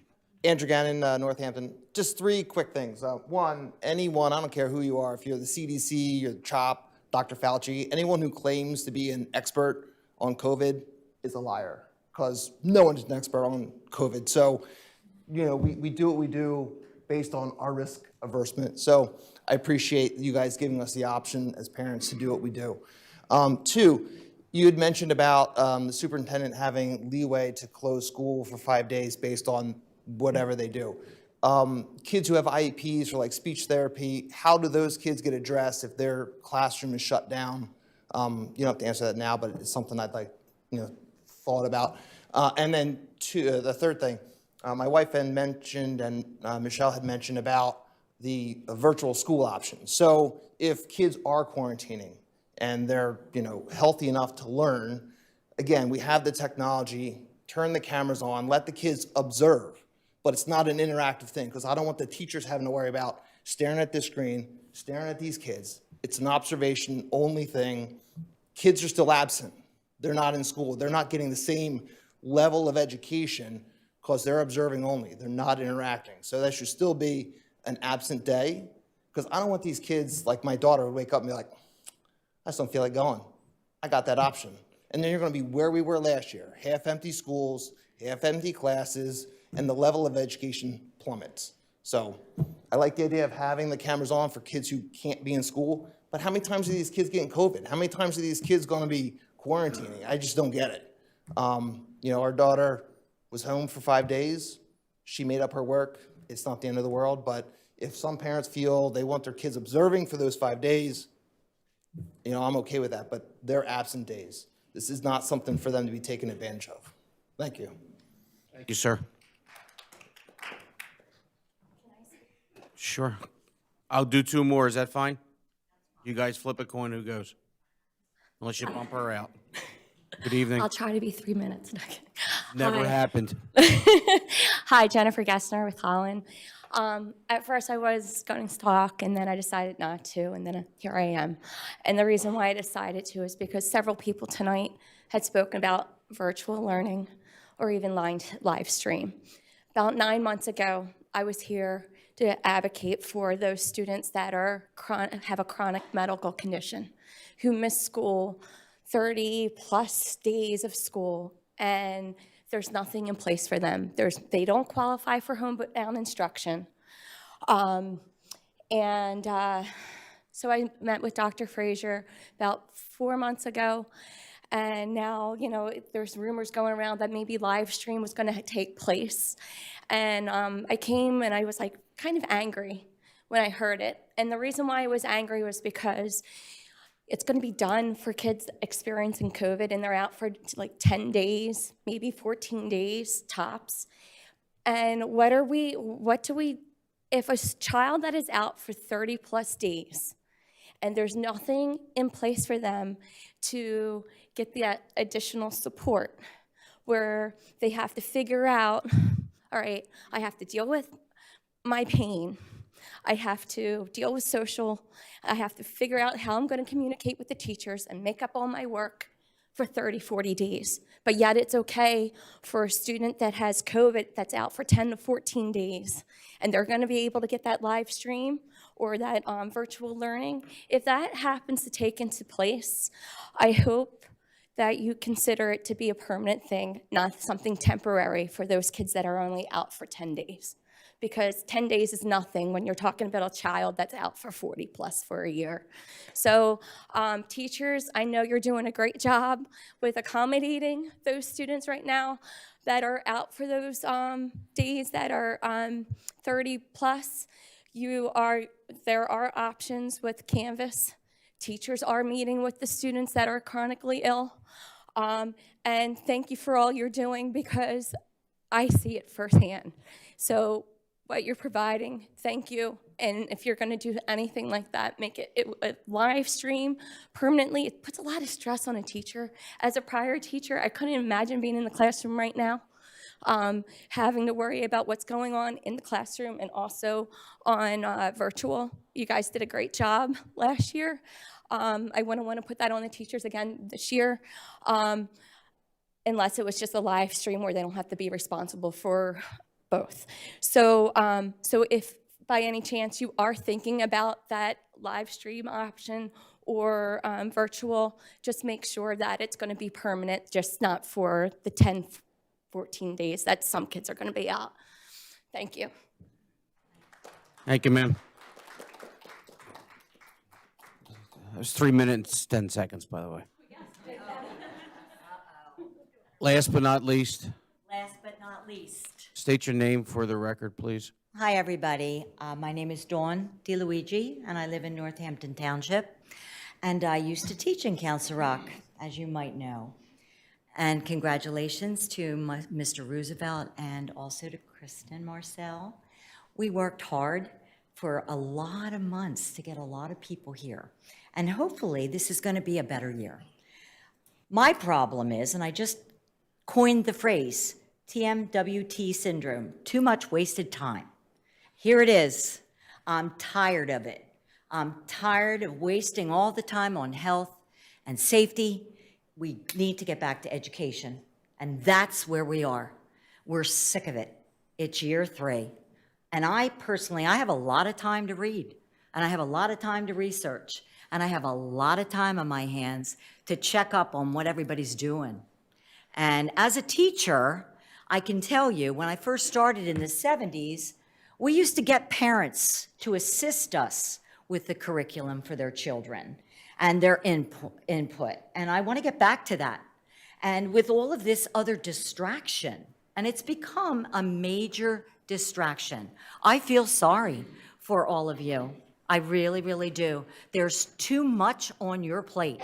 You're staying up till all hours of the night trying to figure out what to do, when the real job, honestly, and we've gotten away from it, is learning to educate our kids. We've lost sight of what's really, really important.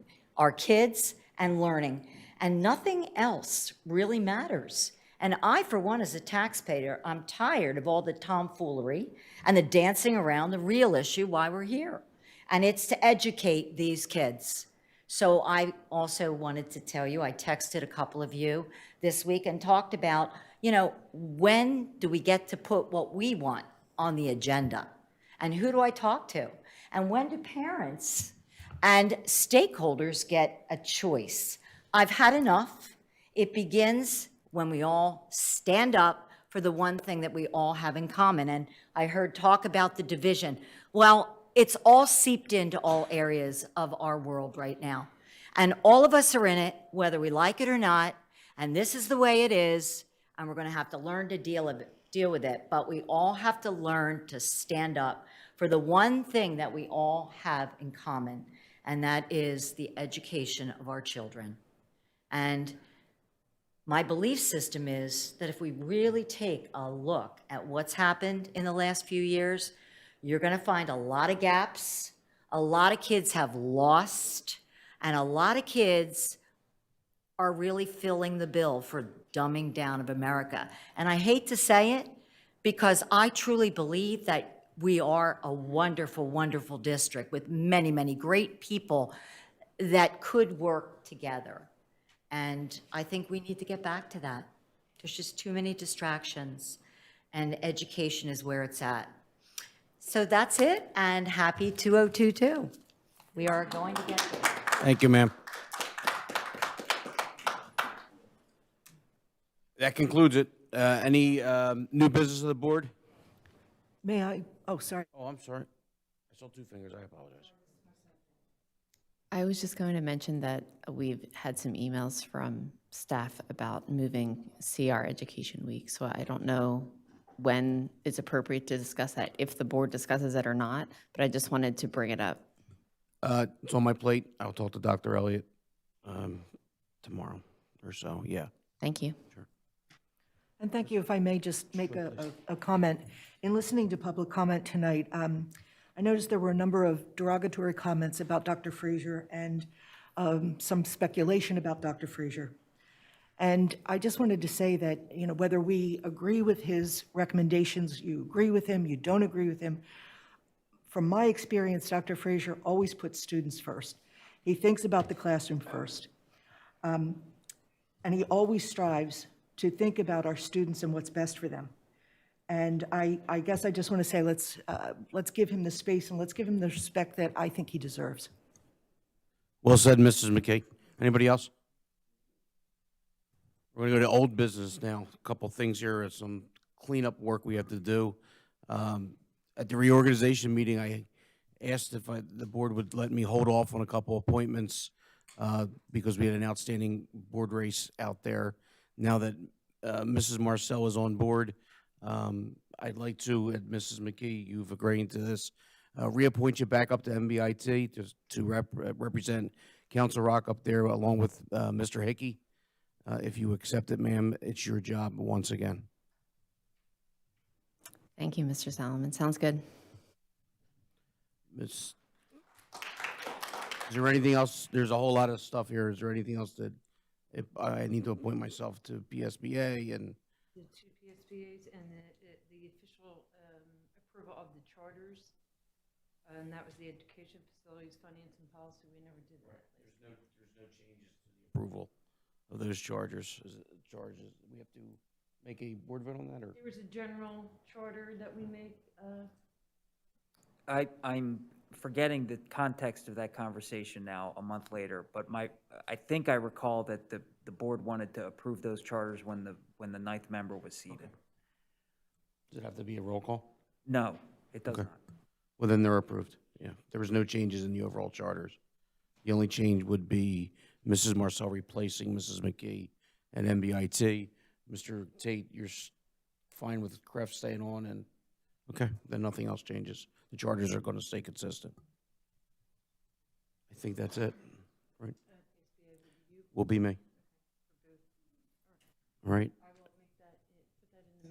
Great. Thank you. Ladies and gentlemen, thank you for bearing with us. It's 11:15. Go home and hug your children. Good night.